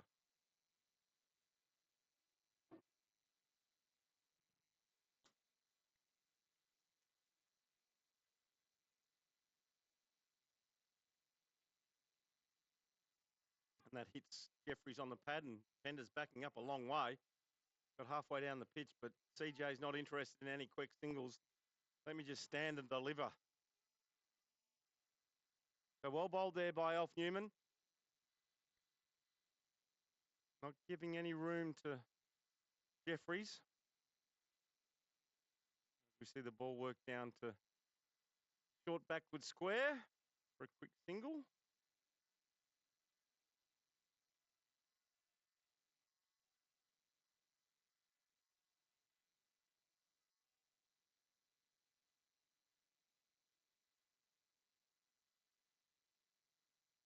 And a big hit, sky high, but it looks like it's cleared the boundary in front of us, and it has. It's gone all the way for a maximum. Great shot over cover for 6 for Scotty Pender. And he races now to 59 from 54. That's his first maximum of the day. As I change my microphone from my right hand to my left hand, because I've got microphone cramp. Forward defensive shot there by Scotty Pender.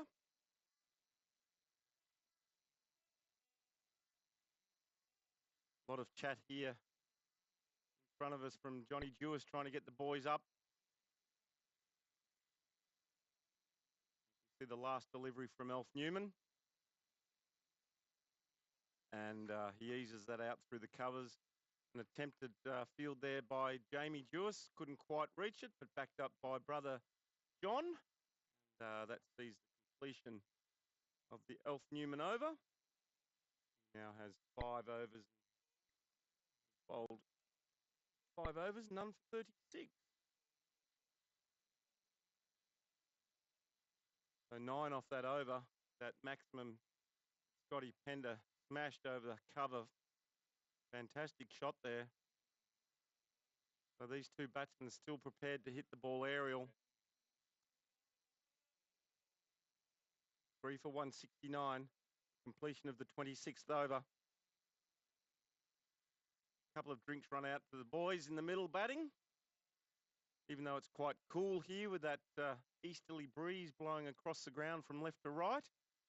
Out in that sun, I'm sure it's pretty warm. And apparently it's warmer here than what it's been all year in Wellington, according to Scott McCarty. But I understand what you're saying, because I've been to Wellington before and it's always windy there. Now that I've been to Mackay, I can say it's always windy here as well. So we see the ball work to backward square for a single.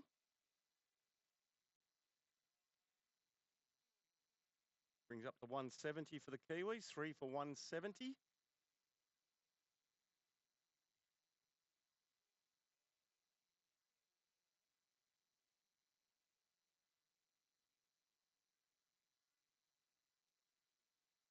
Iconic, thank you so much for tuning in, and thanks for commenting right the way through. But they need a break. They definitely do need a break. They need a wicket because they're in as you said, a bit of froth and bubble. So for those people that may not understand, they're in a bit of trouble, I'd say, at the moment, the over 50s Aboriginal team. But we see the change of bowling now with Steve Jennings back into the attack. The early wicket taker into his 7th over now. So desperation times now for the over 50s Aboriginal team as they look to take a wicket and bring their main strike bowler back into the attack in Steve Jennings, his 7th over, having taken 2 for 24. We see Pender down the wicket aggressively, and a bit of a misfield there, but a great effort there by Alan Bagua at short mid-wicket, keeping the score to just 1.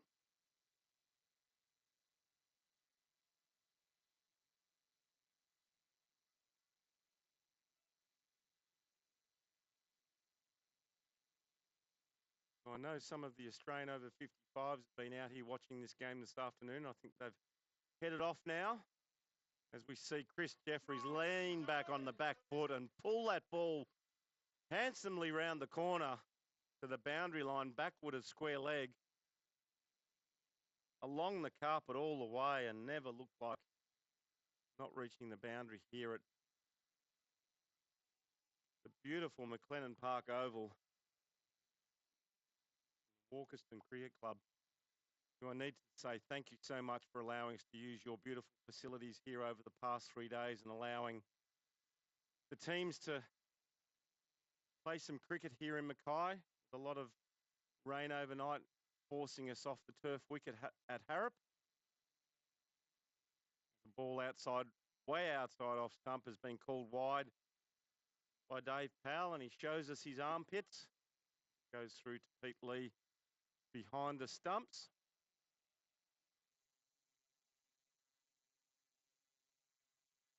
Kiwis haven't heard that before. They thought that was quite funny.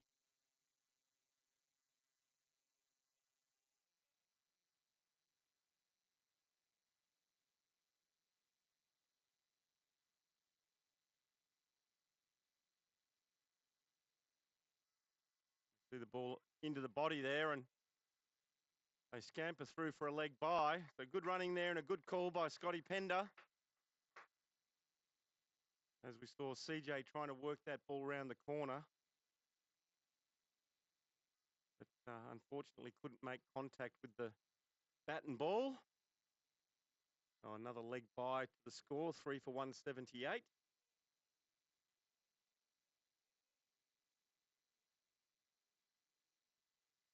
And another ball down the leg side by Steve Jennings. Probably starting to get a little bit tired there, and I know Jennings really doesn't enjoy bowling on hard wickets. His knees are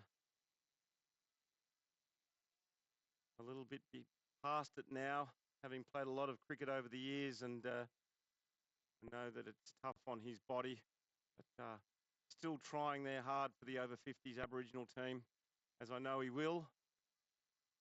See a bit of a fumble there from Pete Lee behind the stumps, but that's the completion of Steve Jennings' over. So 10 off that over. So an expensive one there for Steve Jennings. 3 for 179, the Kiwis. We see the partnership now between the two. 125, I think it was. A bit hard to see from where I am, but a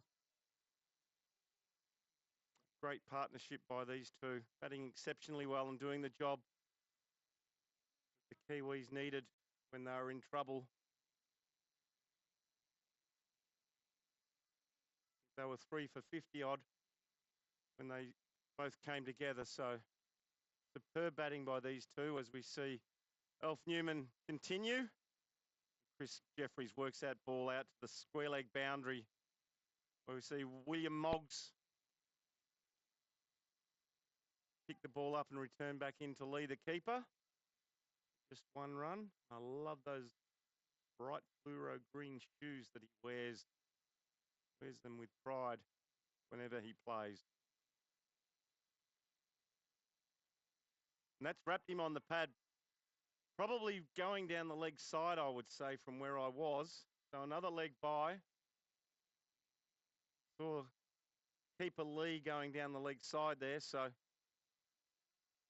good bowling here by Alf Newman.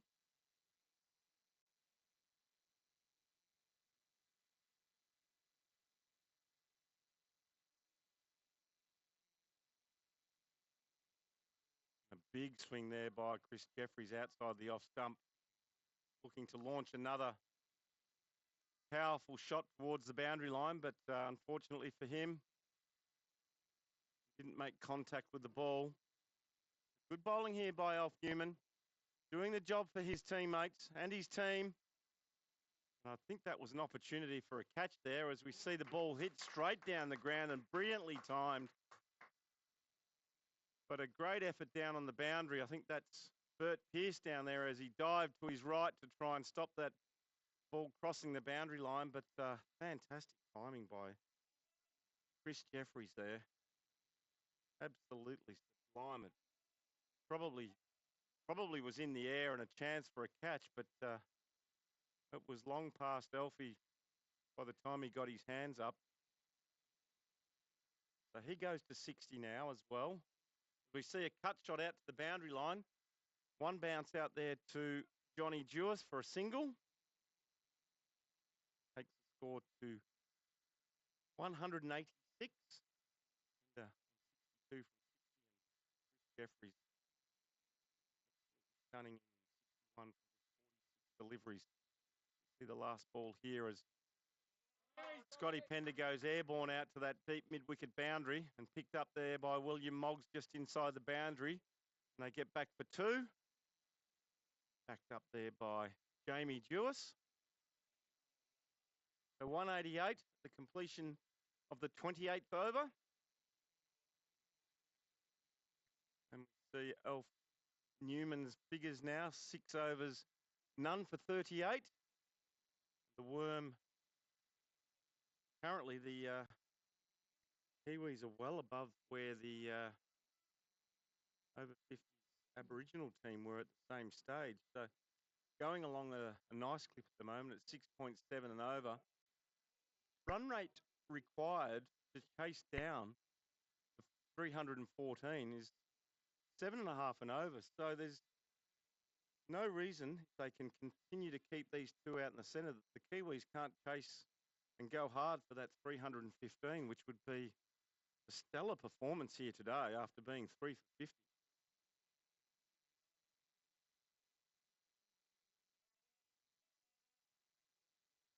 So we see 5 out at the moment.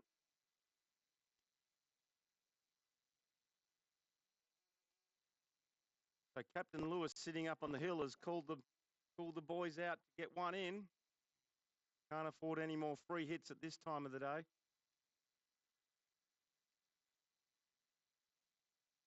See Steve Jennings here continuing, looking to push for another wicket here.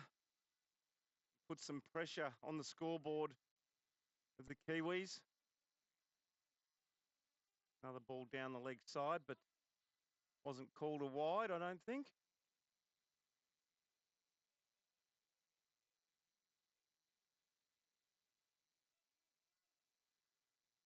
So I hope you're enjoying this very interesting game here from the Walkerston Cricket Club between New Zealand and the Australian. Oh, here we go. That's good. And a good pick up there by Pete Lee. Throws the stumps down, but Scotty Pender scampers through for a quick single. So this game being brought to you by a number of our great sponsors. Thinkle, the board game. We have RJR cricket balls. Been proudly supplying these pink 4-piece balls. Great reports from all of the teams using these RJR balls. First class quality here, holding up well on this hard synthetic wicket. We see Scotty Pender just work the ball out to square leg and an easy single there. So continuing to keep the scoreboard ticking over. Steve Jennings halfway through his 8th over, so one more after this for Steve Jennings, and they'll be looking to try and take a wicket here. Put some pressure on the New Zealanders. Chris Jeffries looks around the field, takes him where all the players are fielding on the boundary. He looks to go big and it's going out towards the mid-wicket boundary, and we see William Moggs pick the ball up and he's returned it back into the stumps, but great running there by Scotty Pender. Gets back for the second run. Good piece of fielding there by William Moggs. I was going to say he's probably tired from that innings of 96, but he didn't do a lot of running. He did a lot of whacking, that's for sure. 9 sixes and 7 fours in that 33 ball, 96 not out. I'm sure we're going to see a highlight reel from that William Moggs innings later today as we see Chris Jeffries go massive down the ground, and that's gone over the bike track on the full past the light tower, and he likes them there. A big unit, this CJ, or is he just a unit? I'm not too sure, but a lovely guy. Caught up with him in the commentary box yesterday, and some great stories. Comes from the North Island, I believe. Wairapa. Still playing a lot of cricket in his later life, and playing an amazing innings here. And he moved to 70 from just 50 deliveries and 6 fours and 4 sixes. And these boundaries here at Walkerston Cricket Club. I knew I was going to say Morriston. I've only said it once, and that was it. The Walkerston Cricket Club, 55-metre boundaries, and even if we had the boundaries at 60, that was a monster, that one.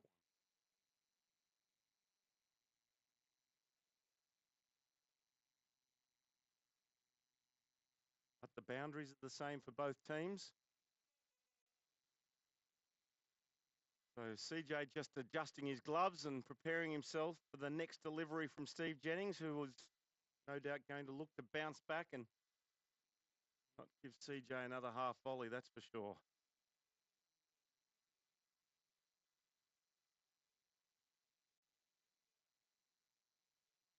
Jennings left arm in. Goes bang, and well fielded there by, I reckon that was dipper Darryl Smith, and diving to his right, got one hand to it. Probably didn't save a boundary because there was a bloke, a fielder out at long off in Jamie Jennings. So great work there by Dipper. Another good over to the New Zealanders. Steve Jennings finishes his 8th over and now has 2 for 42. And 11 runs from that 8th over there from Steve Jennings. So another good over as the Kiwis now move to 3 for 199. We've got Jeffries on 71 from 51 deliveries, and Scotty Pender doing a fantastic job in support, 65 from 62, going at a run a ball or better. So getting close to a 140-run partnership here between the two. See if we can find out what that partnership is as we see Alf Newman. Oh, and if he'd picked that ball up and thrown it, chance for a run out, missed there again, but a quick single. There you go, a partnership of 146. So coming up to that 150 run partnership. So fantastic knock by these two. And that's the 200 there for the Kiwis. So we might let the crowd celebrate once again.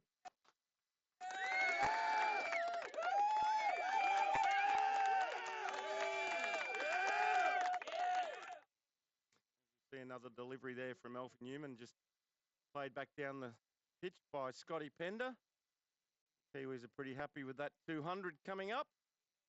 Current run rate now. Trying to spot it there up there at 6.82. And he's dropped the catch there on the boundary. So there's an opportunity there. Has he hurt himself or just disappointed in not taking that catch, Johnny Jewis? So disappointment there. An opportunity to take that wicket they're desperately looking for. We talked about it earlier, how critical fielding is in this game, and another one goes down to the over 50s Aboriginal team. Straight down his throat, so a life there for Pender on 65. And looking for another quick single there, but sent back. Scotty Pender sent back there by Chris Jeffries.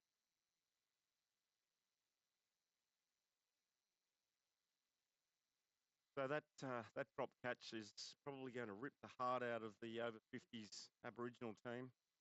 disappointment. You can feel it all around the ground now as we see another ball by CJ played out to that deep square leg boundary and fielded by Johnny Jewis, who's still thinking about that catch that he put down and be disappointed with his effort there.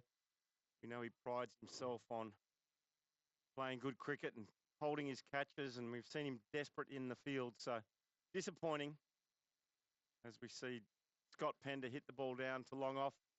See Bert Pearce come around and he flicks the ball back in, and hello, a bit of hesitation.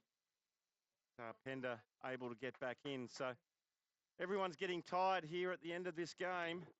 Not just the batsmen, but the fielders. And we'll take a quick break here.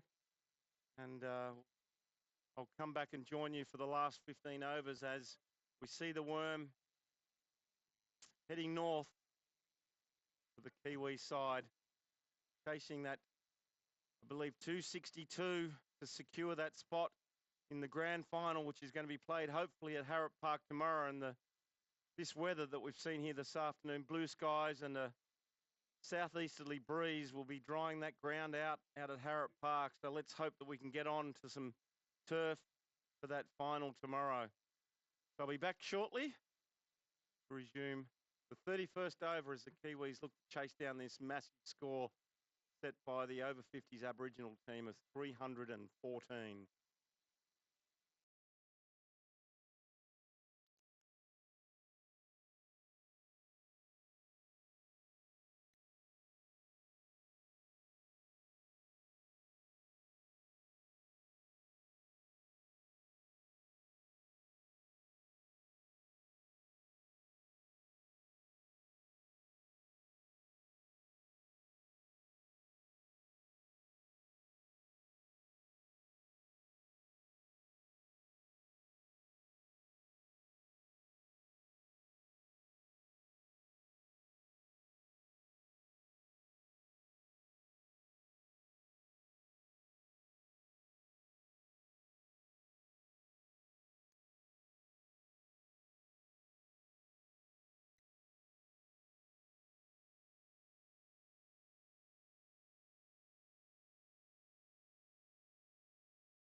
Party. Oh, Wow.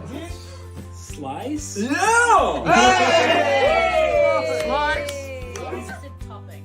Oh, I almost said topping. Curry. What? Curry? Curry? It's a willy. Oh, yeah. Carrot pineapple. It's pretty good. All right, crust. Sounds amazing. Mm. Butter sugar pie.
Here we have it, folks. The last 15 overs of Game 3 from the inaugural prize series from Mackay between the over 50s Aboriginal team who are in the field,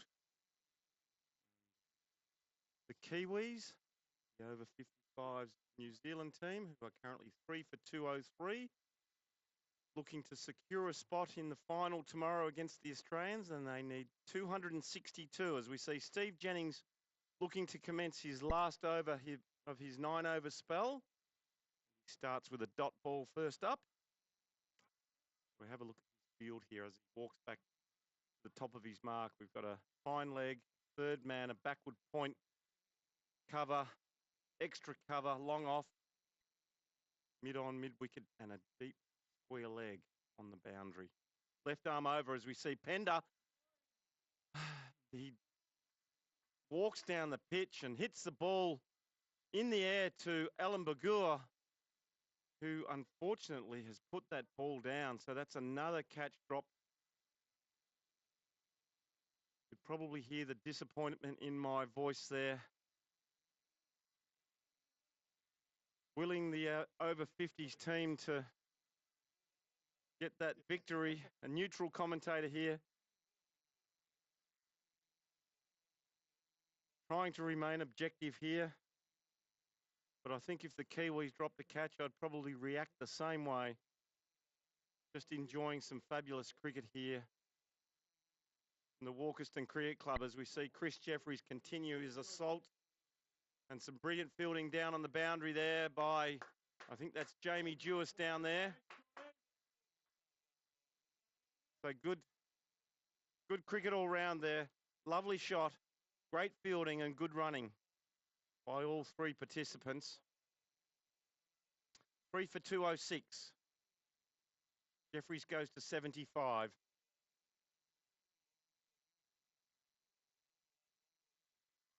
And he's taken the wicket. Clean bowling Chris Jeffries, who looks to go big across the line over that mid-wicket region. And that's the wicket that the over 50s Aboriginal team were looking for. So Steve Jennings bowling exceptionally well here, takes his 4th wicket in his last over, or sorry, his 3rd wicket in his last over, clean bowling Jeffries, who departs for an amazing 75 runs from just 56 deliveries. 6 4s and 4 6s. And a standing ovation from his New Zealand teammates here as he makes his way off the ground. Disappointment written all over CJ's face, wanting to see them home to secure that spot in the final. And we see Brent Fleming now making his way out to the centre to join Scotty Pender. So great bowling by Steve Jennings to continue to attack the stumps. And the old saying, you miss, I'll hit, has come through to fruition there for Steve Jennings, who's been by far the pick of the bowlers today for the over 50s Aboriginal team. With 2 balls remaining in his 9th over, his spell is going to come to an end, but has given the over 50s Aboriginal team a chance to get back into this game and start to apply some pressure.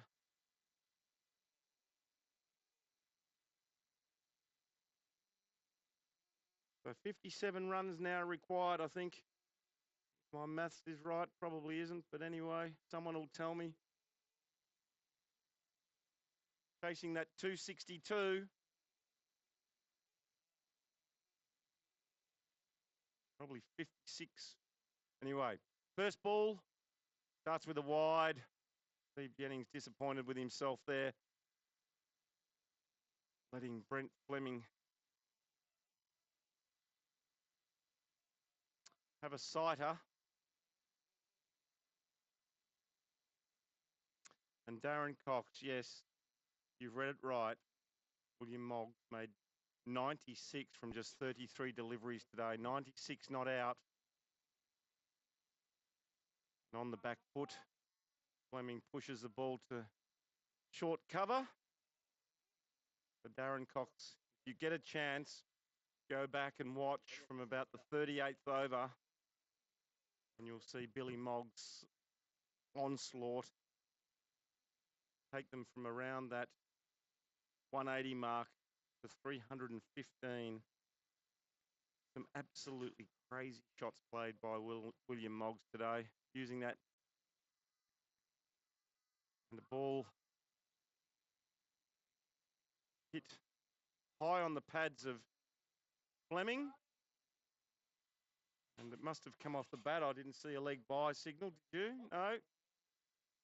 So runs off the bat there. So Fleming's off the mark. So the score is now 208 at the end of the 31st over. A fantastic spell there by Stephen Jennings. Be wishing he's probably got a couple more up his sleeve to keep the pressure on. But 9 overs, he's finished with 9 overs, 3 wickets, no maidens for 47 runs. So great spell there from the strike bowler from the Aboriginal over 50s team.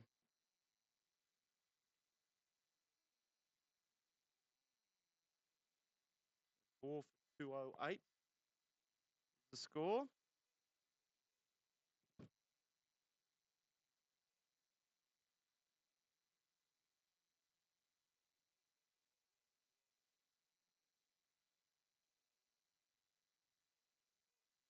See Alf Newman resuming again from the Baker Creek end, and that's a ball down the leg side off the pads. Very good job there by Peter Lee. Throwing out his left hand to stop any runs.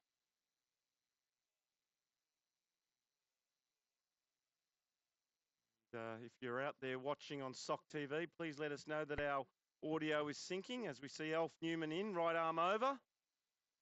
And we see Brent Fleming work it out through mid-wicket for just 1 run. We can tweak it if it's not lined up accurately. As we see the wind starting to pick up again, and we're looking at a large cloud mass on the horizon. I hope that's not coming our way. We might just have a quick check on our BOM app here on the iPhone.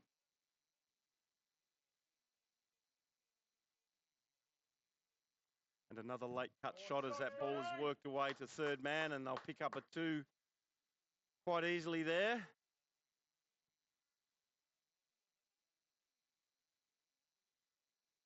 Takes 4 for 211. It looks like the radar's still relatively clear out there to the southeast, which is great news for people wanting to.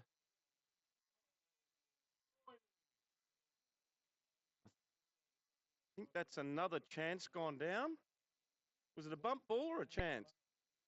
A chance. So another drop catch there. This time the offender is Jamie Jewis. So he's had a number of lives now, Scotty Pender.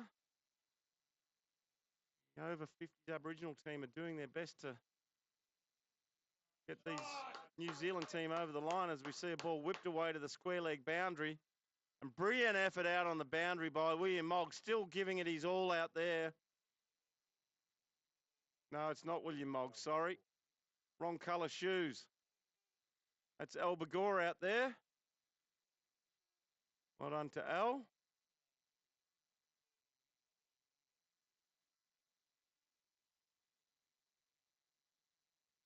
The 2 runs there to Pender. As we see the ball hit down to William Moggs, who's fielding it mid-on, and he fields and throws the ball hard directly at the stumps, and they get through for another single. So that's the completion of Alf Newman's 8th over. So he has 1 over remaining, and he has the figures of none for 48 from his 8 overs. So see him no doubt bowl 1 more over. Looks like that Percy or Les bowling from that end.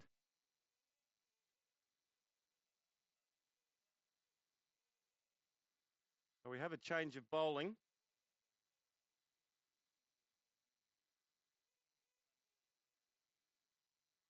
I think, is this Percy Raveneau? Or is this Les?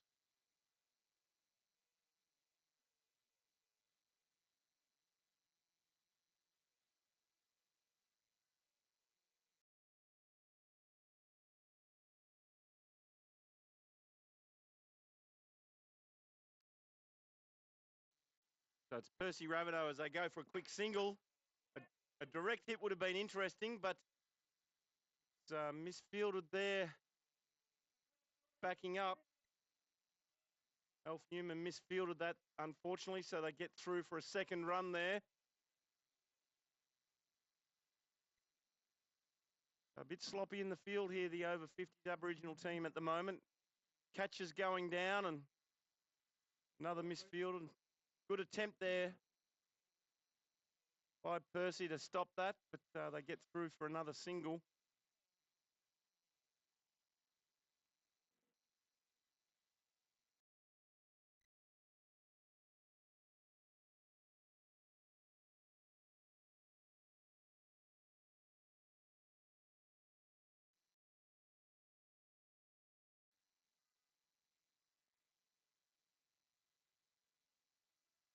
So it looks like we've been joined in the commentary box by the skipper, the New Zealand team, Scott Mackay.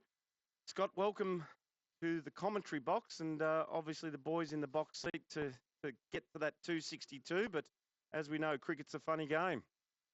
Yeah, it absolutely is, Telf. But you know, we're still very much focused on the 314. Obviously, you know, there's games within games, but you know, we've come here to win, and you know, I've got no real concerns with the ticker of the lads to get up to the 314. So that's the goal.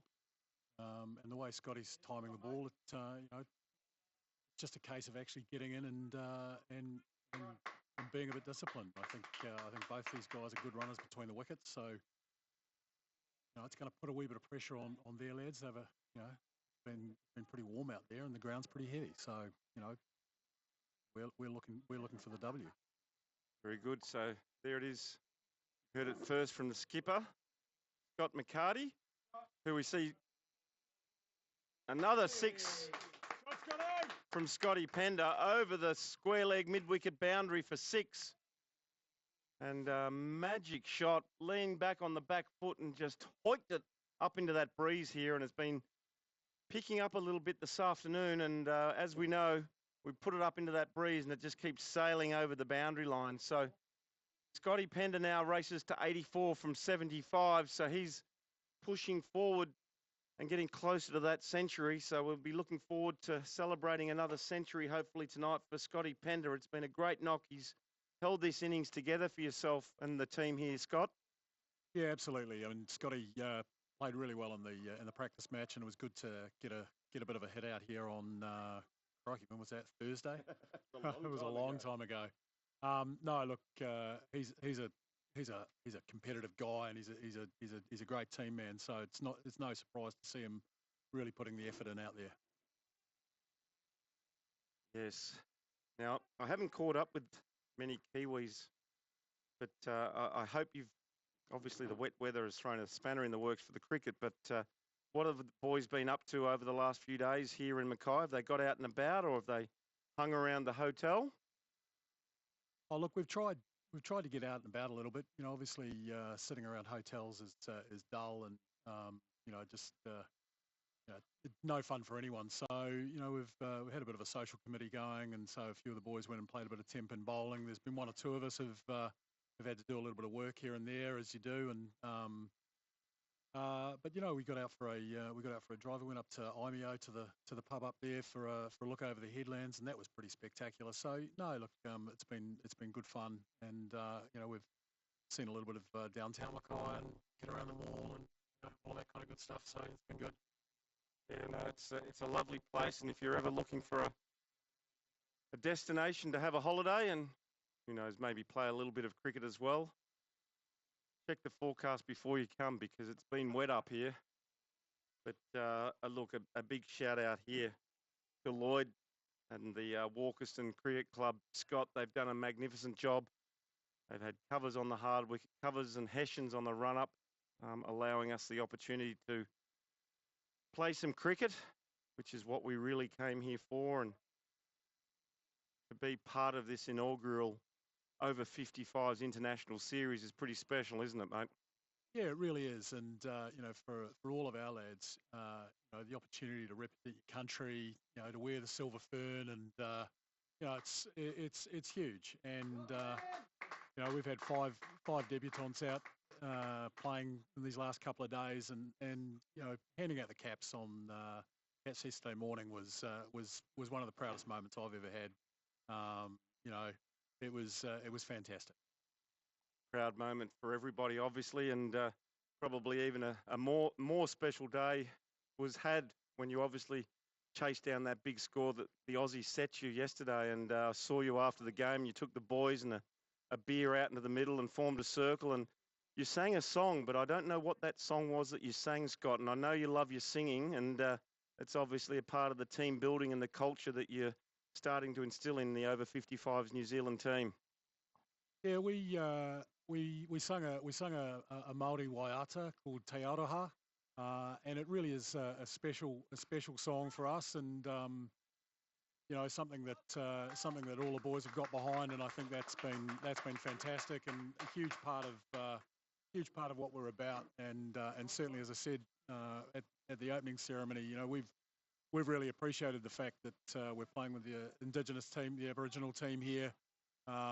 Really kind of get what they stand for, and increasingly for all of us, the Māori culture in New Zealand is a huge part of our identity and who we are, regardless of whether or not you're tangata whenua, or you're someone like myself who is a proud Scottish heritage. I'm a proud New Zealander and look to embrace all aspects of it, and I'm really chuffed that all the lads in the team are fully on board with that, which is fantastic.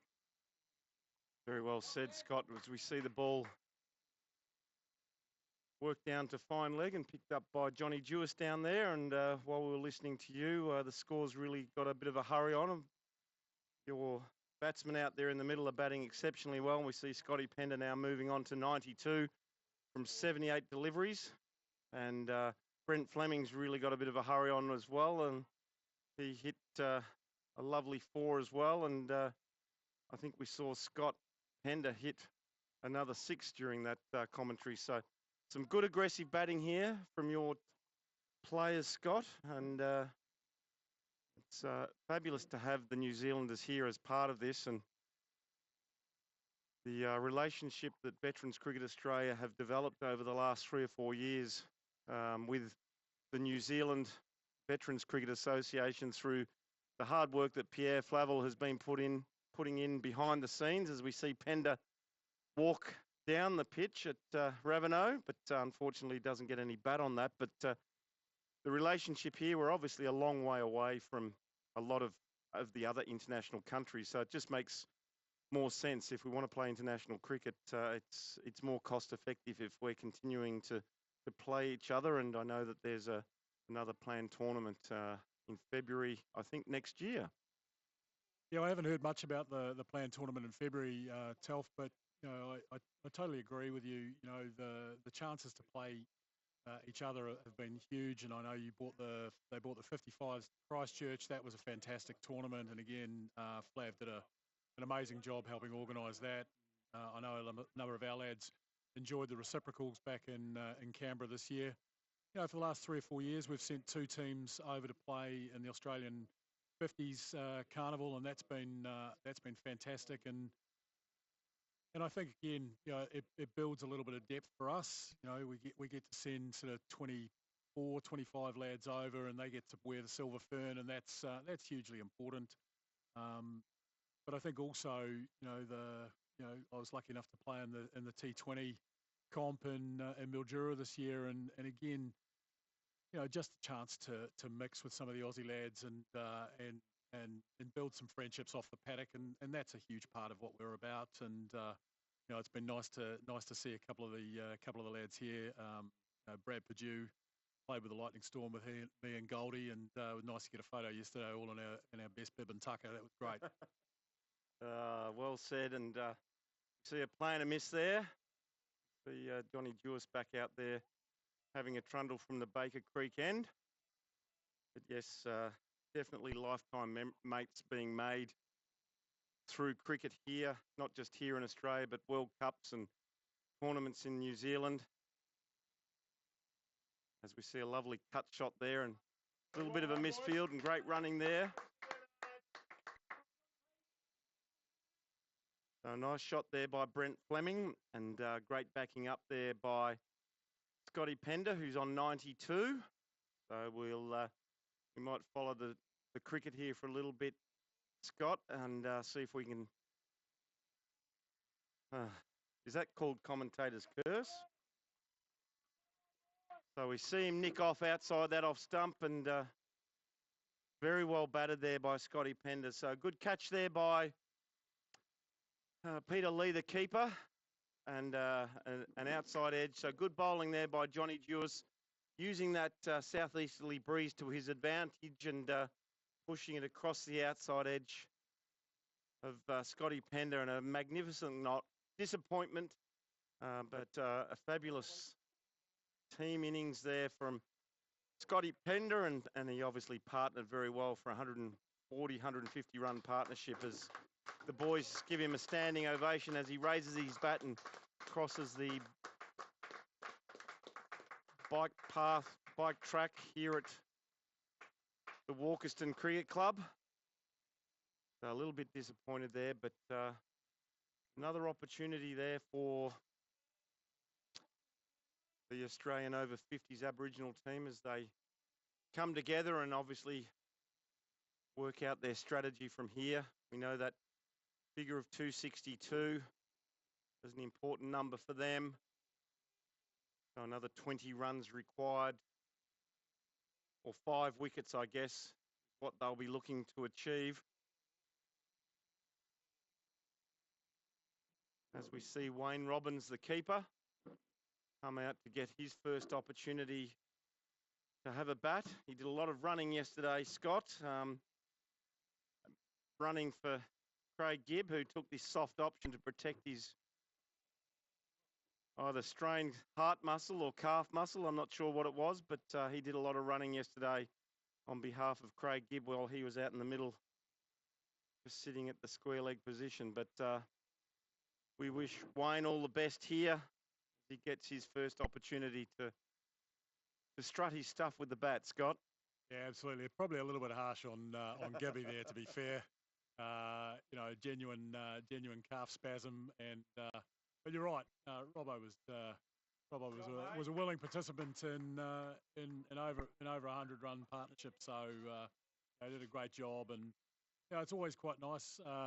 When you've got two or three voices out there just sort of chitter chattering. So he was right amongst it with Pikey and Gibby. So great fun.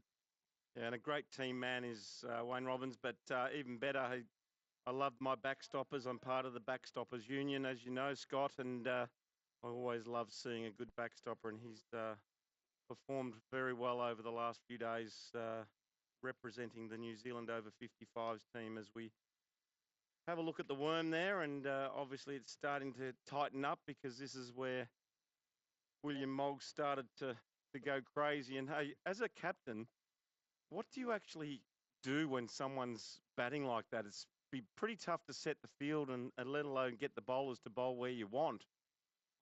Yeah, look, he was an exceptional inning. I mean, that's probably the cleanest hitting I think I've ever seen. And crikey, I've been playing cricket since I was 8, so that's only about 25 years ago. So no, look, it was an exceptional innings, and in fact, one of my mates, Chris Stumpy Fitzgerald, was sent me some messages this morning to say, keep an eye out for William Moggs. He likes to go over mid-wicket. Geez, he went over mid-wicket, he went over point, he went over long off, he went over mid-on. He played exceptionally well. But yeah, the Mog effect is about to take effect on that worm of yours. Yes, it'll tighten right up there. There's no doubt about it. You've been ahead of the over 50s Aboriginal team for most of this innings, but hashtag Mog effect. A lot of new hashtags have been invented since that innings today, and one of the ones was give Mog the strike, hashtag give Mog the strike. And he didn't even know he was getting close to 100. So all he was doing was trying to do the best for his team. And he definitely did that today.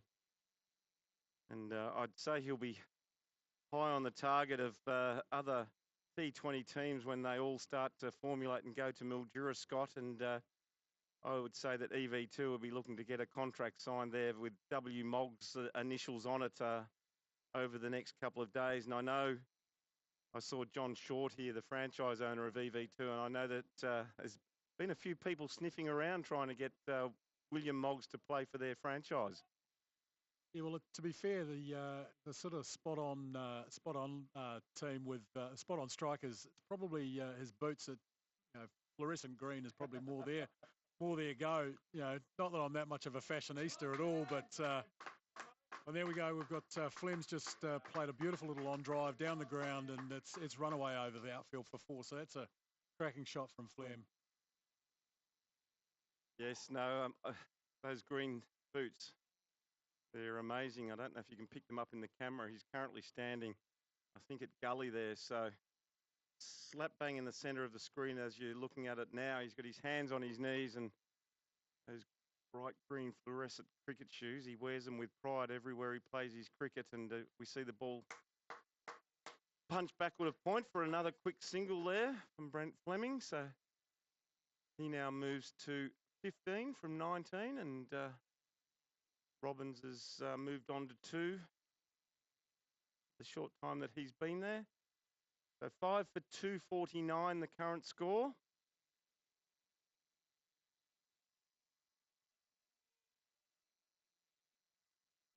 And we've got Daryl Smith bowling at the moment. Completed his second over. He now has the figures of 2 overs, none for 19. Got Fleming on 15 and Robbins on 2. The current requirement from you, Scott, is 66 runs to win from 48 deliveries with 5 wickets in hand. What's the batting depth like from here? All the guys are very, very capable, and it's not like there are any demons in the wicket. So the boys bowl the wrong length. It goes the distance as we saw today and we saw yesterday. So there's certainly no concerns from me if we lose a couple of wickets along the way. But the boys just play with intent. Obviously, it's hard. It's hard fielding out there. That grass is and the ground is pretty heavy, so the legs are starting to feel it out there. So, it's ones and twos will win this for us, and that's down to fine leg, and it's going to run away for 4. And it has done just that. So a lovely shot there from Robbins as he worked the ball to fine leg for 4. But we see a very attacking field now being sent by the over 50s Aboriginal team with 2 relatively new batsmen at the crease. We've got a slip, a gully, a backward point, an extra cover, mid-off, mid-on, mid-wicket, and a square leg. So everyone's inside the 30-metre mark. No boundary riders. So opportunities here for the New Zealand batsmen if they're prepared to take on the bowling to hit over the top. And as we saw from that previous delivery down the leg side, worked away to the boundary for 4. So very attacking field set here by Johnny Jewis. And the ball's worked out, and unfortunately a misfield there at square leg by Les Raveneau. And they get through for an easy single. So the score now is 5 for 255. We look to come towards the end of the 38th over. 60 runs now required from just 44 deliveries. And that's allowed to pass through. Obviously, it's going away, and Johnny Jewis is using that breeze to his advantage as he pushes the ball across Brent Fleming there.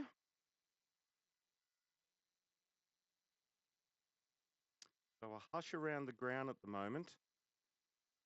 We see another dot ball there. So 5 for 255 at the completion of the 38th over.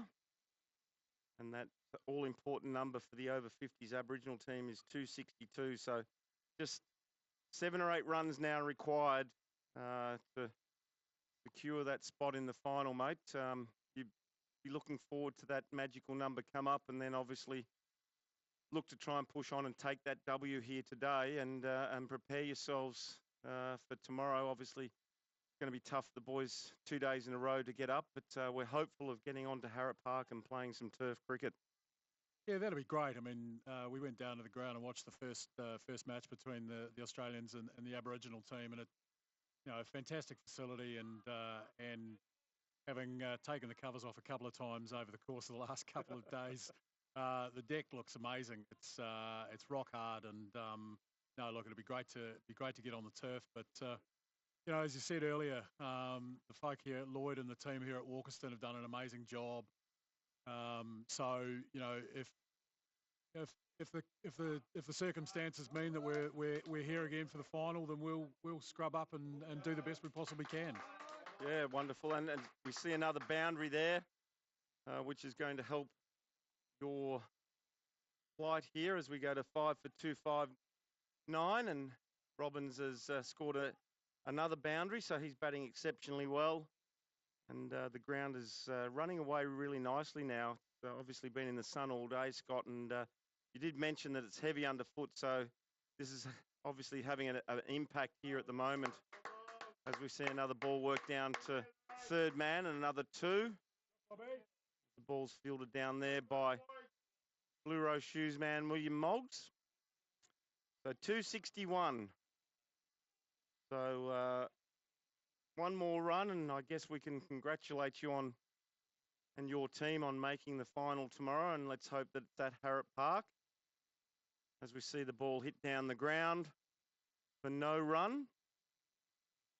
But obviously playing at the ground tomorrow, this wind and the sun all afternoon is probably going to dry that ground out even more. But that, even having 3 mil overnight, we couldn't have started there this morning. So let's hope that the rain stays away overnight. But as we see the ball, an outside edge and very well fielded by William Moggs, and that's 262. So that's that magical number that you're wanting to reach, mate. So congratulations. Looks like your guys are off to the finals to take on the Aussies again.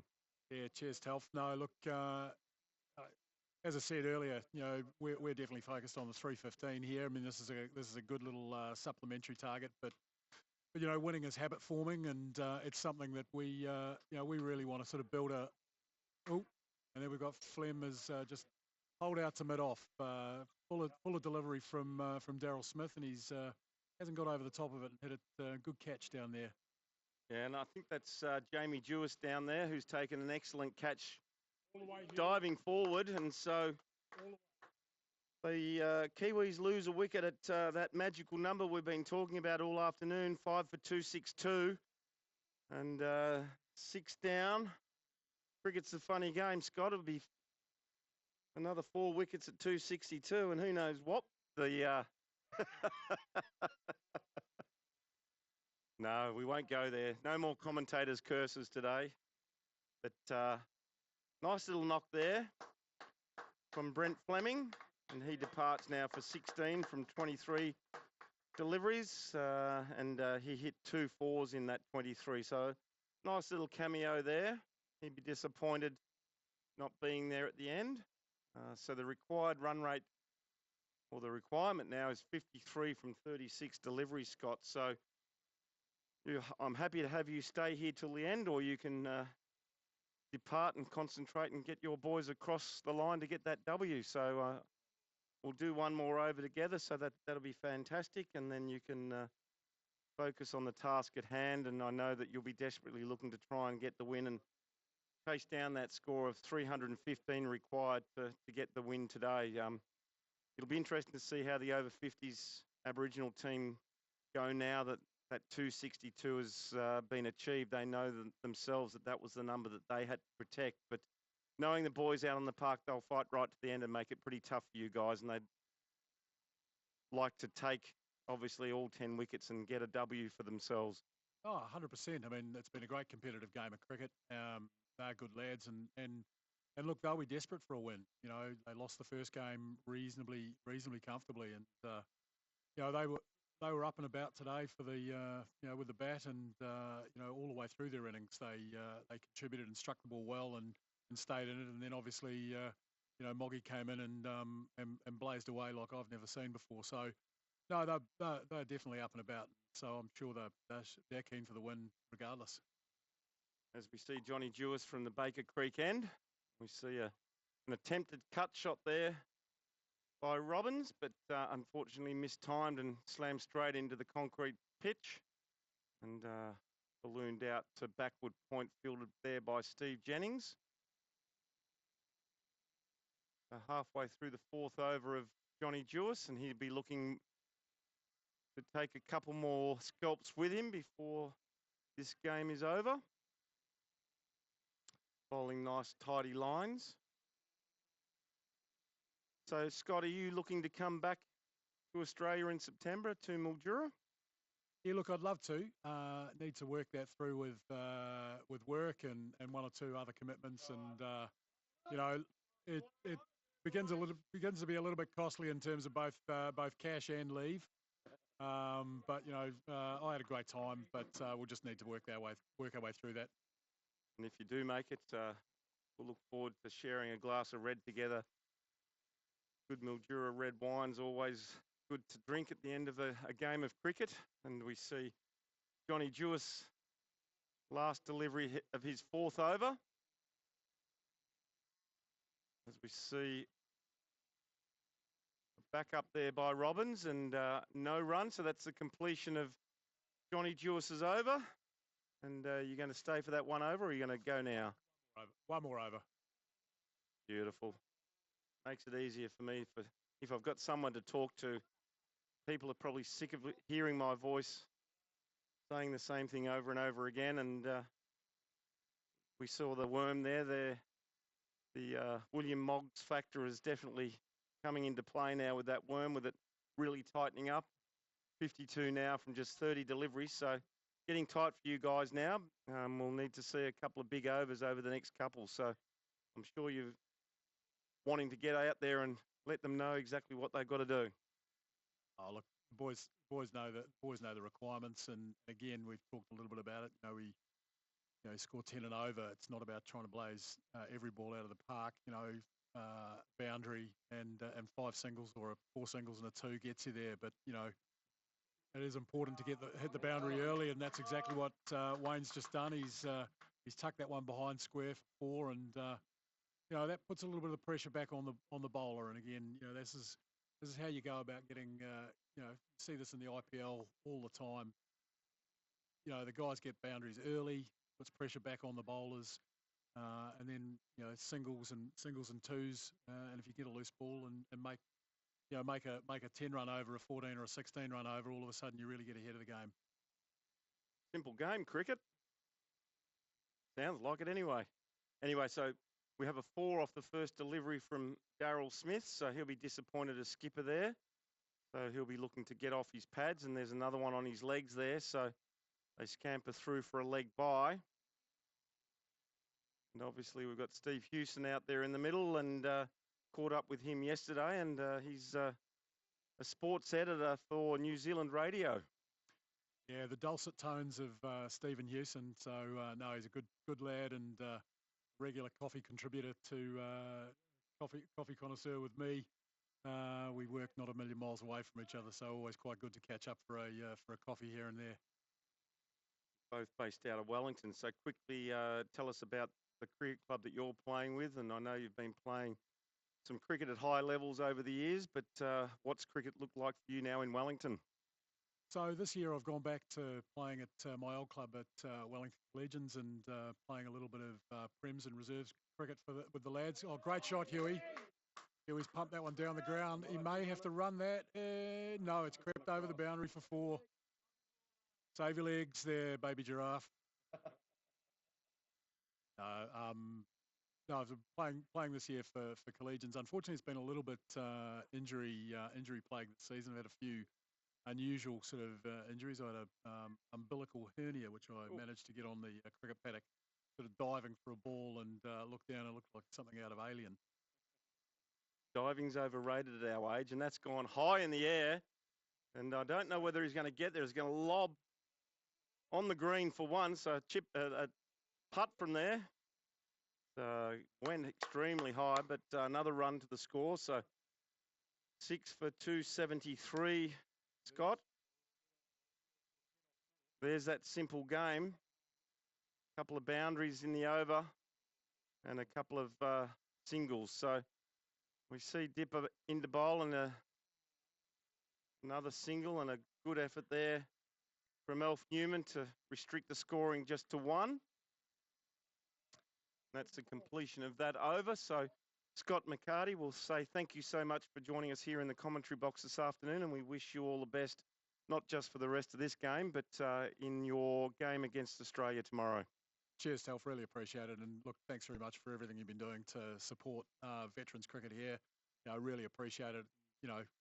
It's guys like yourself and, as I said, Flav and Jim Morrison and a bunch of people around the place, Nighty and now Guy Melville, Guido, that really take on and make the opportunities available for us. And it's certainly it's certainly really well appreciated by all the lads. And, so thanks very much, mate. Absolute pleasure, and we do it because we love it, mate. So you enjoy the rest of your time here in Australia, and thank you very much for joining us today. And who knows, we might catch up again one day real soon in the commentary box, like tomorrow. So let Scott now go away and work with the rest of his team, and let's see if he can help the New Zealand cause as they look to chase down this score of 5 for 314. As we see an attacking shot there played by Wayne Robbins down to long off on the boundary for another single, which brings the big giraffe. Is that it, the big giraffe? Oh, the baby giraffe on strike. And more commentators curse as I get another wicket here. So that sees the demise of Scotty Hewson. Clean bowled, looked like he got an inside edge there and onto the stumps. So a well-deserved wicket there for Johnny Jewis, having now taken his second wicket in his 5th over. So let's see Scott Hewson come back in, and he made just 5, and we'll see Dave Goldingham make his way to the crease. So going to start to tighten up here. They now need 40 runs, the Kiwis, to secure a victory with 22 balls remaining. We're into the 42nd over. So good fight back here by the Australian over 50s team to really take a couple of late wickets here. Obviously when Chris Jeffries and Scotty Pender were going full tilt, and we saw a couple of changes and that great bowling spell of Steve Jennings to get that breakthrough with Jeffries, and then we saw Johnny Jewis come back into the attack and get the outside edge of Scotty Pender. So grabbing those 2 wickets in that last few overs has really started to put the pressure here on the Kiwis. So stay with us, folks, as we go into the last 3 and a bit overs. Johnny Jewis in now to Dave Goldingham, as we see the ball work down to long off for a single.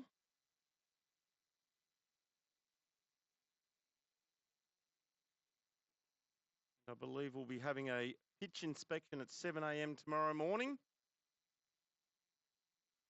And that's a massive hit there by Wayne Robbins, and it's exactly what the Kiwis have ordered. Big 6 there over mid-wicket between long on and deep mid-wicket into the breeze, into that stiff south easterly breeze that's blowing in off the ocean here at Mackay. So 28 now to Wayne Robbins. A nice little knock here from the backstopper. 28 off 22.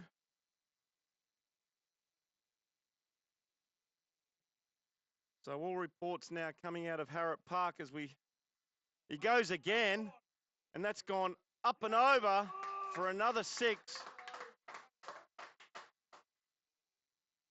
So great batting there 2 sixes in a row. Not the way that Johnny Jewis wanted to finish this over off. And Wayne Robbins now goes to 34. So one delivery remaining here in this over. And are we going to see a repeat of the previous 2 shots as Wayne Robbins launches again? And he's gone down the ground, and we see the ball diving effort there from Alan Bagur on the boundary line, and he saved probably a couple of runs there. So a good over there for the Kiwis as they go to 290 from the 42nd over. So they now need, is it 25? 8 and over off the next 3 overs. So 25 from 18. There it is on the screen. So great batting there by Wayne Robbins. As we take this break in between overs, reports in from Harrup Park is that the curators have been out on the ground and they've had the mower out, so they've mowed the oval, and that's a great sign, meaning that the dampness has gone from the ground and they're confident, subject to overnight rain, that we'll be playing at Harrup Park. So great news coming in from Harrup Park and the Mackay Cricket Association as we see Goldingham hit the ball straight down the boundary just for one, and brilliant piece of fielding down there on the boundary by Les Raveneau. So 1 run to the score. Remembering we need 8 and over, so there's 1 off the first delivery.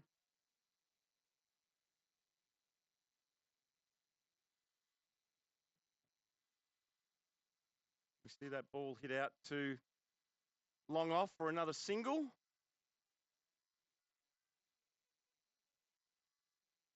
So the over 50s Aboriginal team are up and about. They're looking for a W just as much as the Kiwis. So stay with us right to the end here, folks. Hope you're enjoying this live coverage from, and that ball's hit down the ground from the Walkerston Cricket Club here.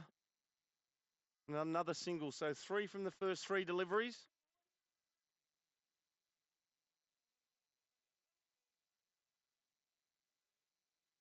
As we see Wayne Robbins back on strike. As we see a ball punched out to that offside field, and that's gone for another 4. Fantastic batting here by Wayne Robbins. Very impressive cover drive there. Picked the gap. And the ball raced away to the boundary for 4 runs.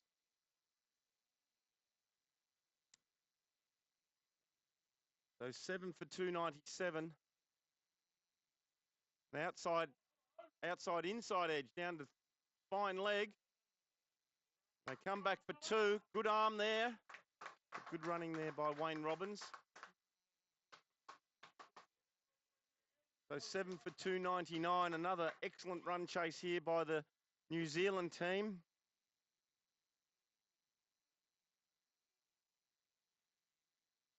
As we see the last delivery here from Percy Raveneau. And that's a full toss and a no ball. And it's gone for 6. So he'll have another hit here.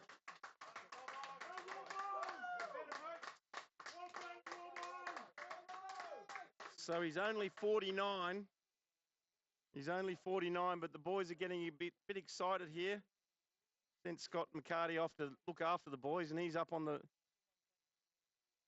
chair celebrating a 50, but he's on 49. So a free hit, which should see him secure his first 50 here. And that's wide outside the off stump, and that's a dot ball. So opportunity missed there by Wayne Robbins.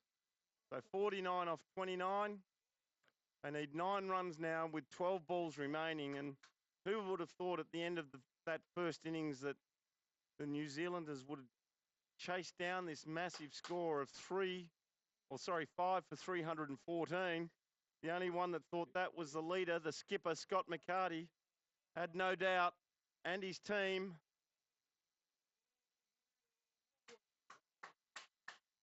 So a couple of overs remaining, just 9 runs now required.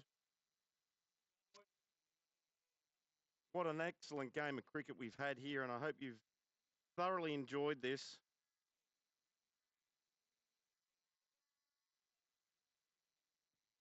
So someone's asked us to change the final to Thursday because they won't be in Mackay on Wednesday, but we're on Plains on Thursday, so the draw is stuck for Wednesday. So I'm sorry about that, Eric, but thanks for the comment on YouTube. And hope you've enjoyed this last two games of cricket here from the Walkerston Cricket Club here at Mackay, as we see John Dewis, and that ball's hit straight down the ground, and they're going to pick up another couple here.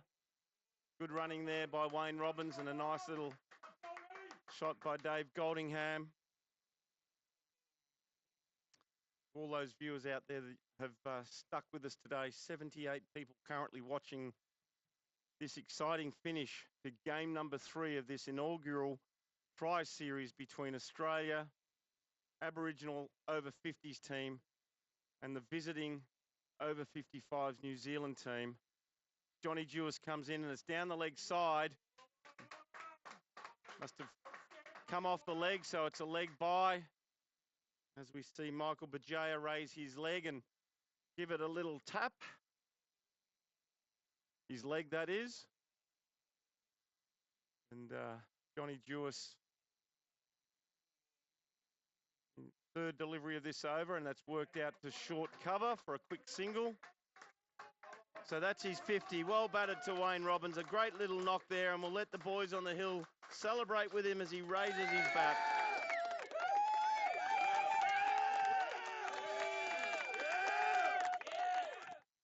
So let's have a look at the innings of Wayne Robbins. 50 from 30 deliveries. He's hit 4 fours and 3 big sixes over that mid-wicket boundary. So great batting, and congratulations to you. As we see Goldie go down the ground, and I think that's just it's another 4 there. So 7 for 314. Scores are level now here at the Walkerston Cricket Club, and wow, who would have thought? 2 massive scores here today, and the Kiwi, one yesterday and one today, and the Kiwis are in great form as they go into the final tomorrow against the Australians, and they'll be worried. There's no doubt about that, with the batting depth and the ability that the Kiwis have shown over the last 2 days, able to chase any score down. 290 odd yesterday, and today they've gone bang, and that's down the ground, and they win as the ball crosses the boundary line, and both celebrate together. Big hugs all round. Great celebrations here from the hill, and we'll go to them again for one last time here at the Walkerston Cricket Club.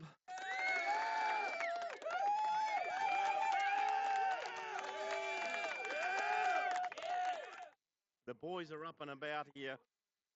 Fantastic game of cricket, and I hope you've enjoyed this live coverage today. I know the Kiwis here have enjoyed both days at the Walkerston Cricket Club, and I'm sure they'd love to play the final here tomorrow, but it looks like we're going to be heading to Harrup Park tomorrow. We get the big thumbs up from the big skipper, Scotty McCarty. Absolutely ecstatic here with the result, and obviously a fantastic performance. Let's not forget, though, the Australian over 50s Aboriginal team, who've performed exceptionally well over these last few days here in Mackay. Disappointing game against the Australian over 55s team at round 1. But today they've performed exceptionally well with some brilliant batting, especially from William Moggs late in that first innings. Good partnerships early on with Alan Bagur. And we might just quickly do a quick wrap of the game. So Moggs 96 from 33, Bagur 43 from 80 odd deliveries. Les Ravenel also made 54, and Dipper Smith chipped in with 42 from 25 deliveries. As we see both teams hug and shake hands as they come off the ground. Fabulous spirit of cricket here as they enjoy and celebrate what was a magnificent win, and obviously the over 50s Aboriginal team will be disappointed, but be very proud of what you boys have done over this week.